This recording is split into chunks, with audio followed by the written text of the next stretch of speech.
maybe said earlier before the game that is maybe the time when bowlers start coming into maybe the balls a bit older, softer for the spinners to start taking a bit more to it.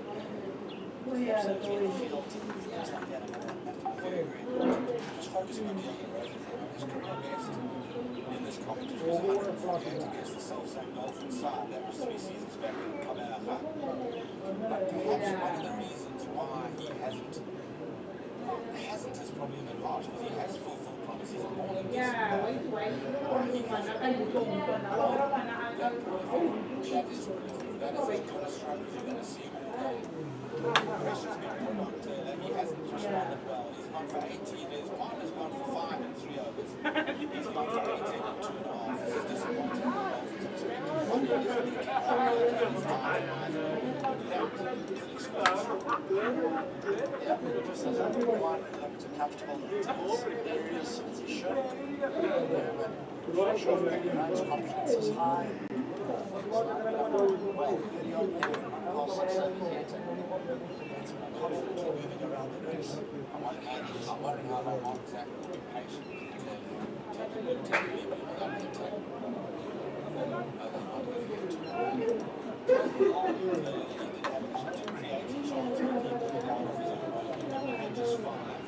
I just go back to Diego Rosa, and perhaps a reason for his inconsistency. He has batted in every position other than he's batted 1 to 8, and then he's even batted at 10. He's 50 over the ring. Opening batting averaging 40 at the number 2 position, 50 and 3, averaging 50 and 3. That seems to be his best position. That falls away a little bit. So when you're tarting around the order as much as that, perhaps you just don't quite define your role.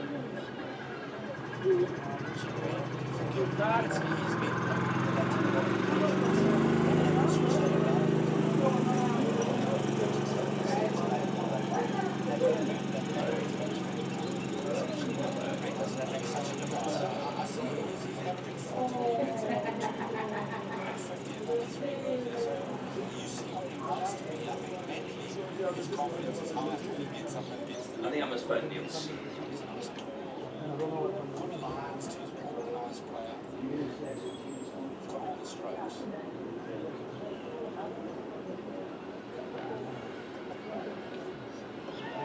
Big appeal for caught behind, and again, rule that he's just squeezed the ground with the boat over his back.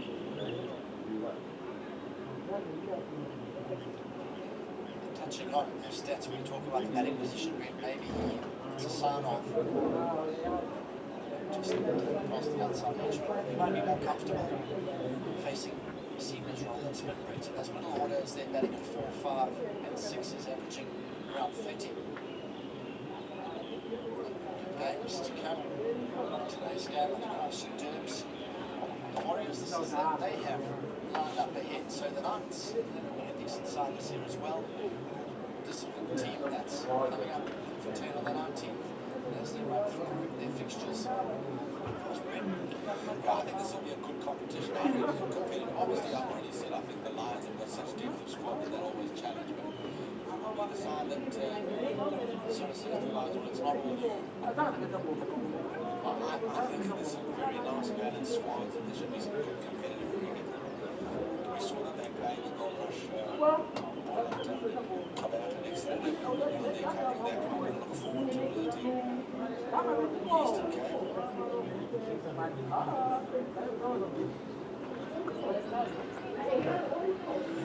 Yeah, I think this is a bit of a captaincy challenge. He's creating pressure through Bosch. Was he 0 for 5 in his 4th over? And his other end is leaks. Does he lose patience with Kelly and change the bowling?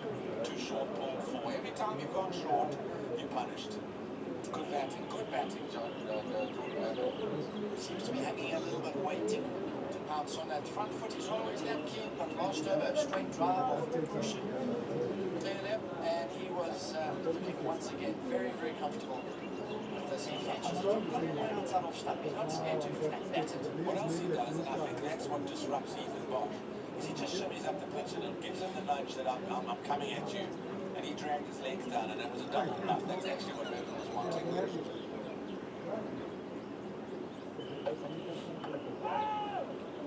He's looking polished. It's a good battle. Bosch is a quality bowler and near the top of his game. But Jordan Herman is looking really up for this.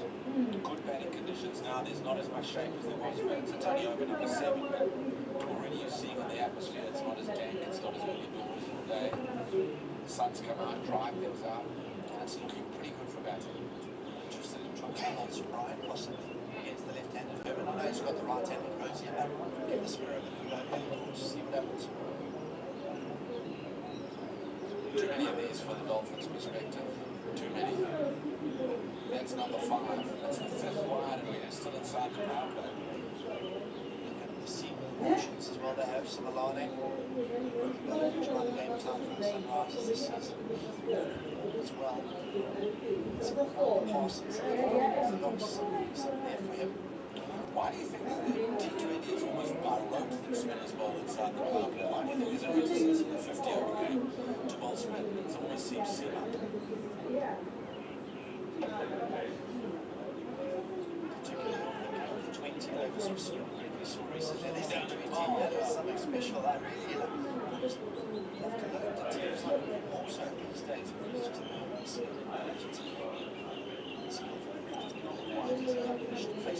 Particularly on those surfaces, Palm was dry and turns.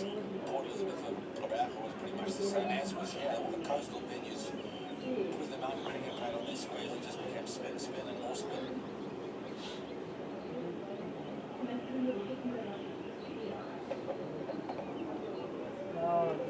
There's not much on offer now for the Seamers. I'll tell you what, Rosie and Herbert have done an excellent job here. Seeing off any threat that this new ball might be. And I think they'll both identify pretty soon that, okay, we've got 3 overs to go in the power play after this. Maybe we can take charge of it, because if it's still seam up, we can maybe force the odd risk, because it's really looking good for batting.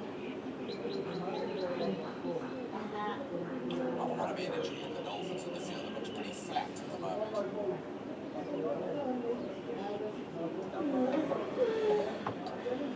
Just a little bit early on the shot to the cutter. Another tidy over. He's bowled 4 and 1 for 10. He's had a decent ration as he hit the Bosch. It's 29 for 9 after 7, and it's time for a change. Here's Plymouth Sunday.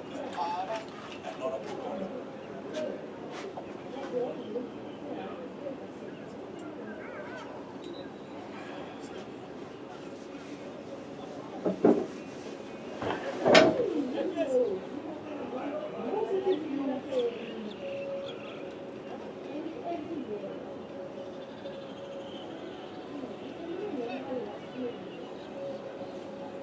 Thanks, Brent.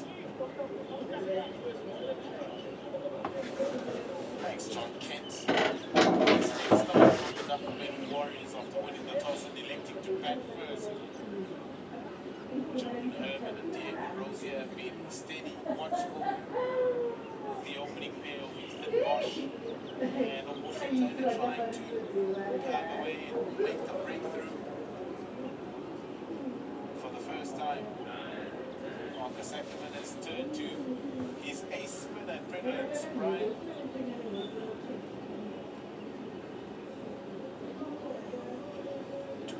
Without loss after 7.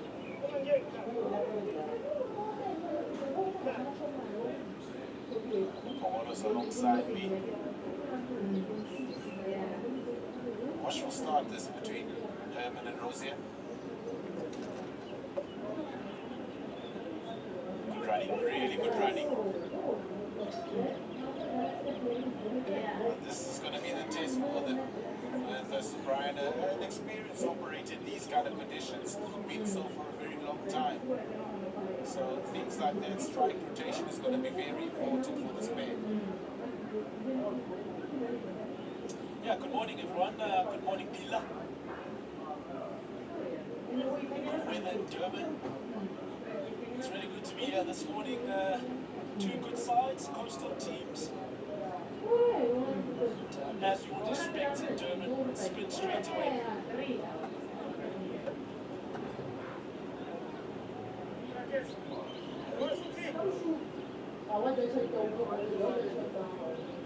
I'm sure if you're taking a dig at Durban for the weather, didn't arrive in wet conditions last night, did it? This good running as well. I'm not not sure why you pretending. You don't know why I said what I said. We left cleaning conditions in Johannesburg. And coming to a glorious Durban day. First time we have sunshine.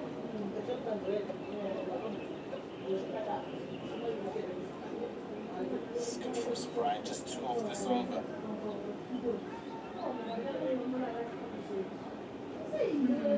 Important period this for both Rosie and Herman.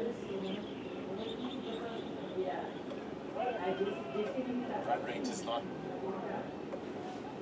exorbitant in terms of the run scoring, but they've been able to rotate strike in. They're on about 3.96 per over.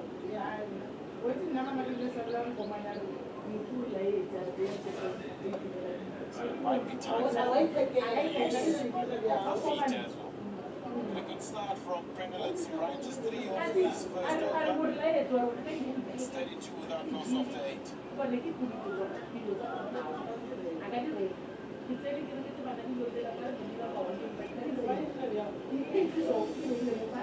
Some good crowds coming in there. There was a really good campaign run by the Hollywood Mets CEO, Strain rather, to try and get some fans in to watch some good domestic cricket. Washington has started well. Taylor probably struggling with a bit of rhythm early on in his spell. Rolled the 3 overs. Let's see that the 19 Brian has kept it tight in his first over, just 3 off. Bosch to continue.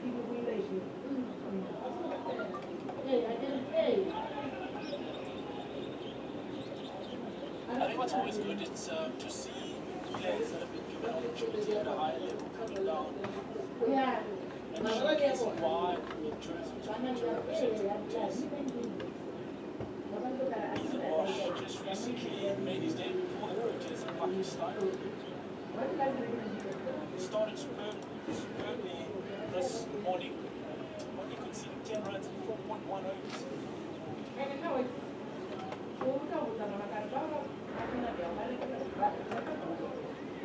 Shot straight to the field of Brett and John making the point about the underbelly of South African cricket in terms of the next guys that can make that step up into the national side. It's been good to see the likes of Ethan Bosch getting opportunities. His brother as well, Morgan, looks a much improved player now. So it's so important these domestic competitions to keep on the so that whenever there is an opportunity for higher honours, guys are really primed to be able to plug in and play almost immediately. Yeah, such an important point that you make, Mila. We often think, I think in South African cricket right now, every player wants to be involved in the SA to win. But I think most of the players spend a lot of their time playing these one-day cups, T20 challenge, and it is the pipeline of South African cricket. And a lot of these players would develop their skills in these competitions. And at times we find ourselves possibly maybe just looking down at this competition, but the importance of it. And a lot of them will be trying their best to make sure that their numbers are not just for themselves. The status of the franchises unions because of the promotion relegation is something that is possible for even these two sides. So it's not just about yourself, but all of a sudden you might have to move where you calculate it's life-changing. So there's a lot at stake, but again, I think the importance of domestic cricket can always be highlighted. National coaches have also seen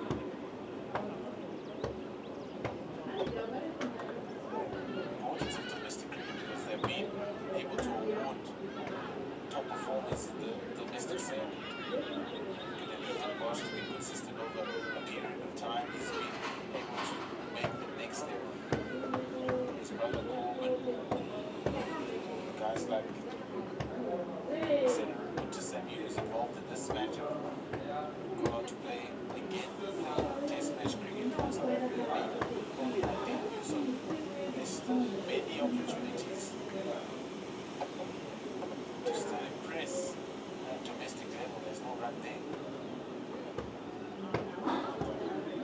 thing that we shouldn't forget is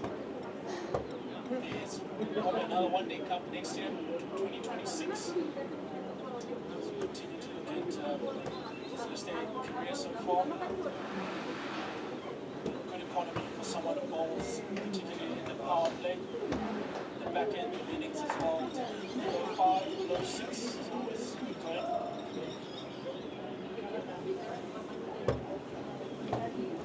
Opting to come around the wicket now, he's in Bosch.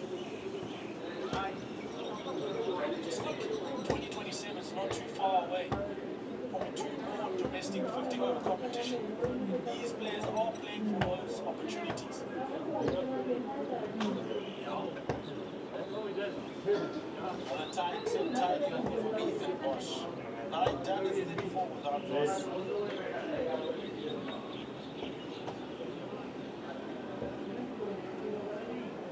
Incentive of a World Cup at home is always a great one.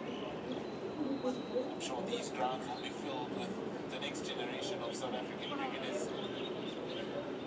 It's good to see some kids and entertainment here at King's Mead.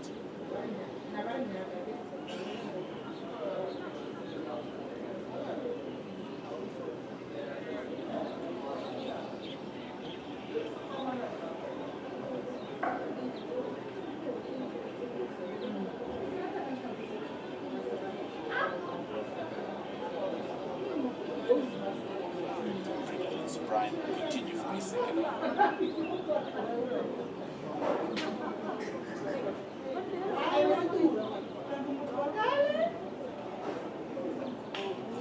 Spin has been the go-to here at King's Mead for quite a while now. Whether you play 4-day cricket, T20 competition, all the 50-over stuff. Lovely. Really nice drive there from Diego Rosier. It's been a quiet period in terms of boundaries, and he's been able to thread that on offside and get a much needed boundary for himself and for the Warriors. Yeah, absolutely fantastic shot. Just outside of stump. It speaks well about the surface that a batter can trust that the ball won't turn.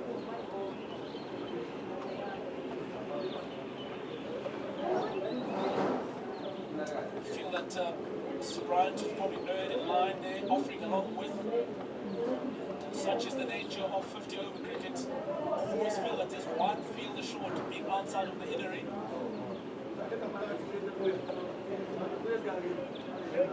It's one of the better players who's been in this Warriors side, Diego Rosier. Starved off a few opportunities this season, but it's great for Robert Peterson to still call on the experience of a guy like Diego Rosier, who's been playing domestic cricket for over 10 years now. South Africa's always had the potential to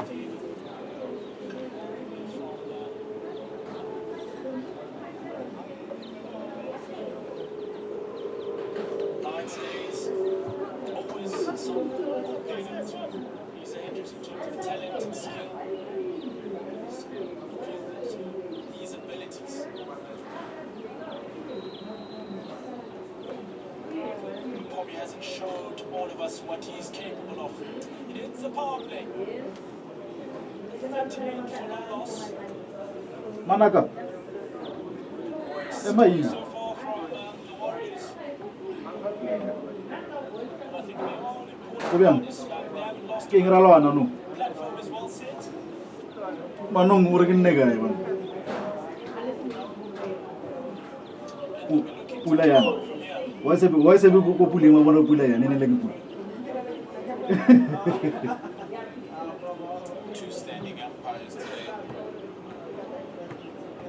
Very experienced. Okay. Oba good. Red, white. Ene nyawe mara nyawe tadi kholo tadi tu seri sound ngai. Eh. Potero bula isa. Ciao.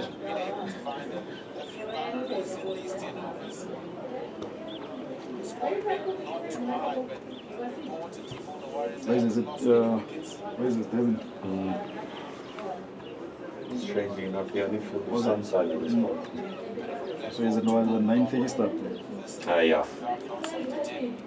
And the Titans game is just underway now as well. So is it?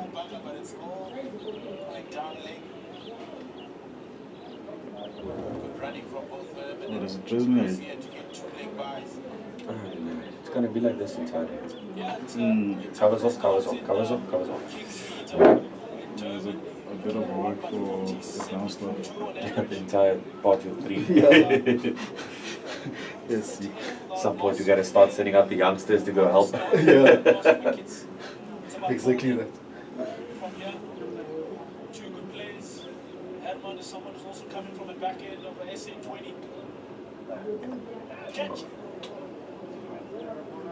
Valiant effort there from Subran at mid-wicket. An opportunity for the Dolphins. So is the pop increase weight, is that the problem?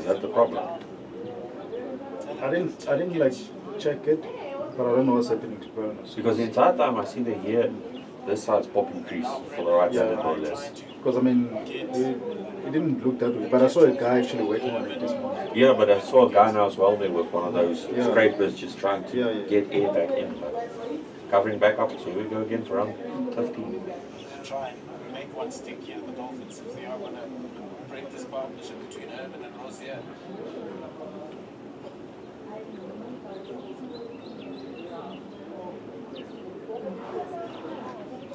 Tough opportunities for us.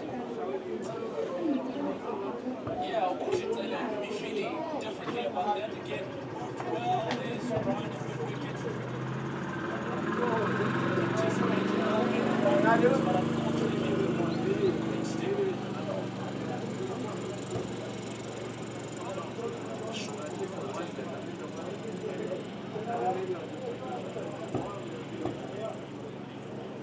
Let's talk about him. The on in his spell, first year, has struggled a little bit with his rhythm. A couple of wides. First year in his spell.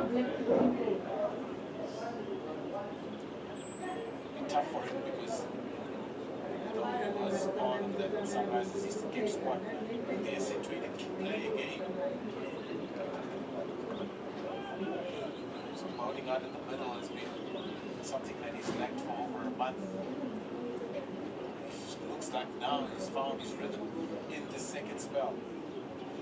Yeah, I've actually been thinking quite a lot about some of these players that are part of the SA20 but don't get these opportunities of playing out in the middle. And sometimes it is about, yes, those learnings that you do from sharing the change from some of these experienced international players. Remember Bryce Parsons not playing that first season, but when he came back to the Dolphins, he had a fantastic T20 challenge with the Dolphins.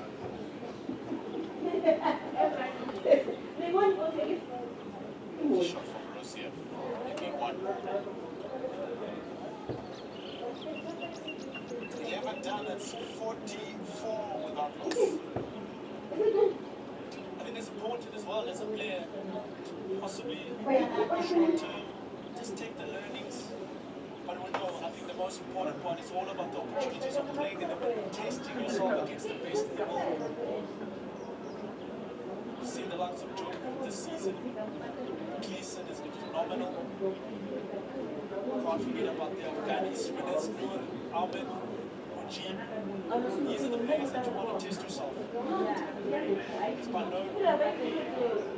doubt that you see a guy like Gretzky doing well when he's given the opportunity once more for the Proteas. It's about bridging the gap, making sure that these domestic players are exposed to as much as possible. By the time they get that call up to the national team, they feel that it's not a big step that one has to take. Being able to handle certain scenarios, situations within the game of cricket. That's what you learn from being able to battle against those guys that you mentioned. Financial point of view, yes, the SA20 is great. Also from a talent acceleration point of view, what Gretzky play against achieved. The result of that is scoring 150 on 10 debut one-day cricket.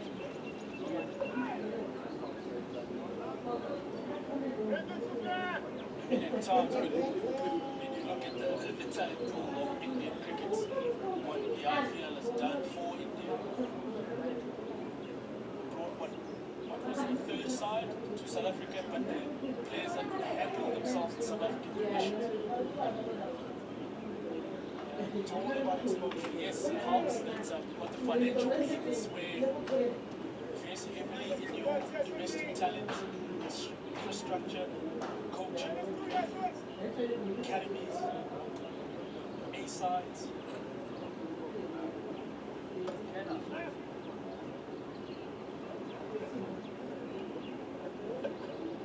I think in South Africa we're probably talking about more opportunities of playing more cricket. Double rounds. Of course, in a window that's probably getting harder and harder to fill all the games in South Africa right now. Use of the feet and a lovely shot there from Diego Rosier. Watson beats the entering here and kicks me in. It's always value for your shots. It's 4. Yeah, every time he's been outside of stump, he's tossed it up. Diego Rose has shown what a good player of spin he is. Use of the feet really well, playing under the eyes, finding the gap.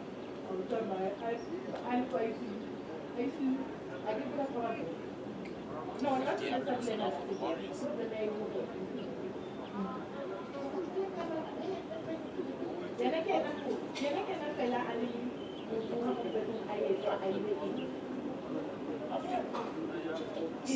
up the boundary with the signal to get himself off strike.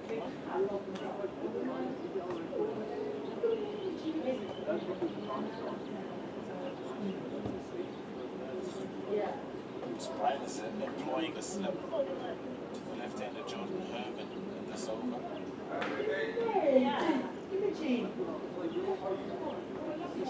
Receive one really rip from Brian.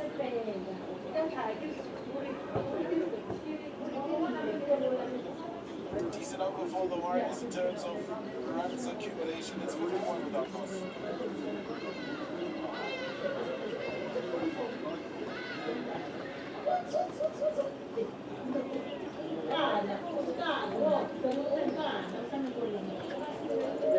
Bridge just edging up into the fours ever so slightly because of those couple of boundaries from both Herman and Rosier. Put on 51 for the opening stand. 51 from 78 deliveries, and it's been watchful but also taking opportunities where presented. Created 2 tough opportunities, the Dolphins, to try and break this partnership, one of Taylor and Brian. Been a tough catch to hold on to. Oh, that's close, but possibly just sliding down the leg side.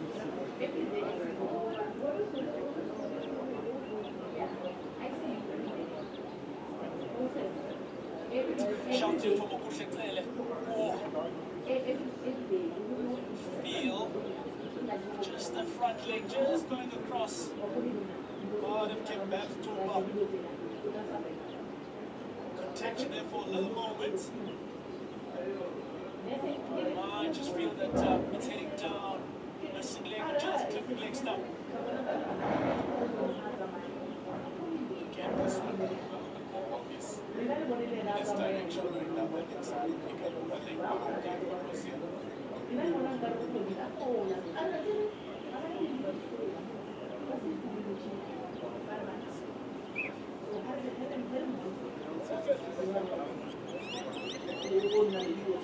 You spoke about the indifference in terms of the season that both of these franchises have had.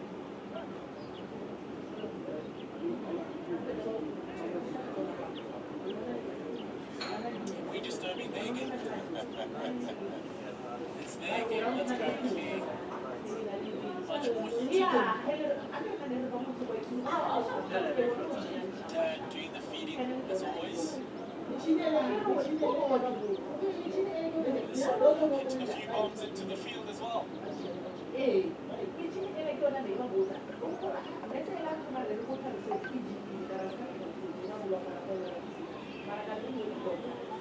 Because this competition now becomes very important for both the Warriors and the Dolphins. Mid-table in the T20 Challenge, ongoing 4-day series. Results also not going their way.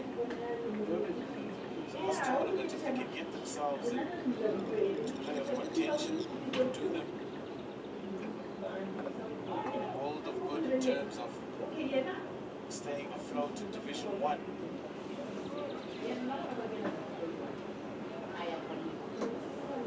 Yeah, also to take it back just a little bit as well, it hasn't been a format that the Dolphins have done particularly well in recent times. Last year finished 6th in the tournament. Warriors found this tournament. Have been going well. Finished 3rd.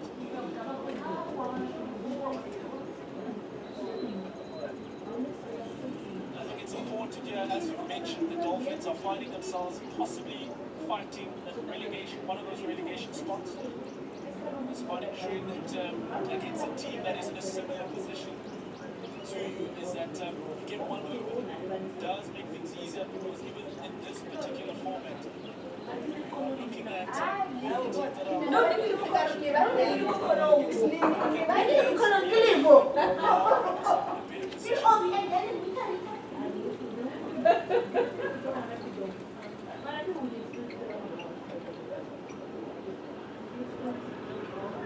A single to finish the 13th, it's 54 without loss.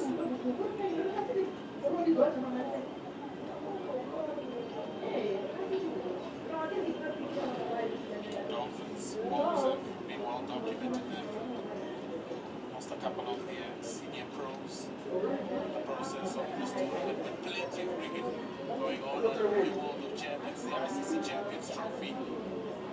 It starts on the 19th of February until the 9th of March. 8 teams battling out. Always call it the Mini World Cup, the ICC Champions Trophy. 8 sides will be in the running to lift that. South Africa, part of those 8 teams that will be battling it out. The Champions Trophy glory.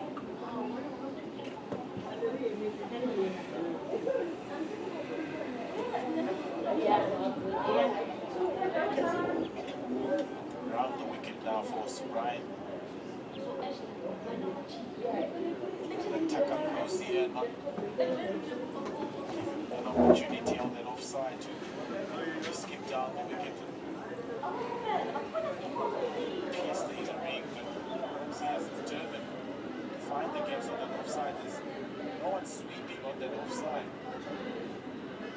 So that reverse option is always in play for Rosie.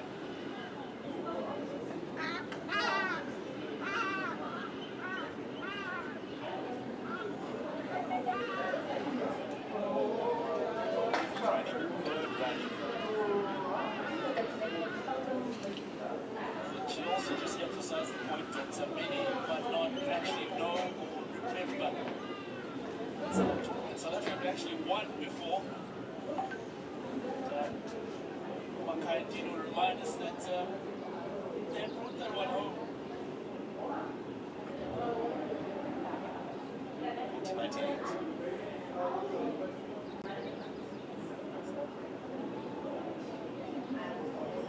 Long time ago that Still counts. Long time, still counts. definitely does. Reliably informed by Brent Proctor. Mr. Cricket himself.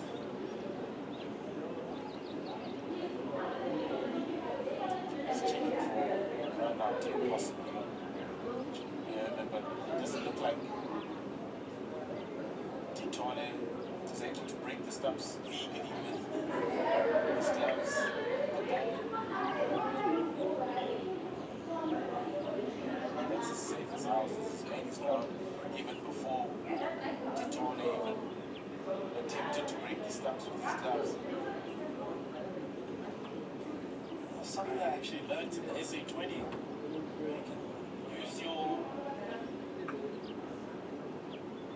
upper parts of your arms, not necessarily breaking the stumps with your gloves necessarily.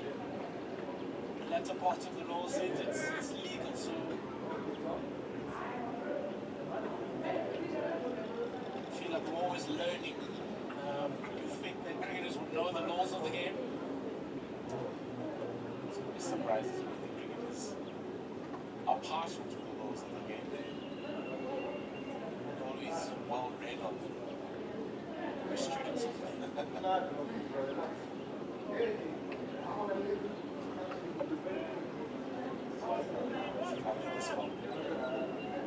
He's just content on milking sobriety.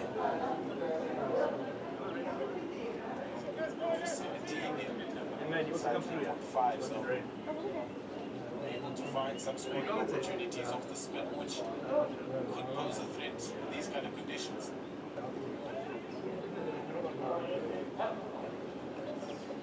Good running again, 14 done. That's 58 without loss.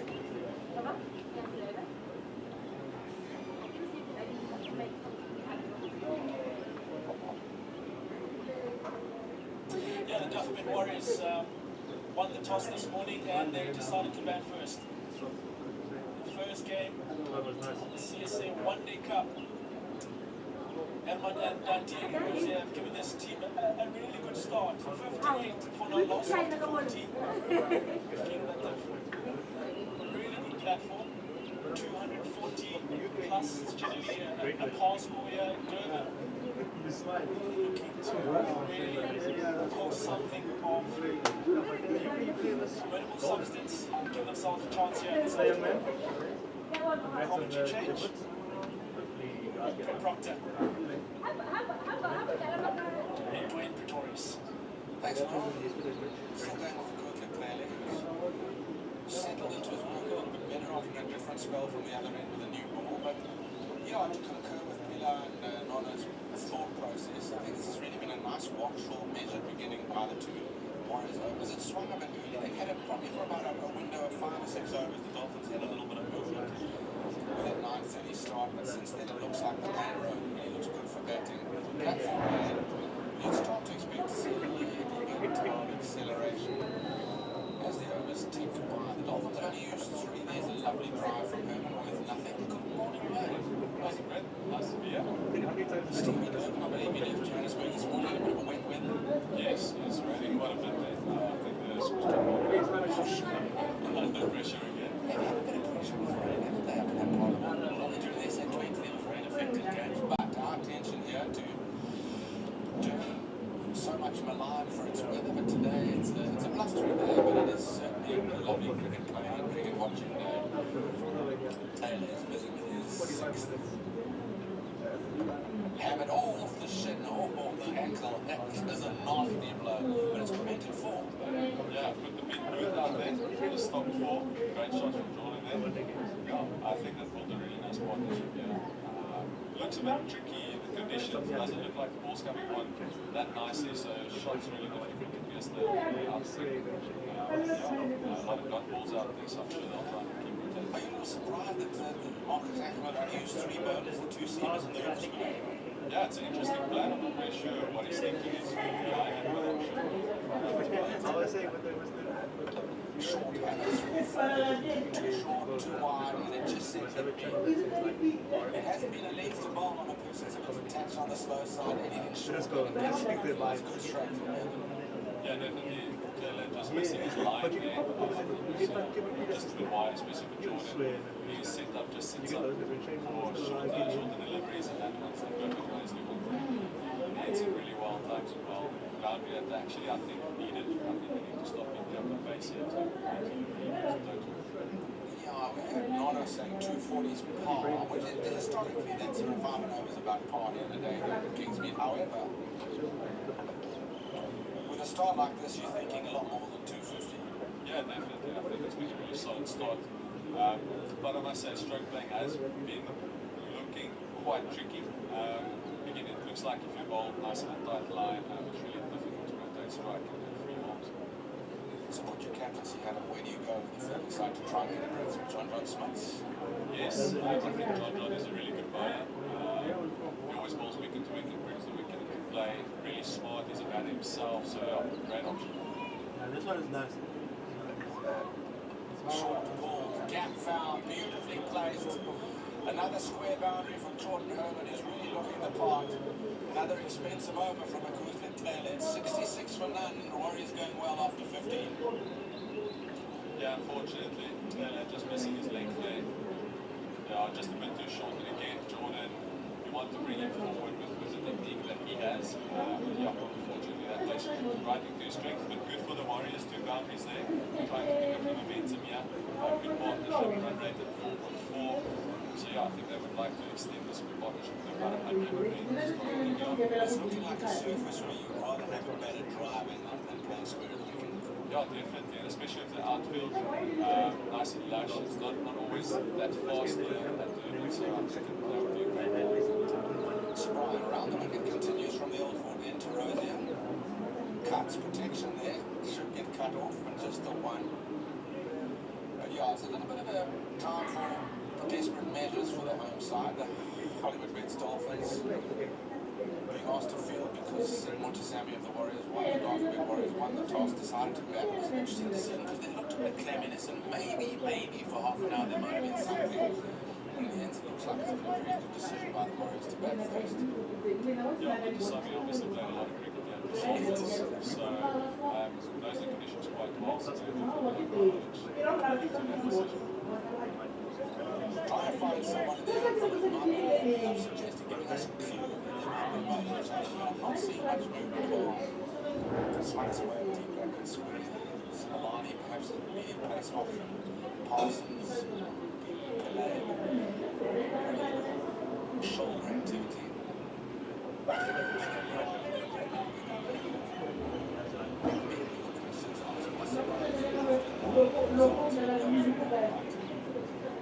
lovely length of bowls right there. Again, wicket to wicket. It's the line from brilliant length. I'm not really sure if he needs to go forward or back. Yeah, he's short 45 on the leg side. I think possibly bring him to the offside. Try and force Jordan to play cross-batted shots a bit more. See if he can maybe force him to make a mistake. Trying to think if Jordan Herman's a sweeper. I'm not really used to seeing him get on the front foot and lap. That's conventional. He's a nice organised cricketer, plays conventional strokes, so he's down the ground to get off strike. Yeah, especially on wickets like this where 270 might be a good cross score. You want to force these batters to make those difficult decisions to play cross-batted shots. Again, you can see Diego has been rotating to a point, maybe bring your 45 on the leg side to a point position, see if you can force him to go for the sweep and maybe miss one. 27 or 47 runs, yeah. Shy of the bowler's end is in vain and probably is superfluous because they're always hoping for a single comfortably. Yeah, so you've got that fielder there, straight at his stop off. So I'm always like thinking, how can you force batters to make a play and hopefully take a risk there? I'm not dropping back now for Jordan.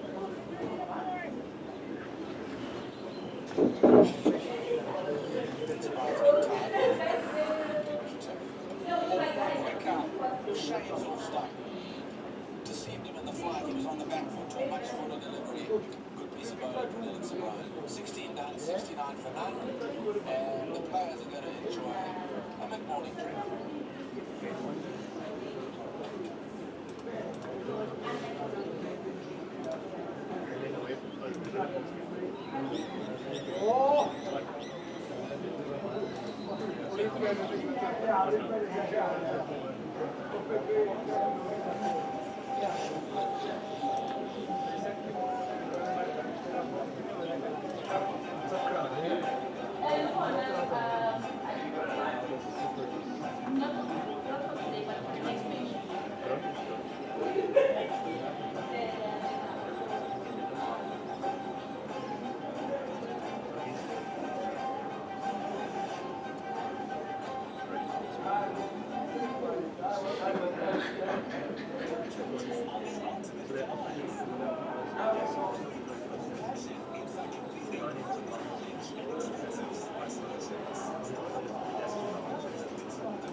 Young man, how are you? Like yourself. Good to see you, buddy. You're actually great here. Warriors winning the toss here at home against Kingsmead, decided to bat Jordan Herman and Diego Rosier. It's fair to say we've done trouble.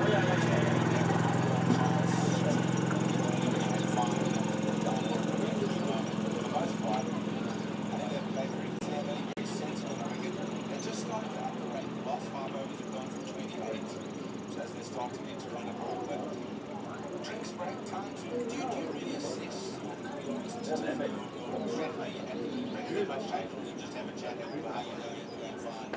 Yeah, definitely. I think, especially from a bowling point of view, you're looking at what lengths are working well, what lie, and you're just trying to execute on those plans. And from a batting point of view, I think it's good to always get feedback from the outside. Sometimes as a partnership, you get shots played, tag on today. Getting anything short really weakness on that. Any updates? Oh no. I don't know ask anymore. But I think the sound on this thing. Jordan always looking for Is that there short sound? one looking to pounce, so I always feel like I thought it was something for YouTube.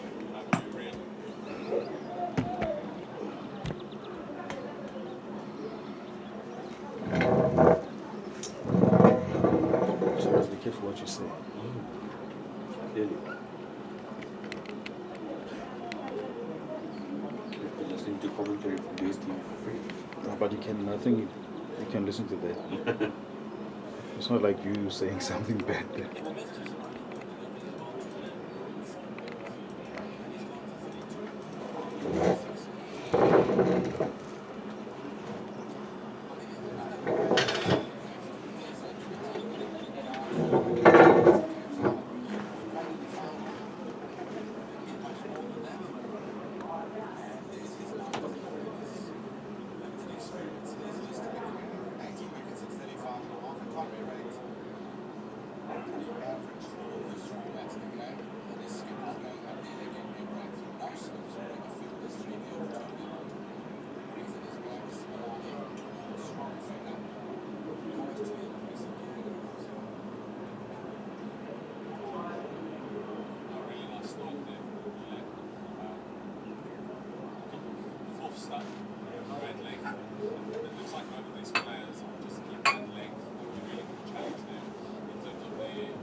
Mr. Ahmed. Sure. Quick-ish without really expressing this.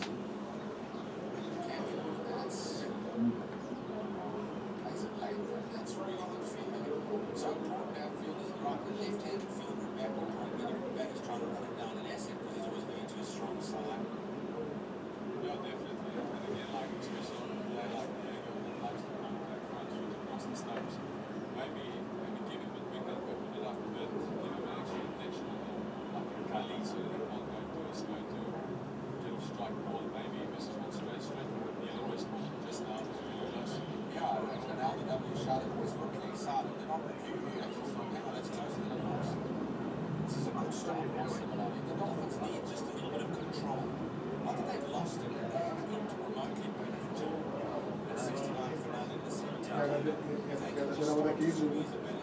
My team to my league just for a few games. One way.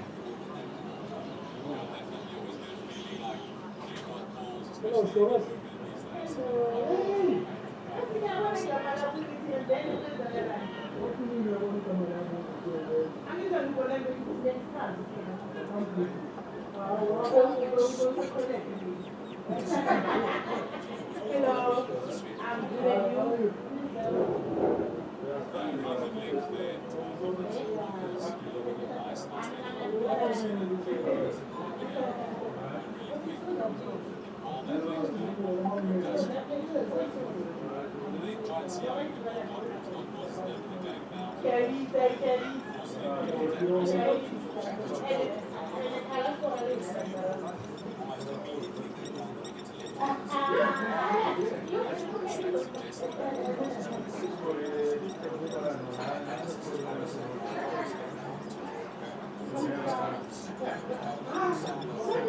Similar, he's gone for just a single one. Provided Mark Zach on the Dolphins still with control is really good for him. Lagi. Kilo na dito na dito kay. Dahil, ako no. Ako no. Pila pen. Kaya makala. Kaya na dito no, dapat wala ko na natin.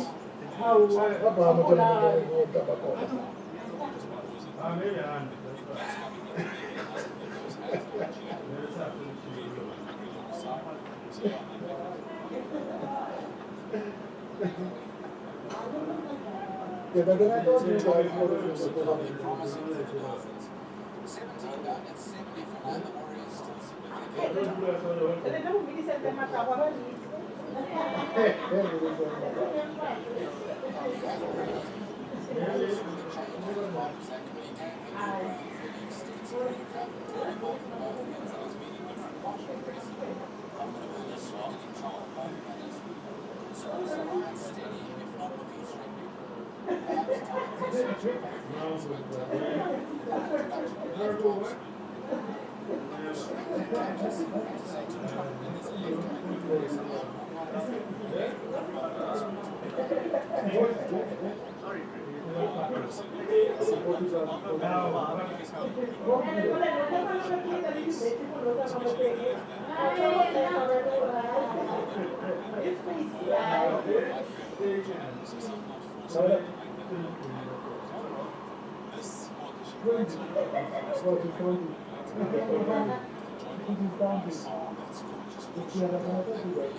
Oh, because you were here.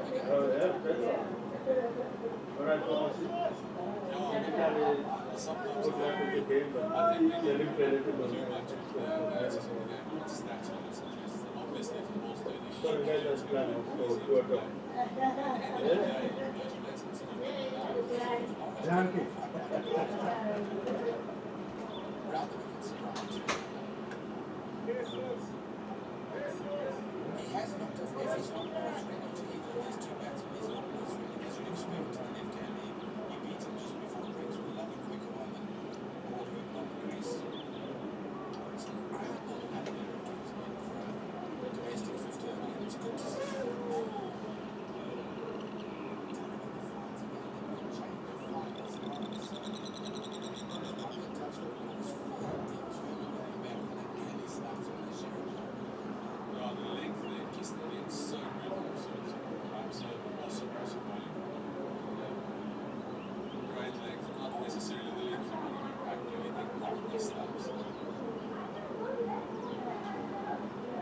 He has worked one just about every delivery, and he picks his spot. The line is legs up, and it's straight offside. I'll try to run to the offside. Very good deal. A really smart batting. Dual implementation of strike, and he's been doing it so well. As a batter, you don't want to face too many points. He's done really, really well there against him. So that's why I just want to try and ask him to find a way of making that rotation a bit more difficult. So he's fast and aggressive. Tidy up, so you had a single run off. Just that'll be easy. Mark's having a good conversation now with one of his senior boys. It's now been a good period for the Dolphins post the drinks break. Really, really good. Maybe no one said anything, maybe they did, but maybe they did a drinks break. It's really good. I think the deal is any straps to first up there. Hopefully he can keep going and keep holding pressure. I just think it's all about leg. I just think it looks like when you're hitting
Diego's point, and sometimes you just find yourself one of those players where you always the one that needs to make way for a bit of a thinking and batting hard, and you might have to think to do that. I have another theory. In the chase away from Rush, it's clear they were ready to get top for the first time. Therefore, why is it desperation and the element of Rush is taking the ball and worrying about it?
Go to the table to the road to give my super own, set up with the tongue of the moon.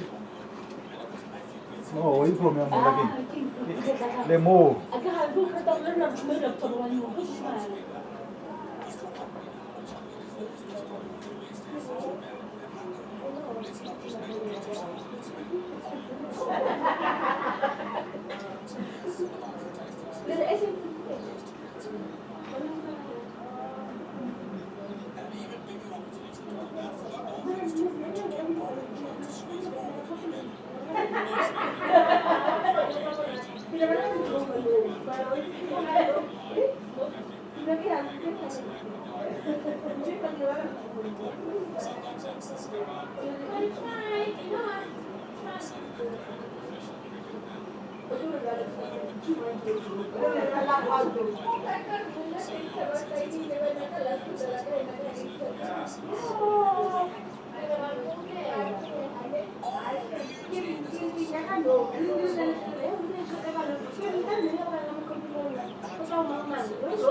Why is he trying to hit it so square? If he wants to go on this one, he could go.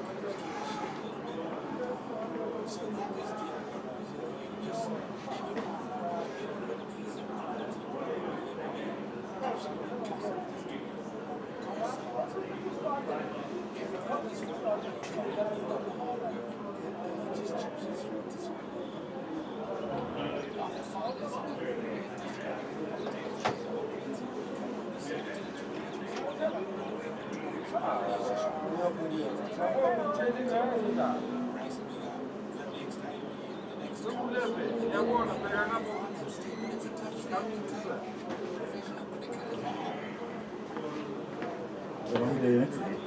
Sitting until 3 o'clock tonight.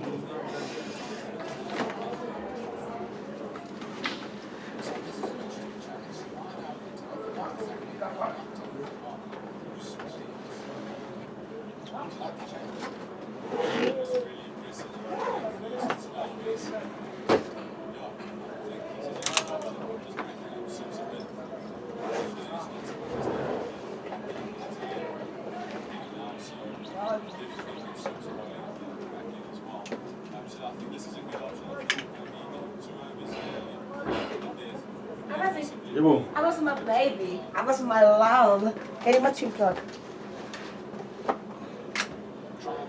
For the whole The whole. thing. You mean a hose I can plug in, Bob? Plug in fella.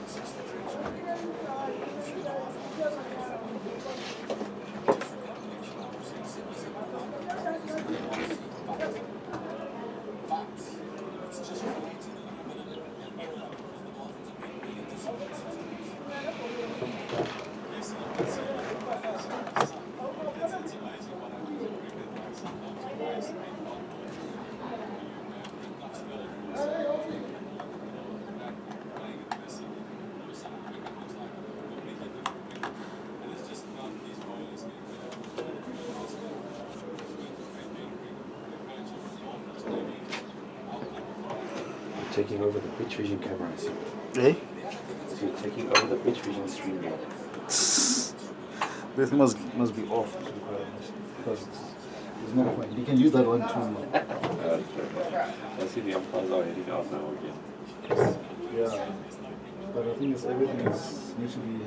I think they say the field needs to be headed over. The problem is it's still raining. Yeah. So it's not going to stop anytime soon.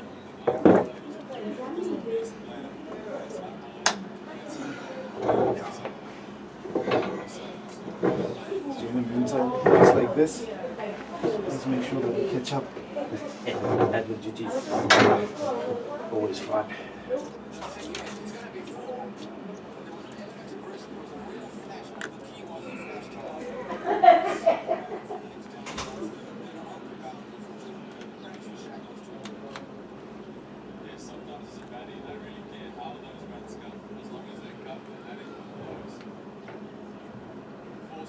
Titans are 24 for 5.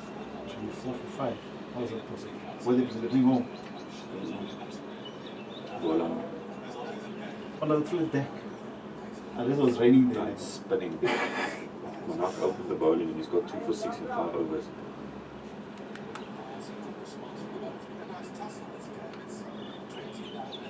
Oh, they're also looking for a coach, so it's not good for the coaches.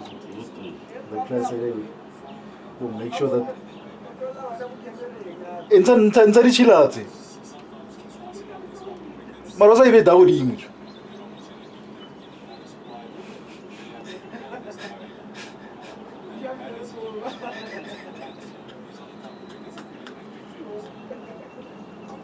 Ah, Jensa ito inza.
Yeah? I got time, yo.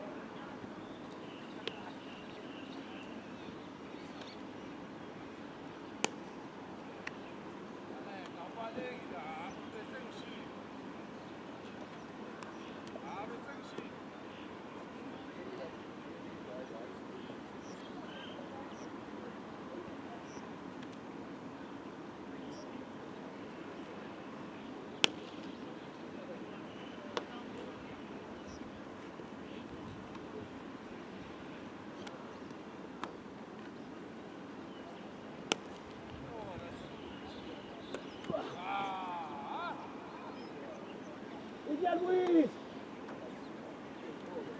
Luis!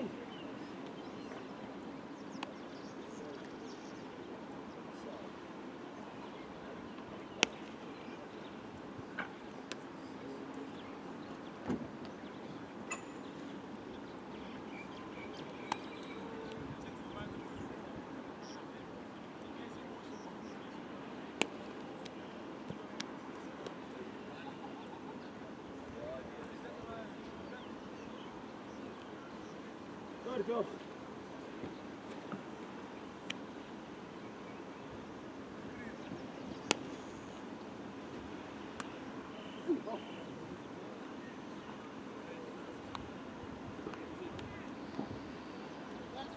One more, coach.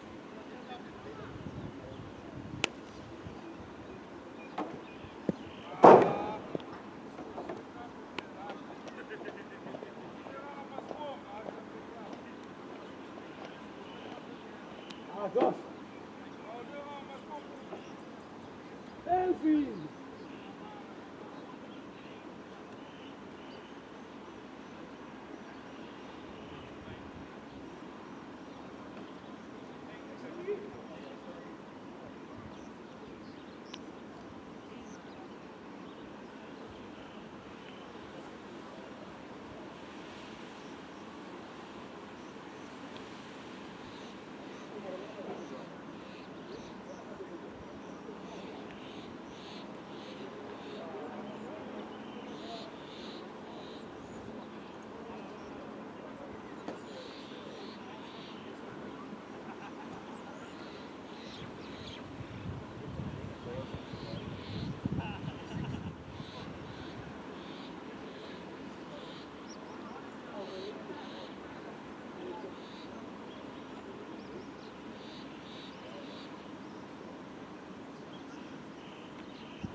about 1 bowler is allowed 8. And then 4 by 7. So 7, 5, and then 5, and add 1. Only 1 is allowed 8.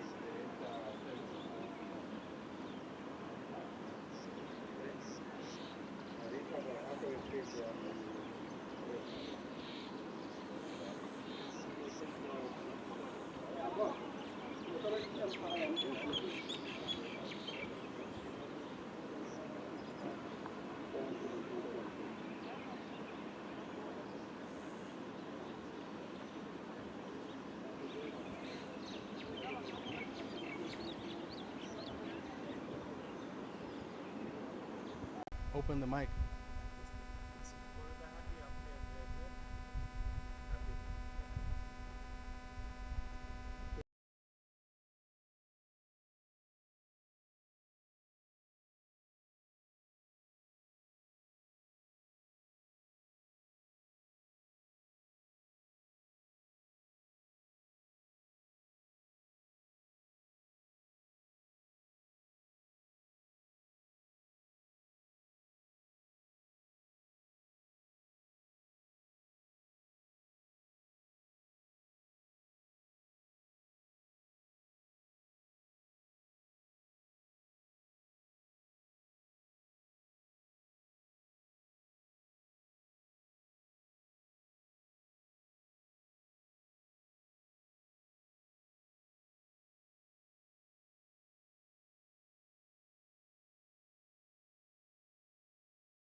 Good afternoon and welcome to this Division 2 One Day Cup match, CSA One Day Cup match I should say, between the Eastern Storm and the SA Emerging side, where the SA Emerging side have won the toss and elected to bowl first on what has been an overcast morning. Some drizzle around, but luckily it's gone away for the moment, and we will get a reduced 36 overs a side match.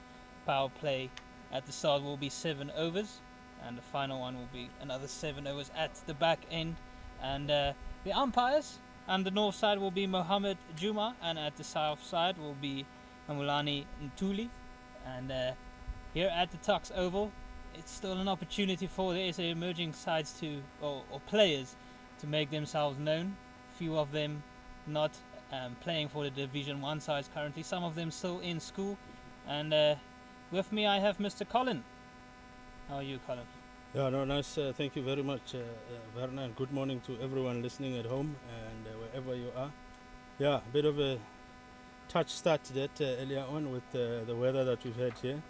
And as you've rightfully said, the game has now been reduced to 36 overs. So at least it looks like we'll get some play, Werner, and that's what we're here for. And yeah, looking forward to it, looking at these young talented stars with the emerging side, see what they are about, and playing against some experienced players in the Eastern Storm team. But yeah, we're looking forward to it. As you can see, it is Kamupiri, who that is the original shirt number we have, but I'm not sure if Kamupiri will be the one opening the bowling. It looks more like it will be Mbane Mkwena to open the bowling here from the south. Yeah, definitely Mbane Mkwena. Coach Peer is doing, he's the keeper. So I would have changed shirts because of sizes based on the matter that maybe this team just flew in. Some of them flew in yesterday. So they might have gotten the sizing wrong, but we'll try our best to identify them correctly. But yes, Piri is the keeper, so and Ngobani Mukwena to open the bowling from the south side. Captaining the SA emerging side today is Kalk Engelbrecht, who plays all of his cricket here for the Tuks side. And going way down the leg side by Mokoena early on, and it will go all the way to the boundary for 5 wide. The opposite of the way he would have wanted to start here this morning. Yeah, not the start that they'll be looking for. Way down leg, and wide signaled, rightfully so, by the umpire, Mr. Kaolani Ntuli. And as we say, very nice, see a bit of drizzle again, which has been the story of this morning. But hopefully it stays away. Yeah, the good news is we are on the field now, so unless it gets harder, this should be fine. And yeah, Mokoena's a bit of a rhythm bowler, so he needs to find his straps early on here. To Kabelo Sekokune. Oh, that's a beauty! What a delivery. Pitched on a great length, moves just a touch away, but also well played by Sekokune. Yeah, great comeback from that first ball. Beautiful, on the spot, and that's exactly what the coaches will be looking for from this young man, Ngobani Mukwena. Yeah, played for the ASA under-19s at Mokoena in the World Cup last year, and also against England under-19 side recently. Touch on the leg side, and they will trudge through for a leg by. Yeah, open the account for Eastern Storm. At this stage and at this level, it doesn't really matter how they come. They've now opened the account with 1 on the board. First runs of the day. Well, first runs after that wide. Well, so yeah. Technically they're already on 6. The Eastern Storm, they haven't had to do much, none off the bat so far, but now Mokoena will have the right-handed Jason van Wyk in his sights. Van Dijk, I should say. Yeah.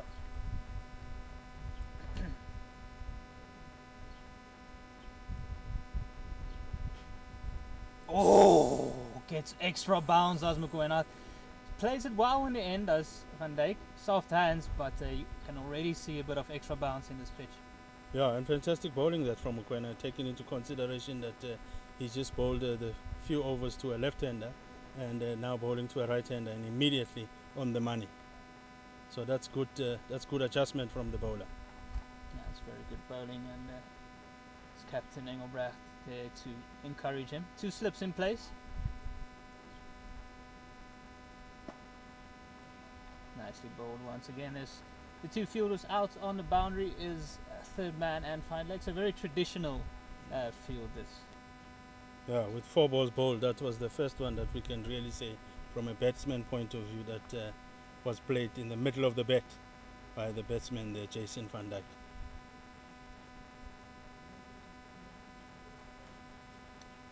Bit of early encouragement here for the emerging side. Getting edge and it's down! Second slip not able to hold on to it.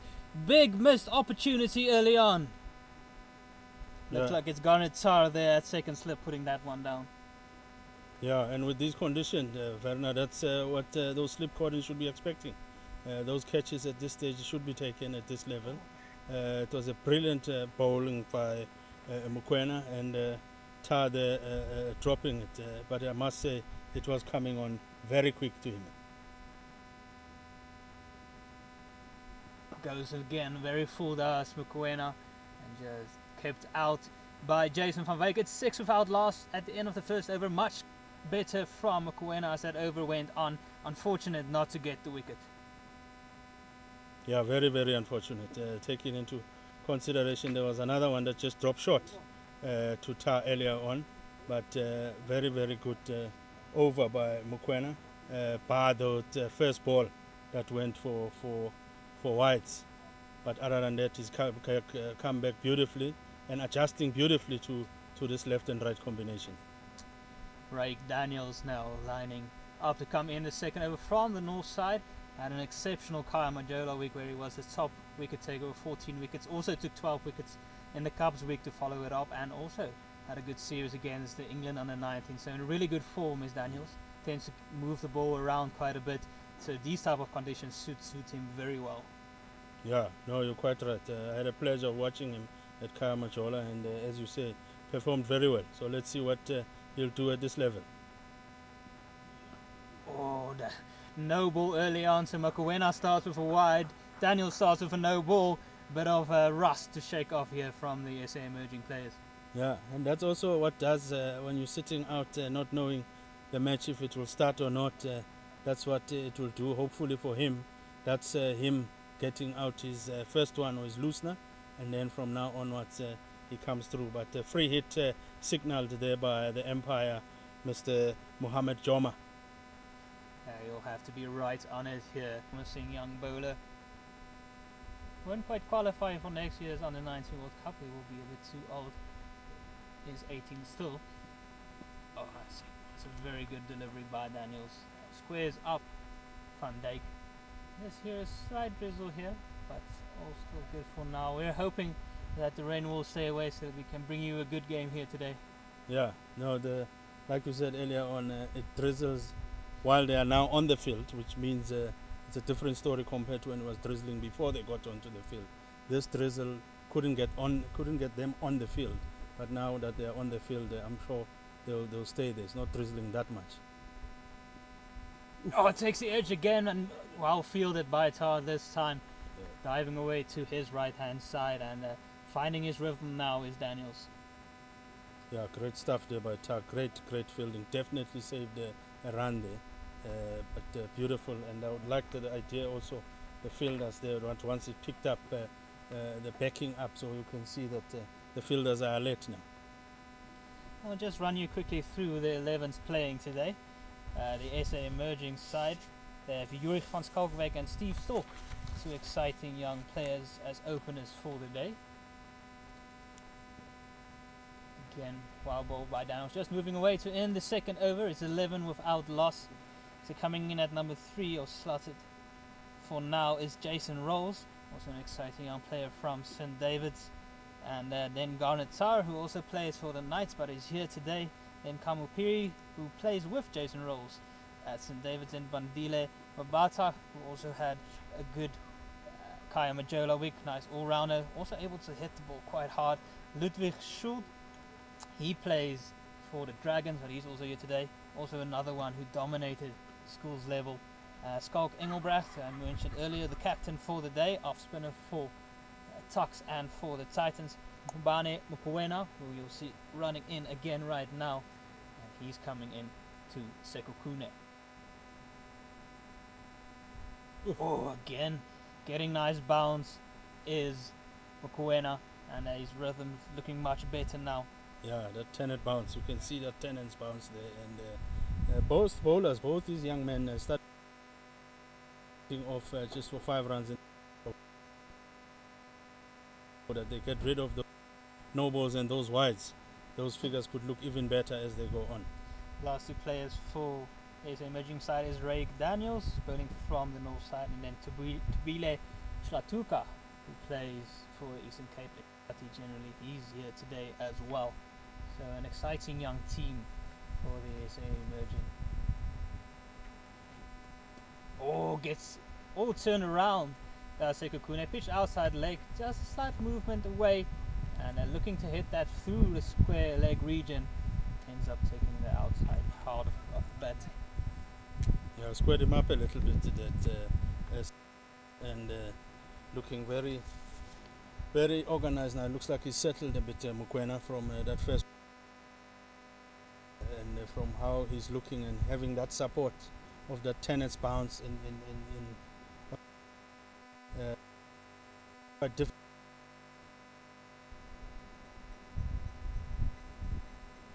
Goes fuller this time. Here, also part of with teammate Ntandu, who's not playing today but is in the squad. You might see him as the tournament progresses. You want to give us the Storm side, Mr. Colin? Yeah.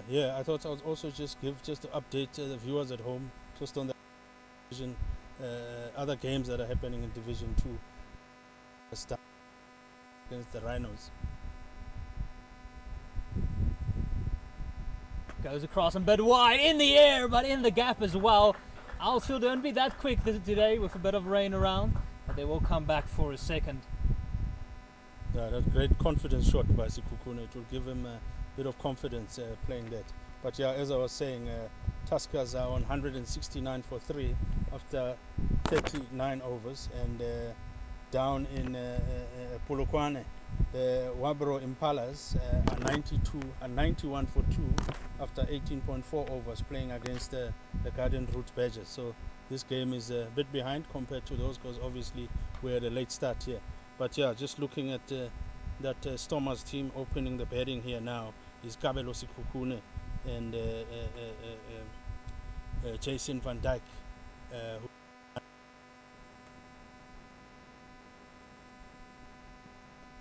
Again a bit wide, again hits the same gap down Sekhukhune. Again it will be hauled in. And yeah, and the captain of the Eastern Storm is the old experienced. The keeper is Danny Rousseau, and then you've got the man who was in form in T20 competition earlier on in the season, Chris Brits, and they've also got Xavier Khan, who came up well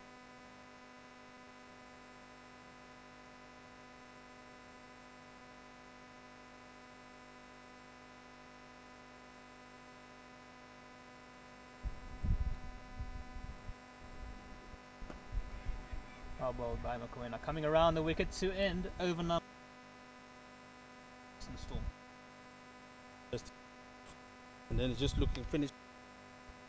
So got Divan Mare, the young man that played, who did a fantastic job with the under-19 in the under-19 World Cup when it was hosted here in South Africa earlier on last year in Jan.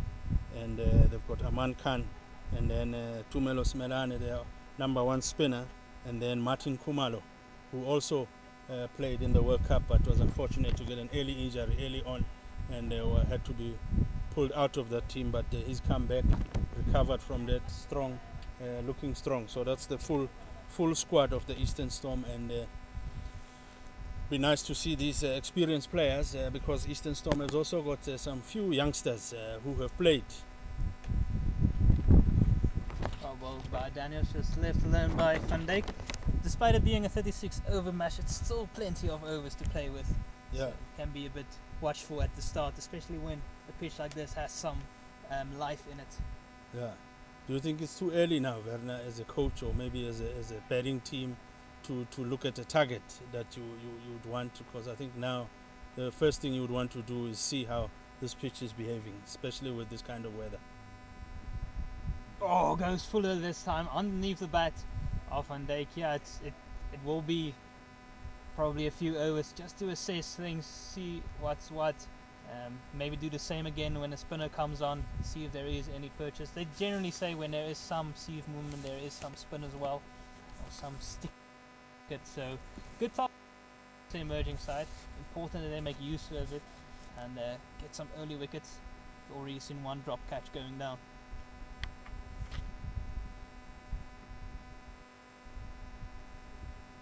Oh, it's a nice one again from that quick single. Oh, direct hit, and that could have been gone for Sekhukhune. Yeah, no. The bowler the fielder would be in on the money there. That would have been definitely out with Sekhukhune. Just looking at the quite sneaky run, and just throw in. Could have been close. Right one. Look. But Sekhukhune quite positive at the start. Whipped through the leg side, gets half a hand on it, and gets it back in. Does Yuri van Skalkwijk. And did you see that run out between the SA under 90s and the England side? That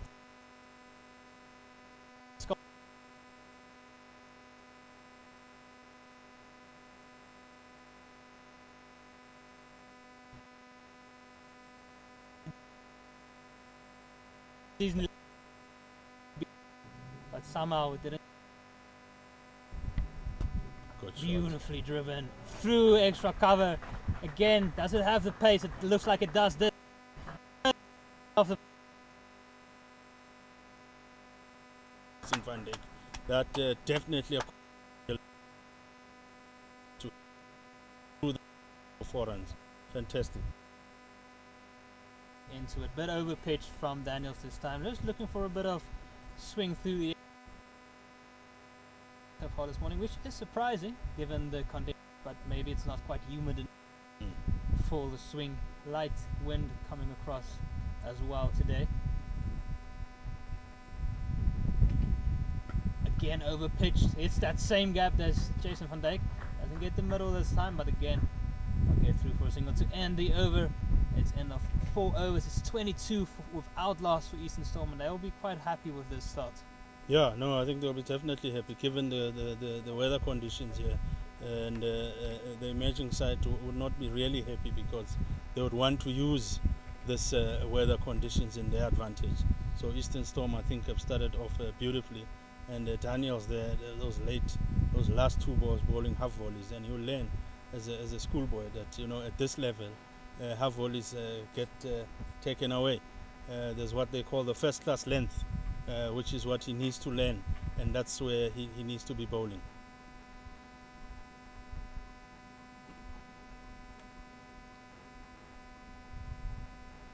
Oh!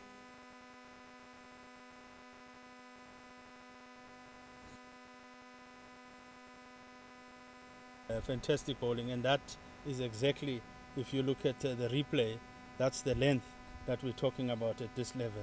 That's slightly a full shot, but you don't really, not quite sure whether you must go forward or bowl here Ngobane Mokoena to a fan.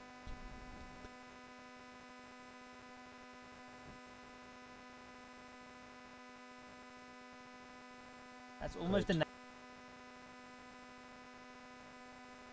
angles in.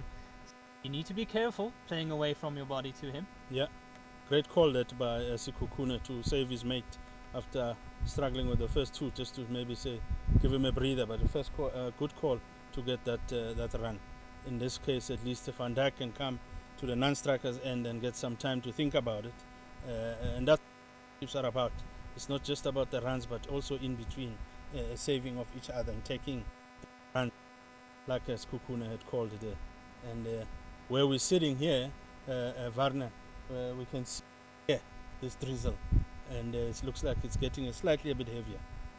Gully has come into place now for Mokoena, coming over the wicket. Keeps it tied up, does Mokoena. Interesting, he came around the wicket at the end of the last over, now deciding to come over. Maybe see if he can get some extra bounce again, maybe it being guided to that gully.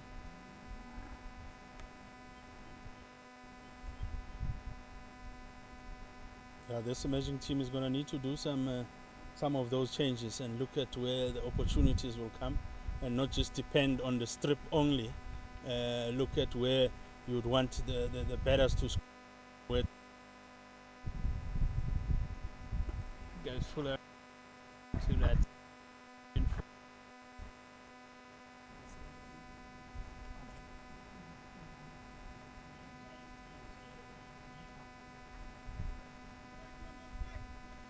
Interesting to have a look at the positions for this emerging side. Third man had come into the ring for Spoon to be in a catching position, but it's also a bit of a danger if Mokoena goes across. You can just guide it almost for a possible easy boundary. Goes very full and wow, driven by Jason Van Dijk straight down the ground. Bit of a chase on here for Captain Engelbrecht. He does hold it in and it keeps it down to 2. Yeah, no, fantastic, good shot. That I think with that rain on the outfield has made it slightly slower. That shot it deserved a 4, but the captain, as you mentioned, did a great job just to recover it and throw it in for them to just get 2 runs. Good to see the umpires sticking it out there. Over pitch, full toss, but stopped at point. Very good fielding there, and lucky to get away with that one is Mokoena to end over number 5. Eastern Storm 26 without loss. Yeah, great fielding that. It's the second one that is saved at that position in point. Saved. That one was 4 runs all over, but by the fielder there. Looks like it was Tubile Shlatuka. And it's not the type of fielding position you generally see for pace bowlers. You don't see a lot of pace bowlers fielding at point. Yeah, well, at this stage, he's got youth in his favor. So youth, you can throw them anywhere in the field, and they will still do the job. But the older he gets, you'll find that that won't be his position. That's on a nice area, does Daniels. Yeah, for the Eastern Storm side, you'll probably see somebody like a Devon Murray fielding at point, who's a real gun fielder, and that's generally the type of fielder you'll see there. And it is interesting, but I suppose somebody like a Chris Morris might have been good at points as well. Very good hands, and agile for a big man. Yes, I was going to say that he's also a bit tall and big, so you don't normally, he wouldn't be your first pick to field there, but he's shown us with 2 great stops at that position that why does the team and the captain have confidence in him. Pulls the length back, does Daniels. Better start to this over from him.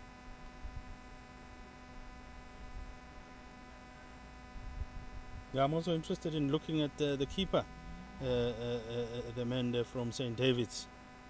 Just having a look at him keep. I've seen him a lot doing a bat, Piri, with the bat. He scored 100 in that school's SA20, which looked very, very good. And it's good to see him also doing some keeping. Goes for a very, very short one. If Sekakune didn't get back to that one, definitely would have been a wide. Might have also been a bit of a stretch for the keeper, so he might be thanking him. The Empire from the south, Mr. Kaulani Ntuli, signaling that if the batter didn't play it. Yeah, Sekakune just getting out the periscope scope just to get to that one. Jason on Dake back on strike. He's on 10 of 19. He's had a solid couple of drives in the previous over. Daniels have to make sure he doesn't overpitch to him again. But he does. But it's bunted right back to him. Better line though from Daniels.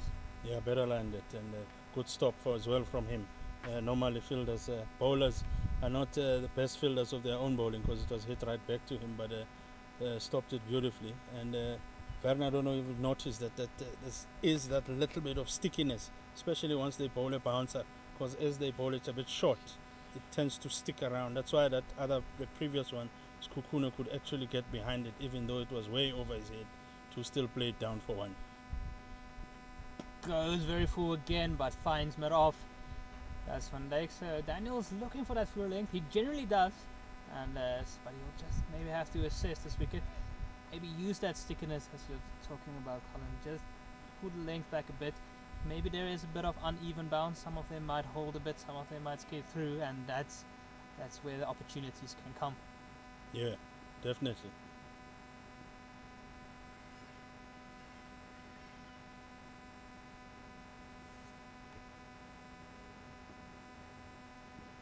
That's a much better length, and it does just hold a bit. Goes over the off Van Dijk. The only one of this over from Daniels. A much improved over from him. 27 without loss at the end of 6 overs. 1 reduced power play. Yeah, very, very much improved over Daniels from.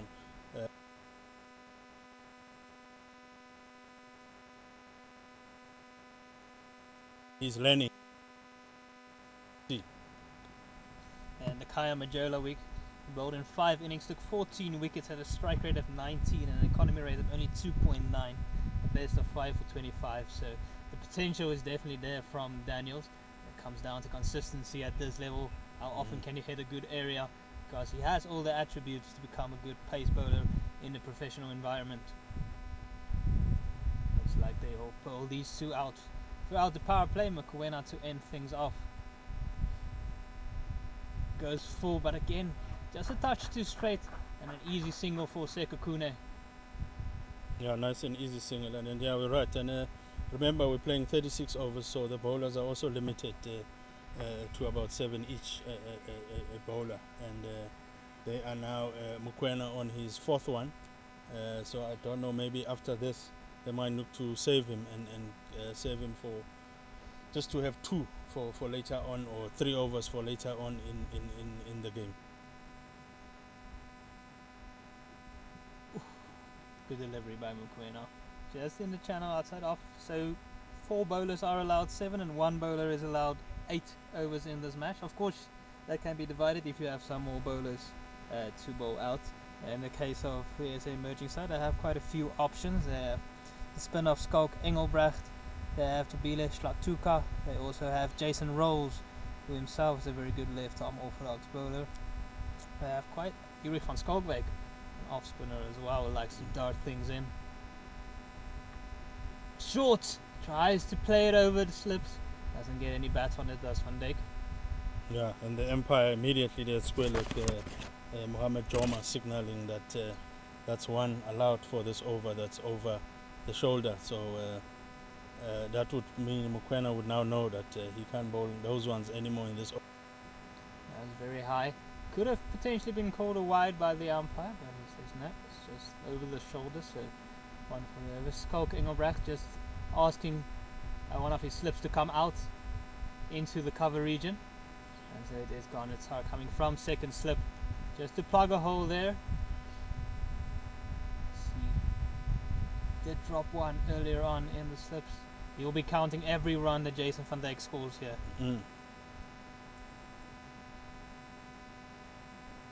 Goes very full, takes the inner half of the bat. Good very change up from Mokoena. Yeah, they'll be worried a bit knowing that they had him earlier on, they had a chance and they dropped him. So they'll be quite aware of because every little run that he gets is a bit of a needle into them, knowing that we could have had him sitting in the change room already. Exactly. Angle to the man at 3rd man, but both Mokoena and Daniels looking a lot better in the last couple of overs. And there it is, the last one of the power play. 1 more to go. Yeah, both batsmen now slightly not settled per se, but at least scoring runs off the bat. It was Kukune is currently on 10 of 17 balls, and Jason Van Dijk is on 11 after 26 balls. So, some of those were some beautiful shots through the covers from Jason Van Dijk. Short and diving effort from the man at covers, but again Mokoena a lot better. Final delivery of the power play in exactly the way Eastern Storm would have wanted to end it. 33 without loss after 7. Yeah, fantastic shot did it from Skukune, piercing that cover region, and immediately once he went past that fielding or the circle, all the fielders immediately just gave up because they knew it was going all the way to the boundary. And as you say, the 33 for no loss after 7 overs, I'm sure Eastern Storm will be quite happy in the position that they are at, because I'm sure one of the instructions from the coach would have been that let's try not to lose wickets earlier on. Let's see how the pitch plays, and as they continue playing like this, they can now start looking at a potential target, because they are slowly but surely settling. They're not out of the woods yet, because that pitch is still doing some funny things, and I see there's a bowling change from the north end. Yeah, Skalk Engelbrecht bringing himself into the attack. Off spinner is very used to these conditions, knows the Tuks oval very, very well, and they'll just have to assess for a couple of balls, see if there is any spin, if there's any hold in this pitch. You can see that man at cover, almost the catching cover and a catching mid wicket, or if it does hold and work through the leg side. Easy single from Van Dijk, not quite the right line to start with from Engelbrecht. Yeah, that's what you want as a batter, just that first one to get your eye in, and you can just get one and then go to the other side and have a look at him, because once you're on the non-strikers end, you can also look at his hand and look exactly what the bowler is doing, the captain. So good one, and for the left-hander, changes, and you can see there's still 3 guys catching from the boundary, but there's 2 on the onside and 1 that deep mid wicket on the boundary. Around the wicket too. Sekhukhune taking a quick single as well judged by these two. Good communication between them. Yeah, I must say, great start from these 2 guys. They're reading it nicely now, this pitch, and at least they are playing, showing some experience. Oh, get some nice bounce, does Engelbrecht. He does have a lovely action. Gets some nice flight, dip and turn. So he really moves through his action, as you tell youngsters to really work over that front leg, get those hips through. Yeah. The one thing that won't be in his favor, Werner, is these singles, because these singles mean he's bowling left and a right hand. That combination, every ball is bowling to a different. Bit of a appeal from Engelbrecht. Umpire not interested. Going for a bit of a lap, does Sekhukhune. There is a wide gaping hole here at 45 on the leg side.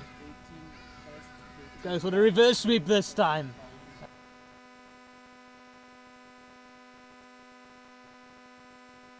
He's got beautiful hands there, Sekhukhune, and he knows that, and he backs himself with those hands.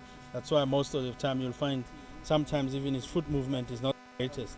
But also what always things is he's got beautiful, good hands.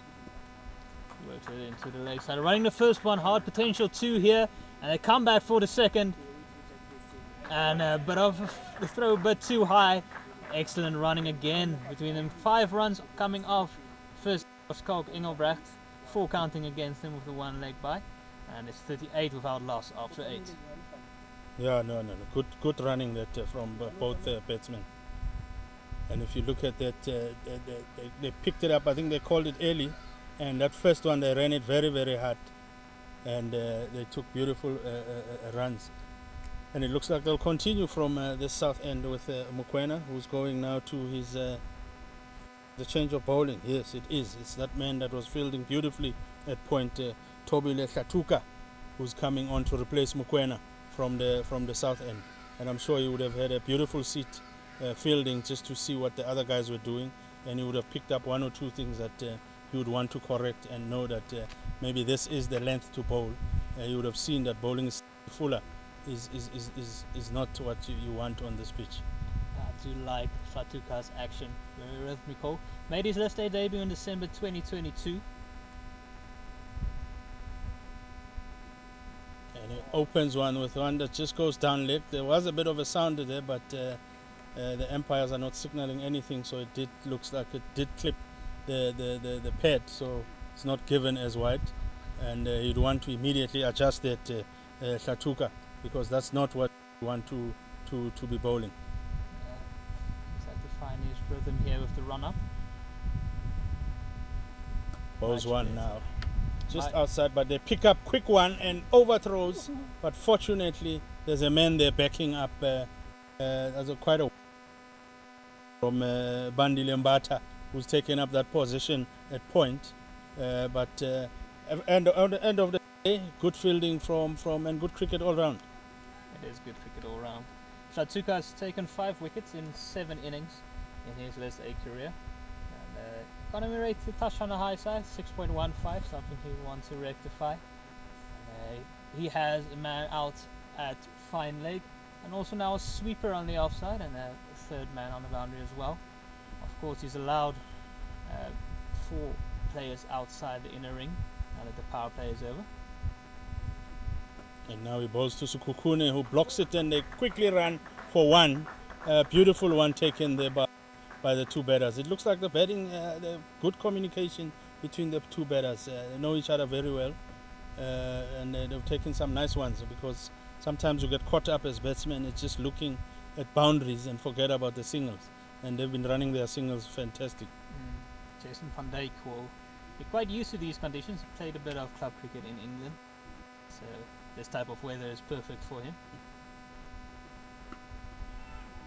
And that one, Tuks bowls is slightly short, but beautifully played by Van Dijk, but with no run. So he'll be happy with that, Tuks.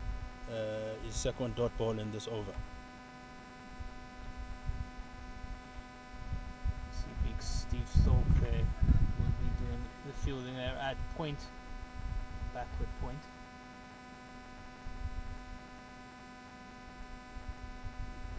And he gets cut by Van Dijk, and it pierces that two fielders, the Mbata and your point, and runs all the way for 4 runs.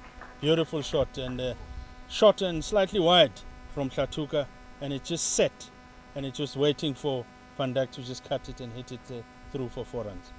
Yeah, just too easy, and gets nice over the top of it, does Jason Van Dijk. Interesting, they had a sweeper back for Sekhukhune, and now after that boundary, now they will have Bandile Mabata sweeping on the offside. Another youngster, exciting young all-round prospect.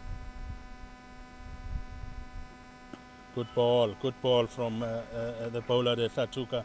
Good recovery from that, and it finishes the 9th over, and the score is 44, still for no wicket down. Yeah, the SA emerging side have failed to make use of a good toss that they won with a bit of stickiness in the pitch. They've just not shown the consistency required to really put the pressure on them. Yeah, no, 100% right there. I think they've also not just been bowling to that field and to these conditions. As you could see, there a lot of short-pitched bowling, and a few that were cut by Sekhukhune and Van Dijk were short and wide.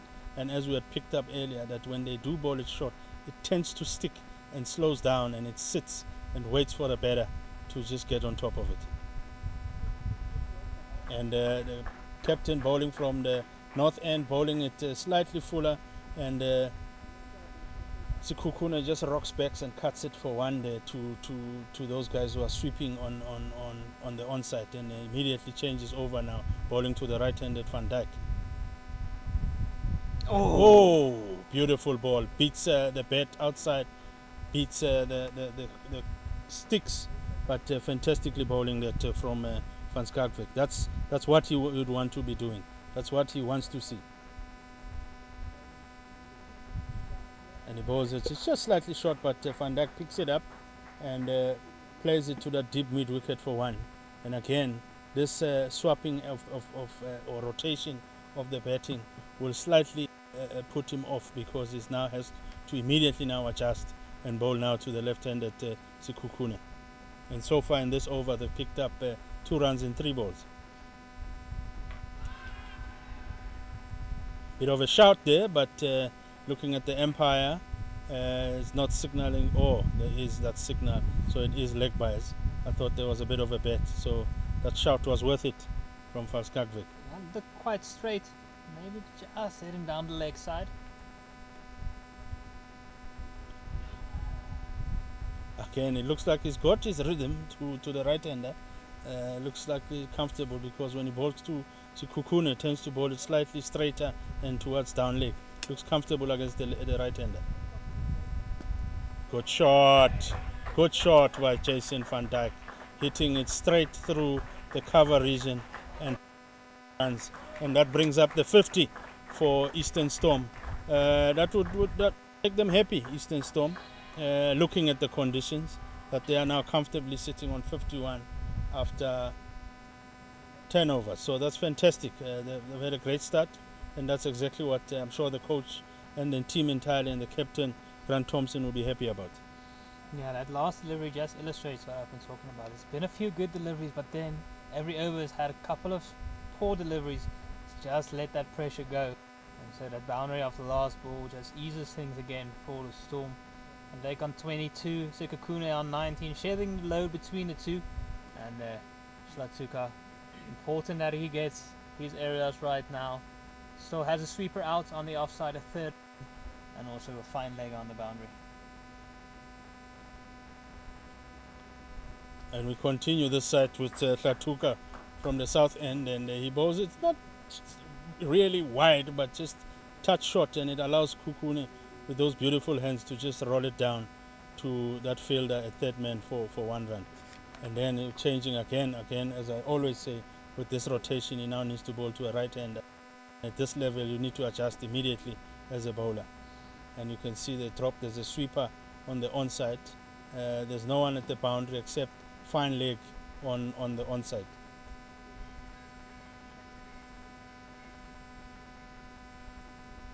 Oof, bowls it way wide, and the batsman went for it but missed it, and the umpire, Mr. Ntuli, signals it wide. Just to touch on Sekhukhune, the season started with a Momentum Health Challenge, little tournament held there at Supersport Park, and Sekhukhune in the very first match made a century there in that T20 tournament. Oh, that one again. But this one around, it's close to the body, to Jason van Dijk, but has a swish at it, but plays and misses it. And good bowling, I must say, from Tobile Hlatuka. Great recovery, especially from that first one that went wide. So this is what he would want to, that's the length he should be looking at to bowl. Sweeper is now back on the offside. Hlatuka bowls one again, same way. And this time around, Jason goes on the front foot, but misses it. And looks like Hlatuka is getting his rhythm slowly, and except that wide that he had bowled earlier on. So far in this over, it's just gone for 2 runs. So that's exactly what you would want. The only disappointing thing is this drizzle is getting a bit heavier, Varna. And it's if it keeps on like this.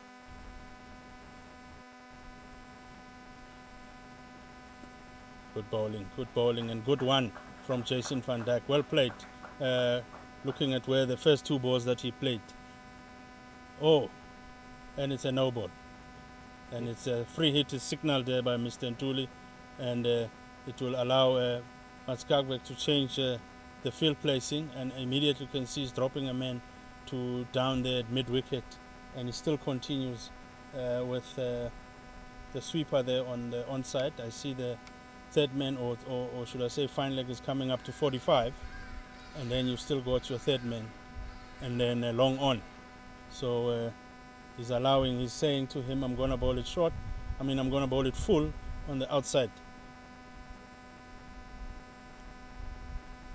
Good shot by Sekhukhune. He picks it up nicely with those beautiful hands to hit it for 4 runs. Yeah, and bowling to his field is Hlatuka.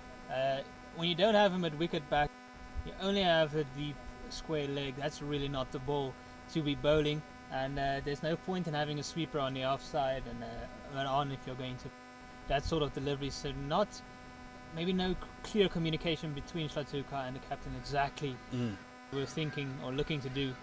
Definitely, that field placing for him meant to us that he's going to bowl it outside off stump, and he did the opposite. Plays again, and Sekhukhune looks at thinking with Jason van Dijk, but smartly so they decide against that 1 run. It could have been found wanting Sekhukhune running on to the other end, but good call at the end. Yeah, luckily the drizzle has just lightened up again, and all looks well again with the world. Eastern Storm finding a nice rhythm now, going at over 5 runs to the over on what was a tricky pitch early on. Still is from time to time when they hit the right lengths.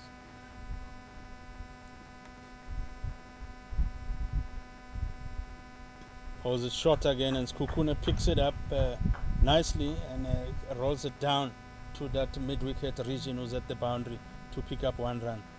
Up that run, I don't know if it was just him running funny, or was it look like there's a bit of a niggle. We'll look at the replay as well with Sekhukhune.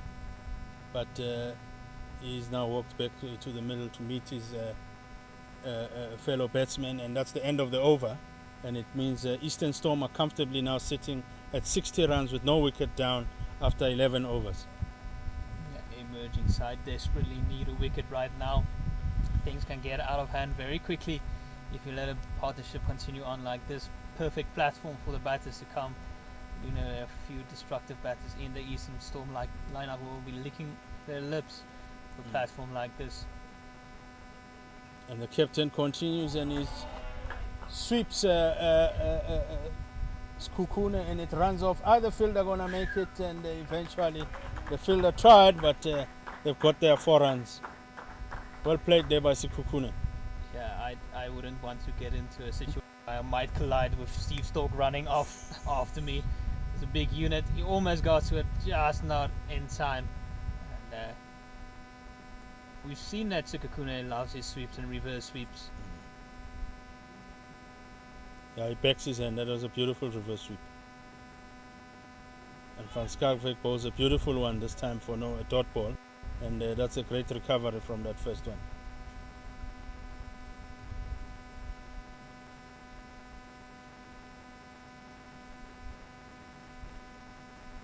Good one, and rolls back this time nicely. Sekukune, are they thinking of a 2? No, they're not going to decide against. And hits it nicely there to the fielder and that big unit that you were talking about. And I'm afraid of those, Werner. Those clashing of fielders never comes out nicely because especially a fielder like him. Now bowling to the right-handed, and he immediately, as I mentioned earlier, he looks very, very comfortable when he's bowling to the right-handed. And it makes it difficult bowling to a left-hander like Sekukune, who switches around. And this time around, he bowls slightly down and down leg, and the fielder, they're coming back for the second because there was a misfield there by the fielder, Ludwig, who tried to dive but didn't really stop it, and they then came back comfortably for 2 runs. Ring coming down slightly harder now. Umpires just having a look at each other, but still braving it out there. They do know. A bit of a shout there from the umpire, but from the bowler, but it was way, way too high. And looks like the umpires are having a chat, having a look at each other. And the thing is with this drizzle, the longer it stays like this, it makes that square or that pitch a bit soft and nut, and they'll be aware of that, the umpires. And there's a signal already to say, please come around towards the covers because we might need you very soon. The covers. Yeah. So I'm sure the players, especially the batting team, would be aware of that, and they will let's stick around and let's not lose a wicket until maybe a decision is made, and let's readjust when we're off the field to say reassess in terms of where we are and what we would want to be. But the thing is, these breaks would also already, which is a shortened game, might shorten it even more. Good shot by Sekukune. He plays it straight to mid-on, and he chances it, and he takes comfortable 1 run. Yeah, breaks aren't ideal, and you also know if you go off now, it will be tricky to come back on again if this type of drizzle remains. So lighter again now, but it's important that the grounds are on hand, close to the covers. If it should start raining heavy, you don't want a situation where there's a real downpour and the grounds off have to run all the way from the other side of the field, and then the pitch gets a lot more wet, then we might not have a restart. Yeah.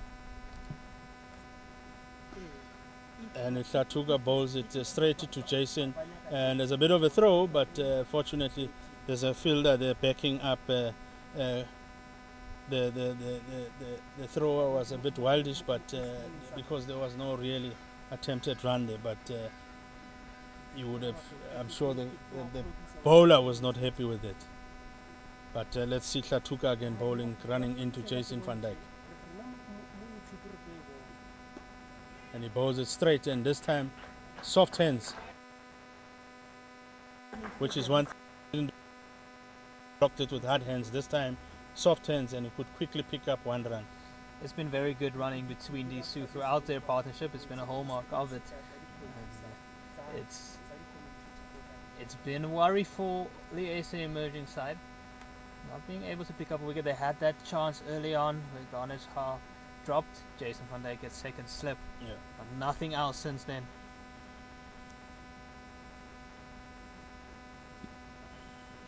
And that would be signaled to leg byes, hitting the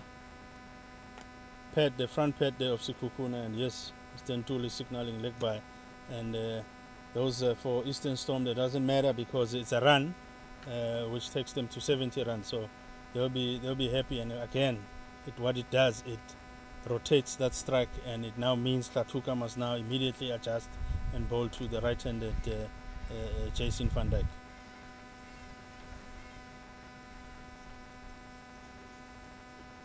Good cut there, short and wide from Tuks, but they come back for the second run and easily make it there. Beautiful running, as you said, Werner. There's been beautiful running between these two. Fantastic. Good awareness as well. A slight fumble from the man at the sweeper, allowing that second. Tuks not looking threatening here, so there might have to be a bit of a change brought in by Mr. Engelbrecht.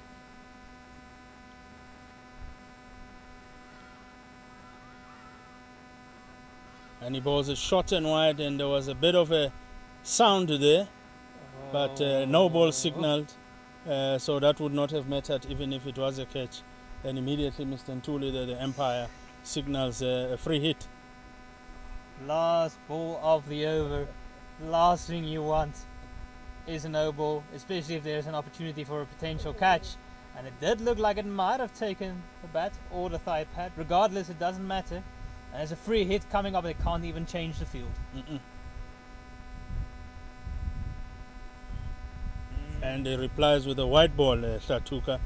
They've been naughty, this SA emerging team, with the bowling of wides and no balls early on, especially like we mentioned earlier on. In these conditions, you'd want the batsman to play and you'd want to bowl it that correct length, which is slightly not too full and not too short, just to tempt them and look for that nick, that edge outside.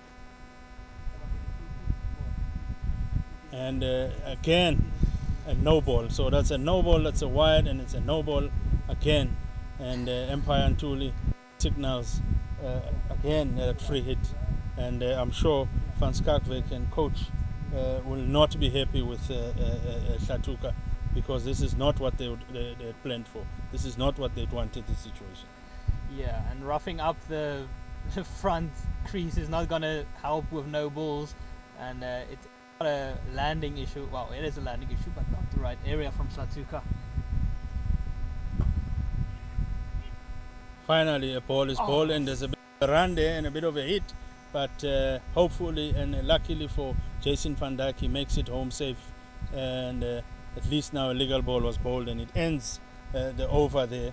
The 13th over, and it puts now Eastern Storm on 74 for no wicket down, and I'm sure Van Skarkwyk will have to think about it if he's going to bring Tuks back at this end, if anything. Sorry, the captain Skak Engelbrecht, to say, are we going to continue with Tuks on this end?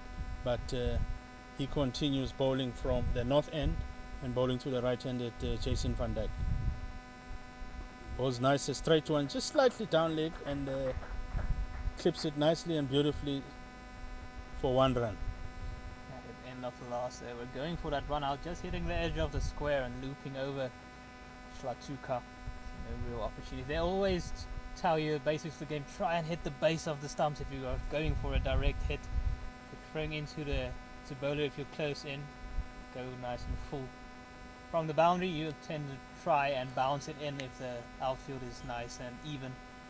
Try and skid it on, gather some pace towards the stumps. Some little adjustments there by the captain. And Sekhukhune tries and sweeps that. We'll look at the umpire, because I don't think it hit the bat, but it looks like there was a bit of a bat there, because Mr. Joma does not signal leg by, so those runs to Sekhukhune.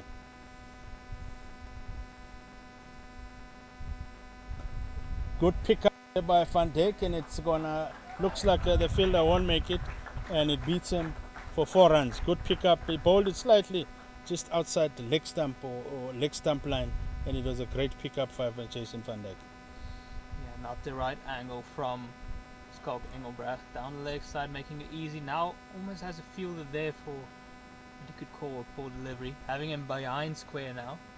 There's a big gap on the leg side, should he use it, Jason van Dijk.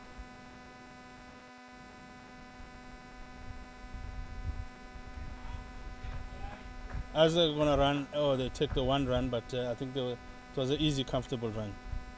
The fielder, Jason van Dijk, just hitting it straight to that 45 fielder, and but towards his right hand, so there was an easy run there for him. Nothing risky. And then bowling it short now to the left-handed, who just rocks back and cuts it down to that sweeper to come back and take one. It's all too easy right now for the Eastern Storm. There's no pressure being built, finding the gaps. And then he comes back with a wide Ankerbrecht to the right. That's the thing, as I was saying, Werner. Bowling to a lefty and a right-hand combination. This is exactly what happens, because you need to adjust immediately. And now he picks up one, and it goes all the way for 6. Is that the first 6 for the day? Fantastic shot that by Van Skalkwyk. And as you mentioned earlier on, it's becoming too easy for these batters, and now their confidence is getting higher and higher. And as you can see, Van Dijk picking that one beautifully to take his score to 35 and take the team score to 84. Gets that one right out of the middle. Ends the over. 90 runs for Eastern Storm, going at 6.5 runs and over. All of a sudden, we were talking they were over 5 runs to the over. Now that big over takes him to 6.5. In a very strong position are Eastern Storm, and no bowling change yet. Captain Engelbrecht deciding to stick with Stratuka for now. And sometimes some captains like to stick to a set plan, others like to adjust on the fly. And immediately beautiful shot through the covers, and immediately Sekhukhune calls 2 runs, and Jason Van Dijk is falling with the bat and everything, but fortunately for him and the team, the ball goes through for 4. That's poor fielding from Yuri van Skalkwyk on the boundary. A bit of a lazy one-hand stick out. In the end, running around, he made the route. He got there comfortably. Should have used both hands, but ends up running around it and let it go through for 4. Yeah, that's very, very poor from the fielder. That's especially with slippery conditions like that. You want to use your 2 hands. And we've already talked about Eastern Storm running away with it a bit. He can't afford those sort of lapses right now. Stratuka bowling is slightly short, and it's set for Sekhukhune there, but he had a flash at it and missed it. And the umpires didn't signal anything, so that's a fair ball. It's a dot ball. That's what he would want. It's been rare, those the dot balls. I haven't seen a lot of them. There's been runs coming all over between Sekhukhune and Jason Van Dijk. Jason Van Dijk suddenly picking up things. He's now on 41 of 53. Sekhukhune on 33 of 36.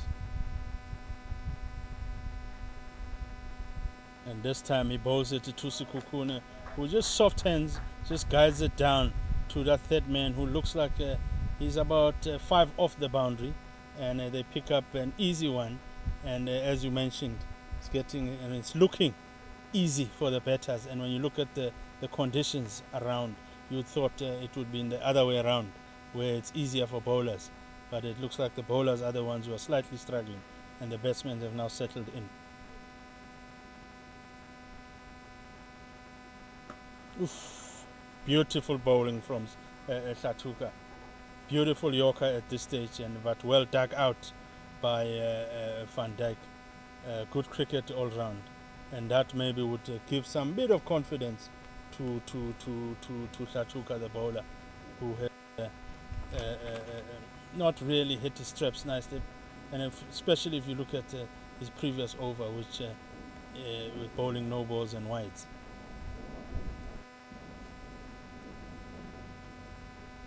Beautiful shots, but good fielding there by the fielder, and beautiful shot by Van Dijk.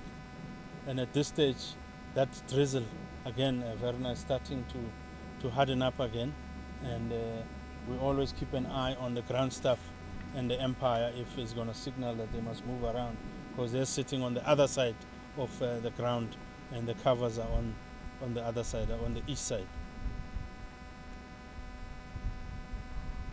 Well bowled, Stratuka, just outside off, and Van Dijk leaves it, and it finishes the over from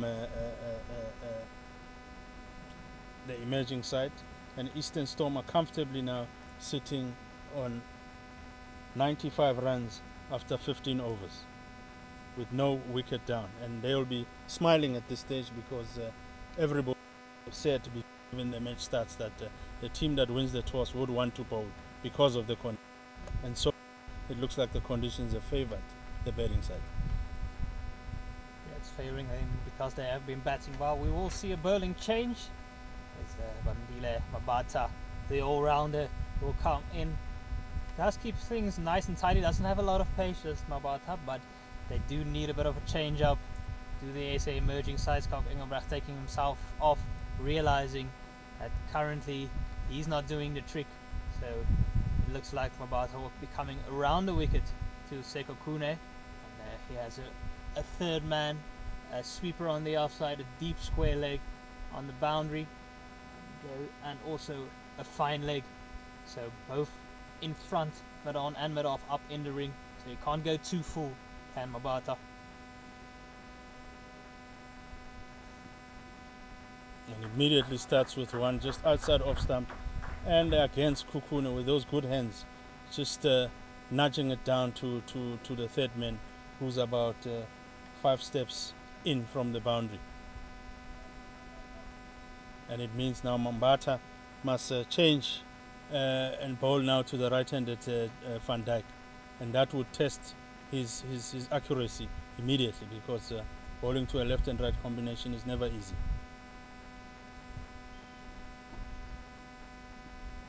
Ooh, beautiful bowling there by Bandile Mbata, beating the bat, that outside bat of Jason Van Dijk. That one moving back prodigiously for Mabata, and that's what we're saying. There is help on this pitch if you use it. There's one good length delivery, just seams back in between the gap between bat and pad. Luckily for Van Dijk, it doesn't go on to hit the stumps. Yeah. And it's bowling a nice pace, this Mbata. This maybe might be the pace that they're looking for. And inside Nick, or inside, that wasn't a fully controlled shot from Jason Van Dijk, but either way he gets a run, which counts towards the tally. But as I was saying earlier, it looks like this Bandile Mbata's pace could be the pace that can do the business for them, Werner. We've talked about this being almost English type of conditions today, and that's the type of paces who generally do well in England and in club cricket. Those medium paces who can just move the ball around a bit. Comes now to the right and left-handed Sukukune, who cuts it after it being bowled short and wide. Cuts it to that sweeper for 1 run. And umpires have just signaled to the ground staff there to please move across towards the covers, because this drizzle is not getting any better. It's unfortunate. For now, it's not too bad yet. They won't go off right now. The ground staff need to be close by. Got shot through the covers by Jason, but there is a fielder there, the sweeper, who will bring it in to Piri, the keeper, and they just managed to get 1 run. No boundary so far from this over, which is a bit of an improvement from the last few overs that we've seen. But it is the 100 runs that have come up for the Eastern Storm. It's been a wonderful partnership between these two. They've looked settled almost throughout.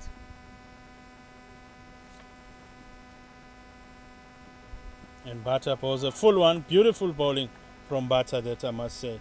And as you mentioned, there hasn't been a boundary of this over. That's actually very good bowling from Bata. This pace, it looks like it's the pace that they would be looking at. And apart from the pace, the areas also a lot more control showed by Bata. And it looks like Jason Rolls will be coming into the attack, left arm orthodox, and he's also one that generally lends some control, and that's what Engelbrecht needs right now. Needs to build a bit of pressure, try and get a wicket. Yeah. Try and get back into this game, as things stand right now. Eastern Storm in a commanding position. Might even consider getting a slip in there, because what they need right now is a wicket. But for now, it looks like there will be a catching cover. There's a man out here at long off. It's also a deep mid wicket, and there is a fielder going into the slip position now. Looks to be Ludwig Schult, and a deep square leg going out as well. Yeah, Jason Rowe will come into that left and right combination, and I'm sure he would have seen from his teammates earlier on that that's something that he would need to work on.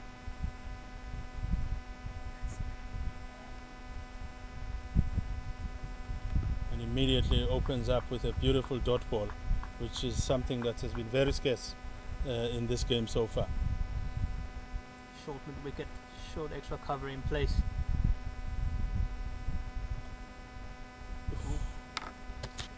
Goes for the lab, but it's the toe of Jason van Dijk's bat. A bit too early on it. Rain coming down a bit heavier now. Umpires just having a look at each other.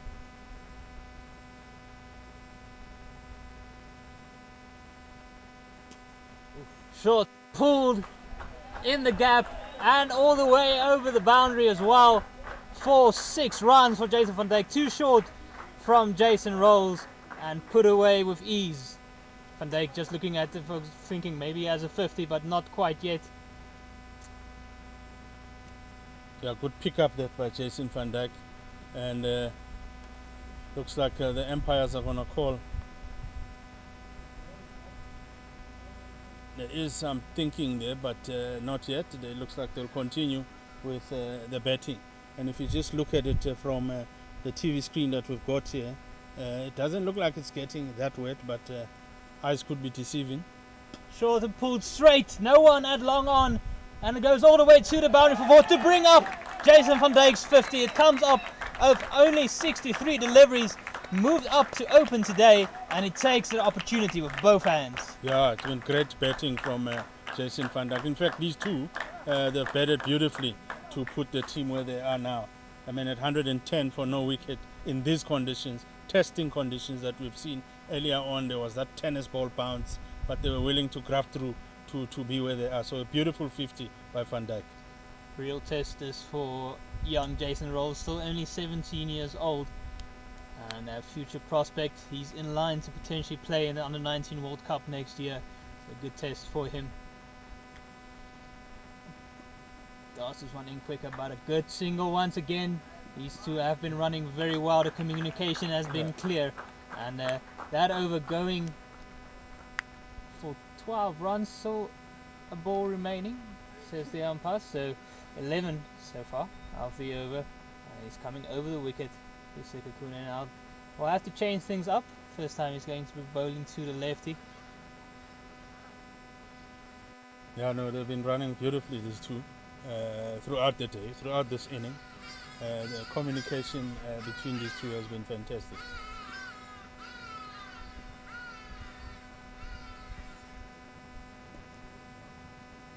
Finally ends the over with a dot. It's Nelson without loss after 17 overs. Eastern Storm rapidly moving along at 6.7 runs to the over. Emerging side looking at a big target currently, and we're almost halfway through the innings. Remember, it's a rain-reduced match here at Tuks Oval for this Division 2 one-day cup match. There's also some other matches happening around the country. In Division 1, the Titans have been bowled out for 110 by the Pole Rocks, and it's been a real struggle for them on a slowish pitch there at Boland Park. Halim, the one player standing up, making 45 of 72. A bit of a contribution from Rulo van der Merwe, the veteran, 23 of 62. But the spinners, Manak and Von Berg. Goes for a quick single again. Shy at the non-striker's end, doesn't hit. Does Skalk Engelbrecht. So the Titans not getting their one-day cup season off to a good start. 3 wickets for Van Berg for only 27 runs. Manak 3 for 12 and 7.4 runs and over, giving absolutely nothing away. Yeah, and then in Division 2 it looks like Tuskers are having a good one there against Rhinos. Down the leg side will be wide. Yeah, they've put a good one there. They've scored 256 for 6 down after 50 overs. So Mpumalanga Rhinos will be looking to chase that, needing 257 to win. In the other game, Limpopo, the Walmro Impalas, 147 for 5 in 32.2 overs against the Garden Route Badgers. goes across the stumps. But nice adjustment by Mabata, who's shown some good control. Apart from that wide after the last delivery, he's shown some good control so far in his short spell. Yeah, every now and then you can see after a ball, Empire Juma just walking across and having a look at Ntuli, Empire square leg, just maybe saying, let's keep an eye on this drizzle. Whoa, short and very wide. Umpire says it's okay. Sekukune is a bit surprised that that is a dot and not a wide, but it's I need to compliment the umpires here for staying out there.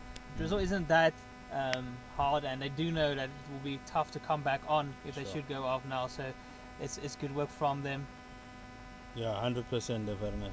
They 100% know that once they get off with this drizzle, it will be tough to come back. Nice work from about 3 dots in a row. Just a little bit of pressure, not a lot, because you do know that Storm is still going very well. But we haven't seen a string of dot deliveries like this in a long time. No, it's at this stage, there was a stage where we would say these dot balls are like gold. But yeah, you know, the rule does that if they do get off from this drizzle, they can never come back on the field unless the drizzle has completely gone off. Short and wide cut into the gap by Sekukune, running around and won't be able to get there.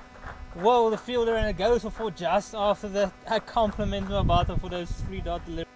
He tries something completely different for a boundary, and suddenly the over's gone for 6 and 1 more to go before we will have a short drinks break.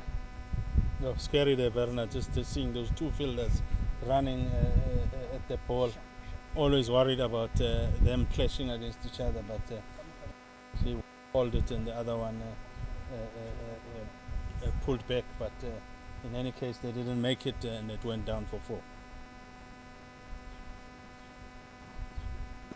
Goes much fuller, another dot delivery, and Mabata is gone for 10 off his 2 overs. It's 117 without loss. Halfway through the innings, we will have a drinks break, and the Eastern Storm will feel very, very comfortable with this start.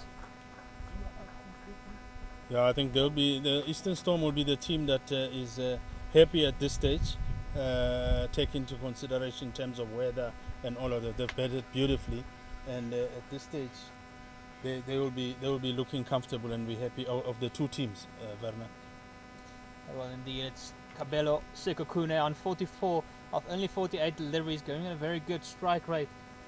There's Sekukune of 93, Jason van Dijk on 55 of 65, and we'll be back with you very shortly.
Welcome back after the drinks break, where Jason Rolls will continue on to Jason van Dijk. Short of length, just punched back. Would have been a bit of a discussion from both teams, from SA Emerging side. What will they do to get a breakthrough here? From the Storm side, what target will they look to set here with this perfect start? It angles in. Nice drift into the right-hander from Jason Rolls. Gets it to skip through. He'll want to improve on that first over where he gave a couple of loose deliveries.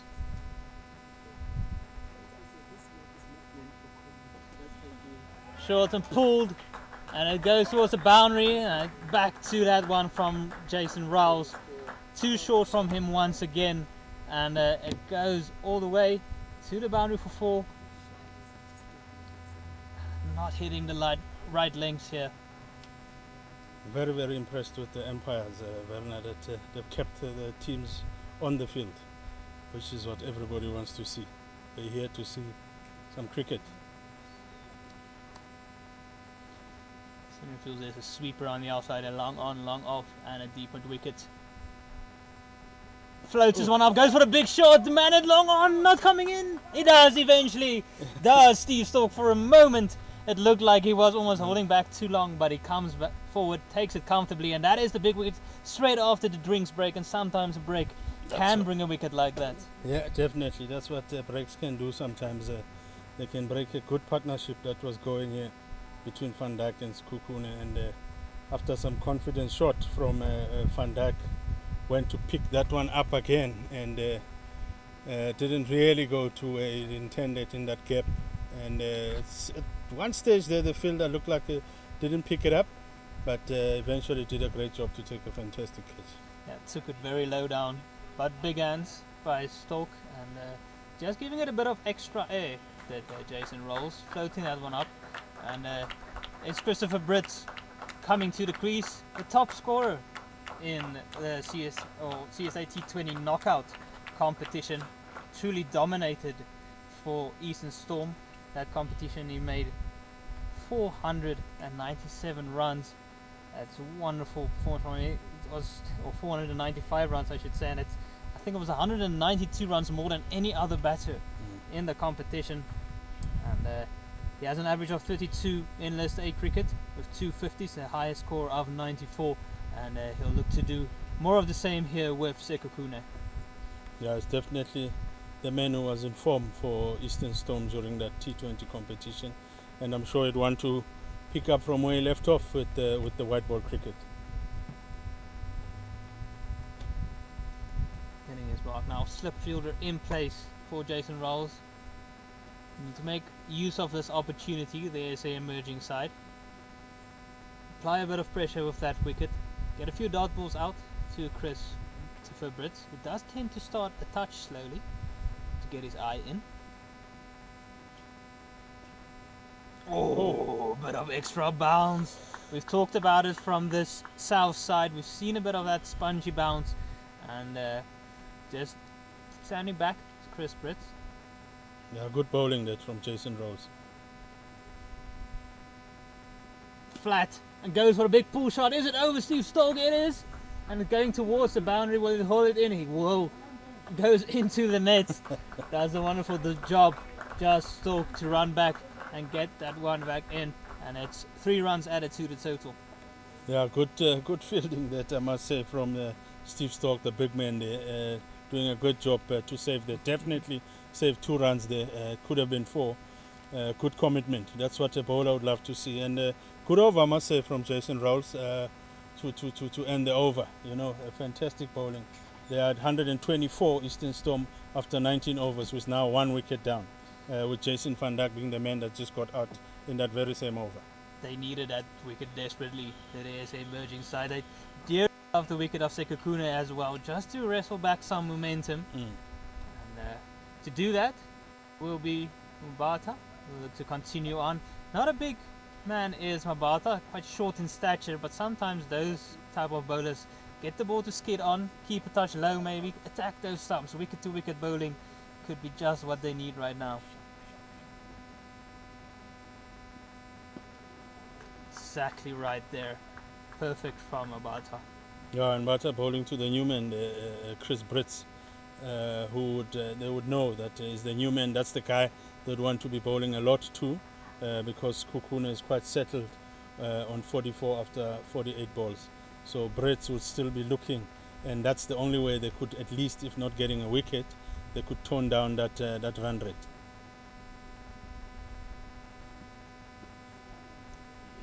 Touch on the leg side, running the first one hard, and, but it will remain just the one. Good attacking fielding from Garnetar from deep leg. And in other matches in Division 1, it's the Warriors who are compiling a massive score at against the Dolphins. And surprise, surprise, it's Jordan Harman again with the runs.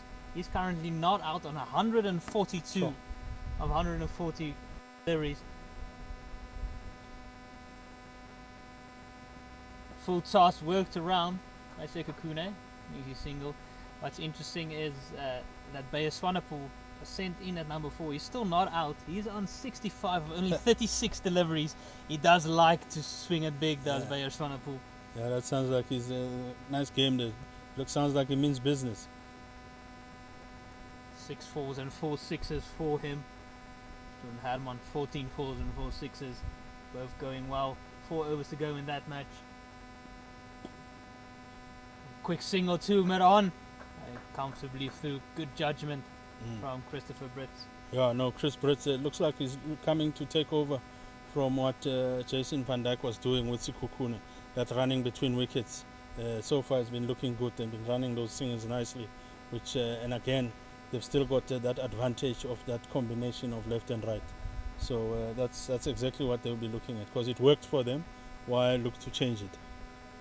Mandile Mabata has brought some control to this bowling lineup. Nice back of the length. Good areas, tucking Sekukune up. He does like to free his arms. He's looking for a single there, but good call from Brits to say no, because Kukuna would not have seen the man coming slightly from behind his right hand side. So good call from Brits.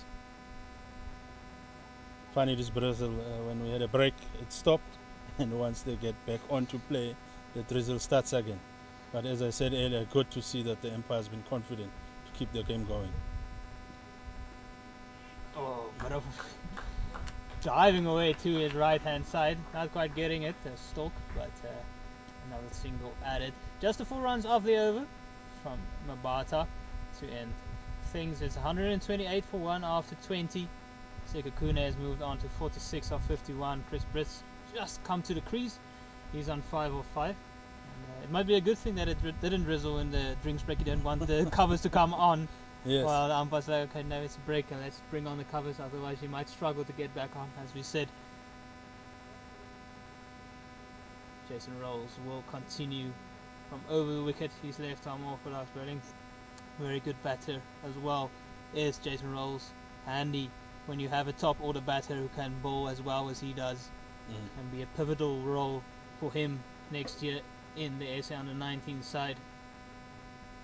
But short, up in the air, just fall short of Jurich van Schalkwijk at cover.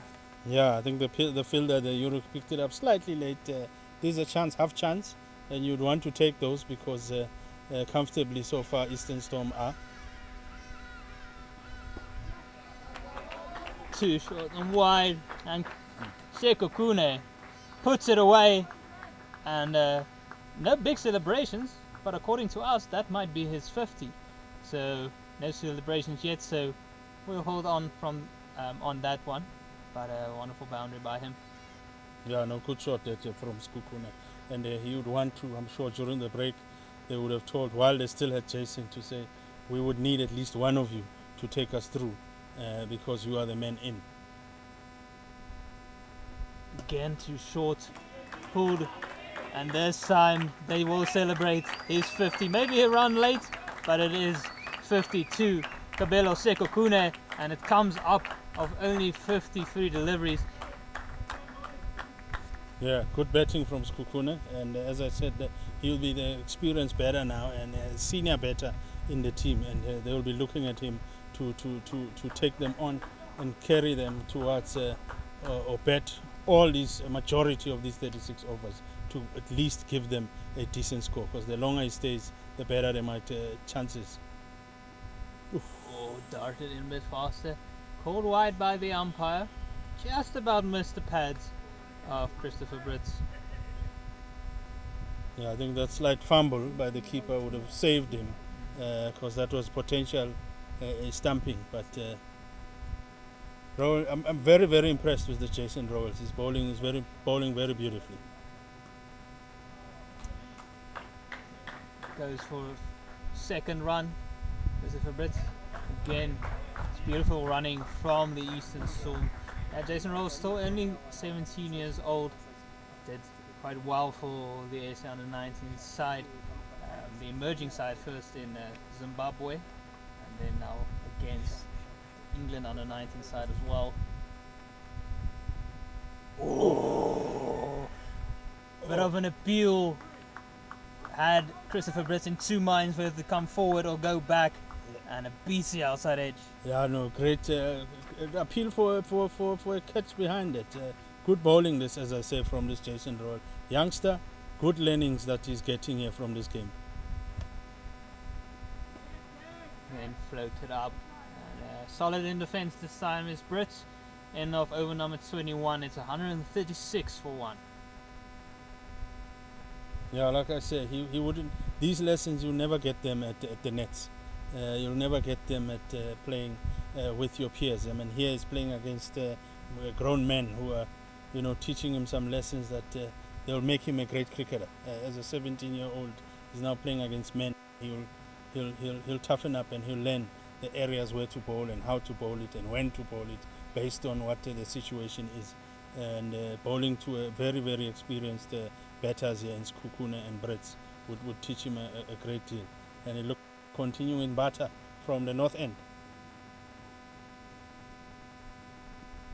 Oh, gorgeous delivery by Mabata, using that angle wicket and just making sure it keeps its line outside the off stump. And Sekhukhune not getting any bats on it, maybe good for him. Yeah, lazy shot, I must say, from him that, but brilliant bowling from Bata. I did say earlier on that this Bandile Bata, the pace that he's bowling at, the pace for this pitch. Oh, short, tries just poking. No real full commitment from him. Trying something different from Bata. He's been very good. He's been going at just over 4 runs to the over. A lot different than some of the other bowlers so far today. And that pressure has almost helped in that wicket that Jason Rowell took after the drinks break. Yeah, definitely. And this time, third man straight to him! And we've talked about Sekhukhune just poking outside the off stump, just guiding it right into the hands of the towels from Abata, and that wicket is so well deserved. Yeah, definitely. Looks like it was, looking at the replay, that just a nick off, looks like a practice kind of for boundary fielders, and it went straight into Tuks' throat, and he took a beautiful catch. Very poor, that I must say, from Sekhukhune, the man who is in. You would want him to face, like I said earlier, the majority of this 36 overs, because he's had a start. Now Grant Thompson, the captain, is coming in a situation where even the drizzle is becoming heavier. And at this stage, 136 for 2 after 21 overs puts Eastern Storm slightly in a different situation compared to what they were on. Things have changed since the drinks break. Both openers gone, and suddenly the emerging side feel that they might have a bit of an opening to play some pressure, as Kune has just capped off for his 6. Disappointed, had an opportunity to make a big score here, and it's 2 new batters at the crease now. Christopher Brits joined by captain Grant Thompson, who has all the experience in the world. Does Grant Thompson played a lot of his cricket for the Titans and moved over to Northern Cape Heat for a season, now over to Eastern Storm, giving his experience to the youngsters over there. Yeah, very, very experienced guy, this Grant Thompson. Grew up underage cricket in the Lions setup, moved over to Easterns and moved over to Titans, and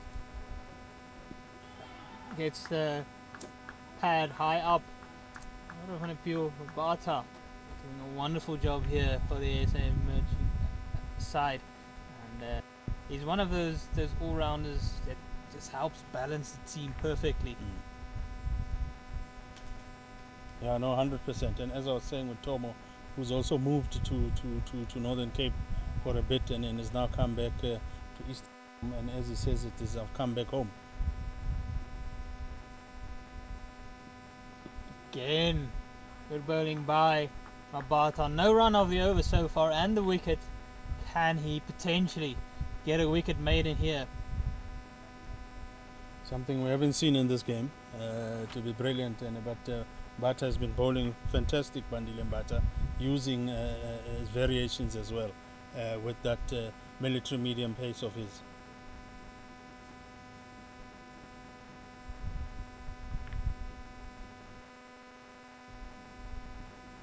Oh, and it comes back in. Unfortunately, that will be a single just to end the over. So it won't be a maiden, but still an exceptional over from Bandile Mabata. 137 for 1 after 22. Just a bit of a change of momentum here in this match. Commentators guessed that we should have maybe kept our mouth shut there, Werner. But no, I must say, good bowling from Mbata. Quite nippy, young man, not too tall, but uses his military pace very, very well. And it was a good over that.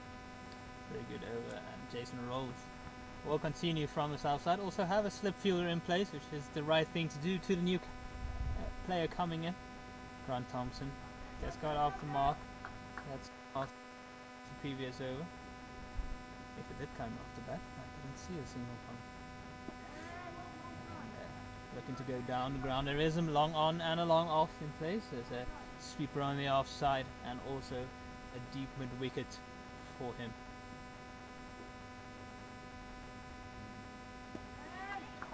Oh, just wide of the fielder at mid wicket, and they will come back for a second. Those are actually the first runs for Grant Thompson after that leg by from the previous over.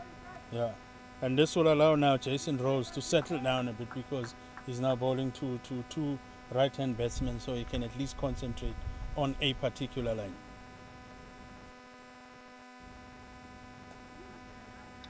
Foul punch and good fielding from Stork running to his right-hand side. Because that left and right combination did very well for Eastern Storm earlier on, but it will allow now the bowlers to settle down a bit and plan even the field placing, because now at least you're bowling to one dimension in terms of one right-handed bat. Ooh, perfect length from Rolls, gets that extra bounce as well, takes the gloves off Brits. Field change as well, still going into an cover region now. Slip fielder going behind square on the offside. Goes for a late cut. Does Brits very tight on the stumps, risky shot. Yeah, and lovely bowling from Rowles, and now having a bit of a chat with the skip Engebrecht to say maybe let's finish strong, let's look to not give them anything. It looks like there's a field change, pulling that man from the sweeper, bringing him into the ring, just to tighten up that cover region, to know maybe deny him a single in this ball. Wonderful Fantastic. bowling by Jason Rowles, keeping things nice and tight to end the over, and does feel like things are changing a bit here. SA emerging side feeling a bit more confident after those 2 wickets. Eastern Storm just needing to rebuild a bit between the 2 new batters before they can set their eyes on a strong finish. Remember, it's a rain reduced match, so only 6 overs to be played aside, and good news is that the rain has let up for the moment. Yeah, 140 for 2 after 22 overs. Even Stevens. Comes back in by Mabata. He's been bowling for areas, has Mabata, not giving anything away. And it's exactly what they needed after some of their other bowlers like Engelbrecht and Slatuka were both going at over 7 runs to the over. Mabata at under 4 runs to the over. And he's picked up crucial wicket off Sekukune in the previous over. And now to Christopher Brits. It's a bit wider, and the umpire signals. I felt it's a bit harsh from the umpire. It looked like it might have been just inside that guideline, but the umpire says no. Umpire Mohammed Zuma. Yeah, that was looked like very, very harsh from the umpire there. It looked like a fair ball, but we are not right in line of that, so maybe we are not the people to judge the umpire, but from just what we saw, thought a bit harsh, but let's see what Mbata says. Oh, beats the edge again. That's Mabata. Just hitting good lengths here. Mabata keeping it very simple, and that's exactly what you need to be doing on a pitch that has a bit of help for you. Yeah, this Mbata said bowling beautifully. The pace is exactly what they were not looking to bowl it too quick, and just using his pace and using the length and just that little outswing that he's got, that little movement that he's got off the ball. Oof. Again, Brits keeps driving, Mabata keeps beating the bat. Oh, 3 dot balls that have been fed, except the wide that was called earlier on, so 2 dot balls. But all 3 balls look beautiful, including that wide that we thought was a bit harsh. But so far, Mbata is bowling fantastically. That's exactly what they want at this stage, just to put pressure, because those dot balls do put pressure on the batters. This time takes the outer half of the batter. Or run this one, looking to come back for the second, but it's good fielding by Stolk to keep it down to 1. It doesn't look like the easiest pitch to drive on, unless it's very over pitched, a real long half volley. If you hit a good length, it's not easy to hit on the up. No, definitely. Because that's what we had thought earlier on when we saw the conditions, to say it's not going to be an easy strip to bat on. Just plays it down to third man, well controlled by Grant Thompson. And it will be an extra delivery in this over with that wide. Now we must compliment the ground staff here. They did a good job, because this so far, with all this drizzle that's been up and down, Werner, the pitch still has a bounce, still playable. The umpire is still confident in keeping the teams out there, so they did a fantastic job. It means they've prepared it nicely. Done a good job, but of a field change from Captain Engelbrecht. Getting a slip fielder in place now, which does feel like the right call after beating the bat of Brits a few times in this over. And so it is Yuri van Schalkwyk coming into the slip position. Takes the inner half of the bat, just moving back in from Mabata, making life uncomfortable for the Eastern Storm batters here as we come to the end of over number 24. 145 for 2. Yeah, how it would have still been nice for Eastern Storm to still have one of their 2 batsmen who was in, to be still in batting in this situation, because it will give them some sort of an idea of what they want as a total. But now having technically 2 new guys on the pitch, even though 15 and 18 respectively, they would have loved to have a guy who's in either Sekukune or Van Dijk.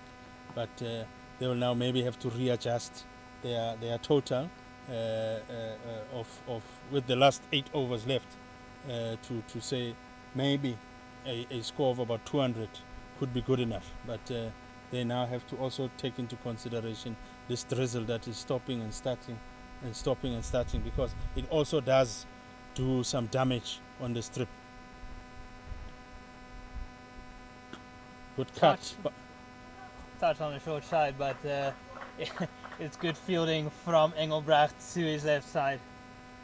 Yeah, no, and Rose that lured it in because he bowled a slower one there to actually call the batsman to come out. And as I said, this Jason Rose is very, very impressive. Looks like a young man who can think as well. And now he bowls a straight one to the experienced Grant Thompson to get a dot ball. Good bowling, good thinking from Rose.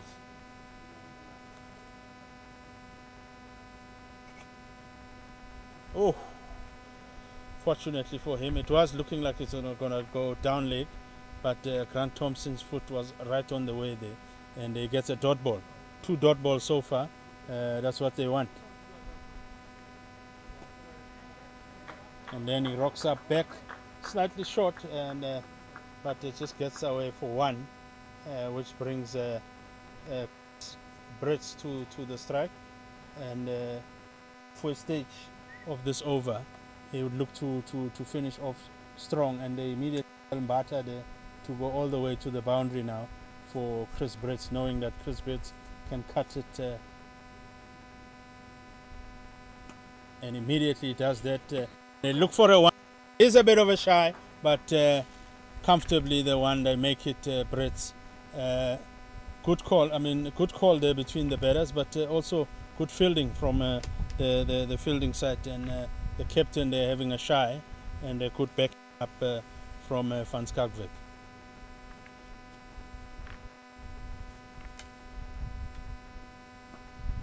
And this one again, it bowls a slightly short Jason Rowells, and allows Grant Thompson to just rock to that vacant area in the cover region, and they get 1 to finish the over. And the over now, after this, they are now 149 for 2 wickets down after 25 years. There's been plenty of work for Steve Tilda, been following him around and doing a good job. And, yeah, Jason Rowells is quite an exciting young all-rounder, very exciting batter as well. We'll see him later on, hopefully, in the second innings. Schalk Engelbrecht coming back into the attack. Besides, it's his turn again now with the 2 new batters to the crease. Vandile Abata doing an excellent job in his spell. And immediately bowls it just outside off stump, short, and allows Grant Thompson to just guide it down to that vacant area, and they're able to pick up 2 runs. And I'm sure immediately Van Skalkwyk signals to the fielders that both the fielders to close up. The captain, the bowler just signals that they must close up a bit in tar, coming a bit closer to cover and block that area. But Grant Thompson this time picks it up on the leg side, and Bata does fantastically to sweep and go around that ball, but they managed to run 2 runs. Engelbrecht not finding his area so far today. A bit of a struggle for him. He's been on the short side, and coming back into the attack. You can't let the pressure go now that they've been bowling up. Captain needs to set the example. Yeah, definitely. He bowls 1 now to Grant Thompson, and fortunately from the previous ball, he had moved that fielder there, and now Tar was able to cover it and no run. So fantastic, good thinking from the captain there. This time ball slightly short, but they just managed to pick up 1 run, Grant Thompson, and it will mean there's about 2 balls left, and he now bowls to Chris Brits.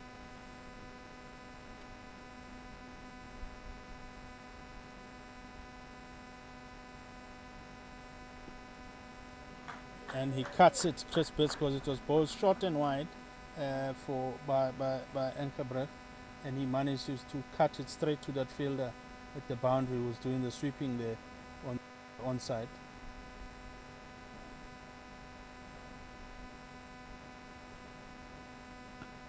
And again bowls the same thing, and Grant Thompson does the same result, same ball, same result, just different batter. Does seem like Engelbrecht is things up enough. He's bowling too flat almost, not trying to beat the batters in the air.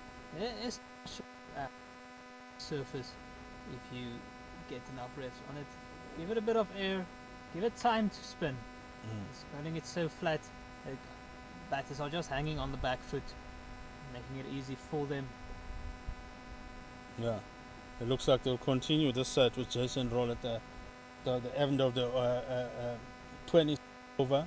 They're 156 for 2, Eastern Storm, and Jason Rose continuing to bowl from the south side.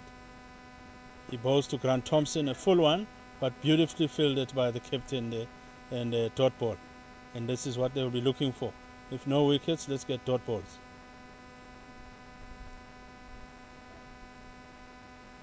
Again, does bowl a slightly fuller one, and no run. So that's a great start so far of this over. 2 balls, 2 dot balls. He's hitting a great length. Not sure he should come forward. Here's Grant Thompson.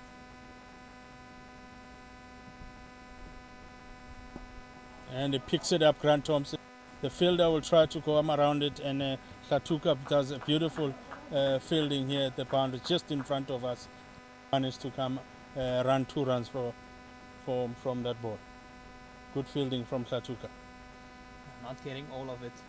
While Grant Thompson still easing his way into the innings.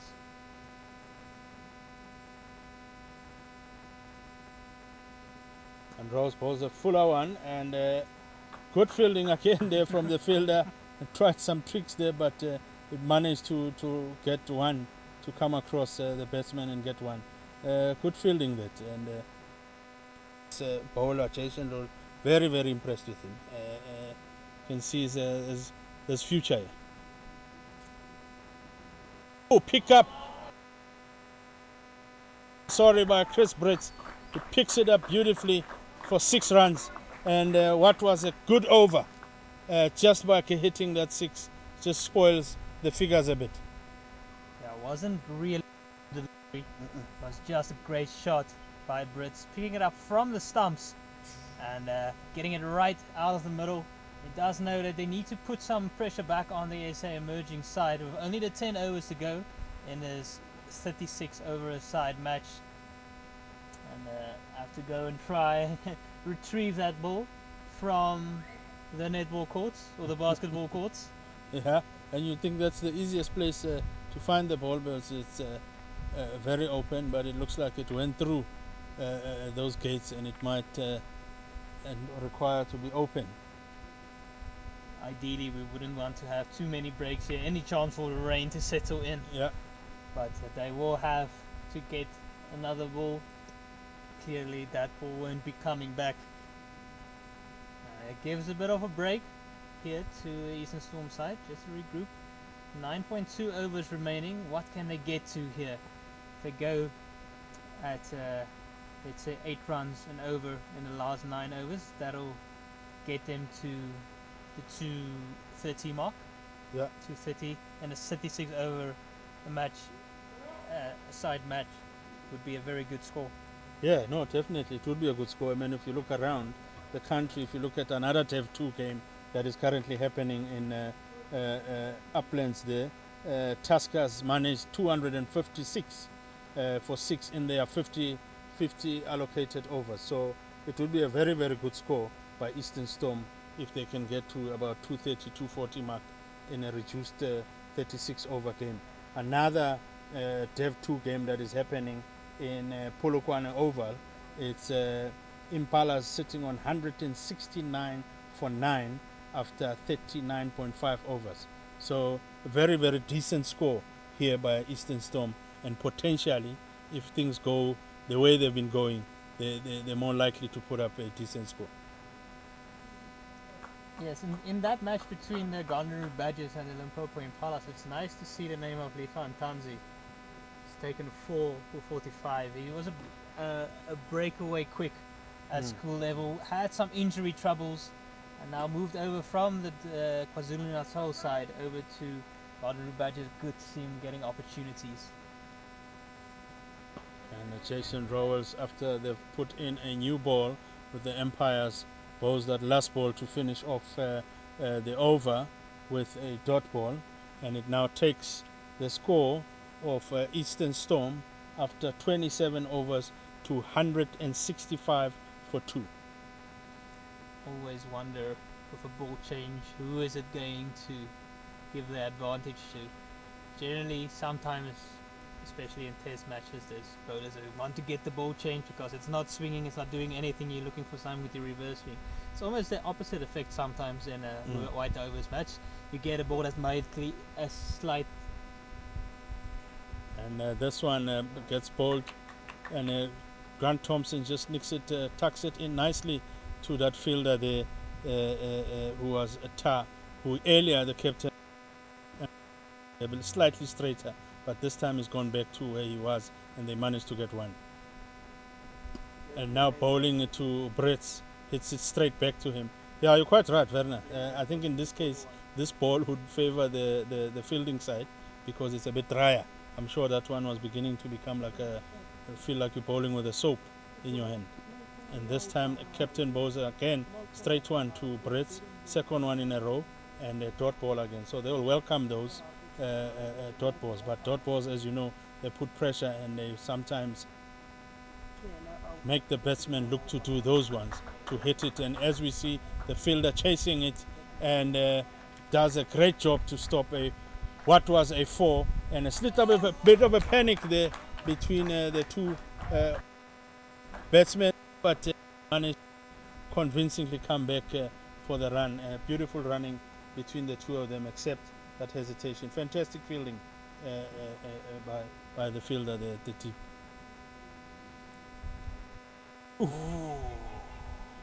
It looked like it did not even hit a bat. It looked like it hit the inner thigh pad. We'll see from the signal from the umpire, Mr. Juma, who signals a bye.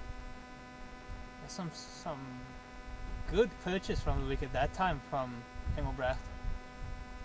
Spinners will feel encouraged by that. And this time around, Chris Brits just rocks back and hits it beautifully in that gap to finish the over from the captain that side, Engelbrecht. And it takes the score of the Eastern Storm after 28 overs to 169.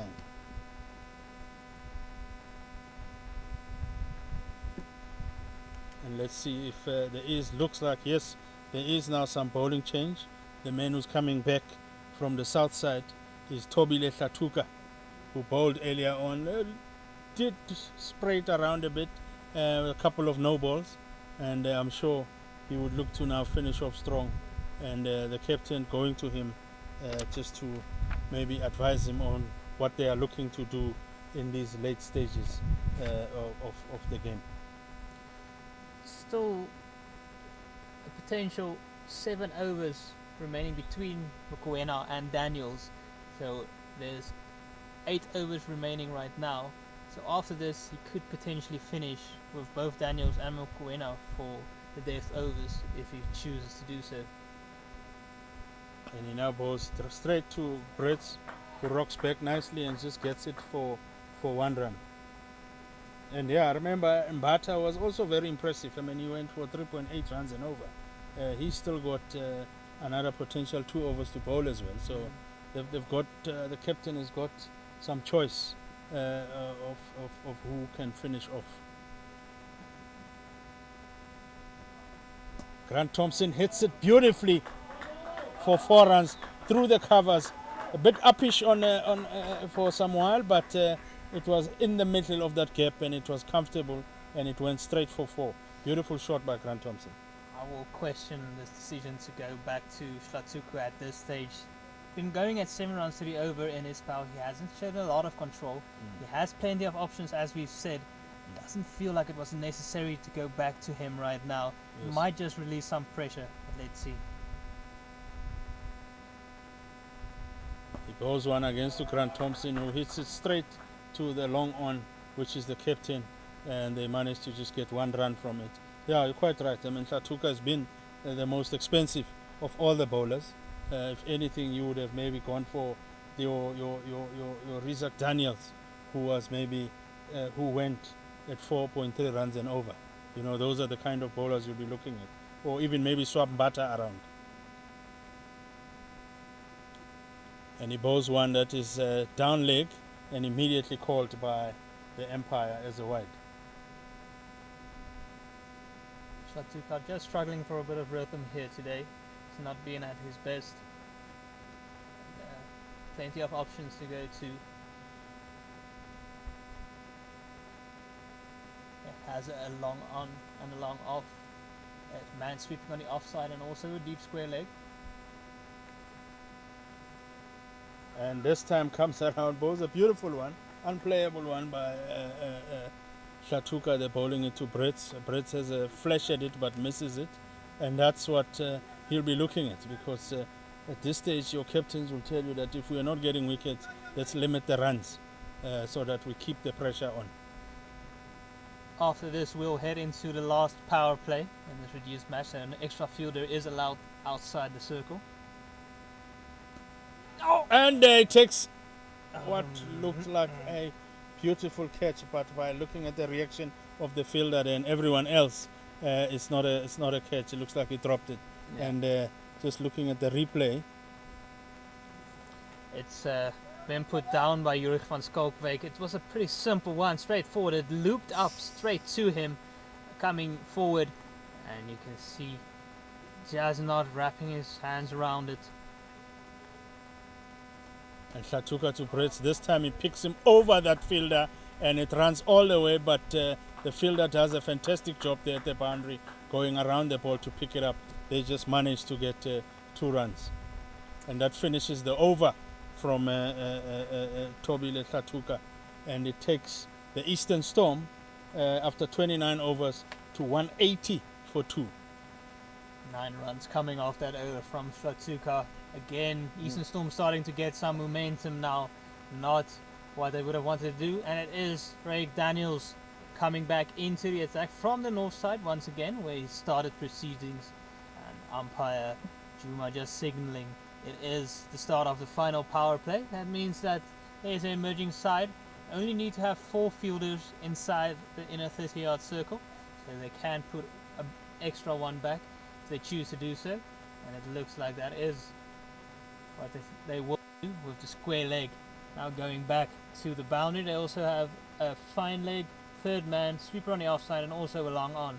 So can't go too full outside the off stump with Matt off up in the circle. Yeah.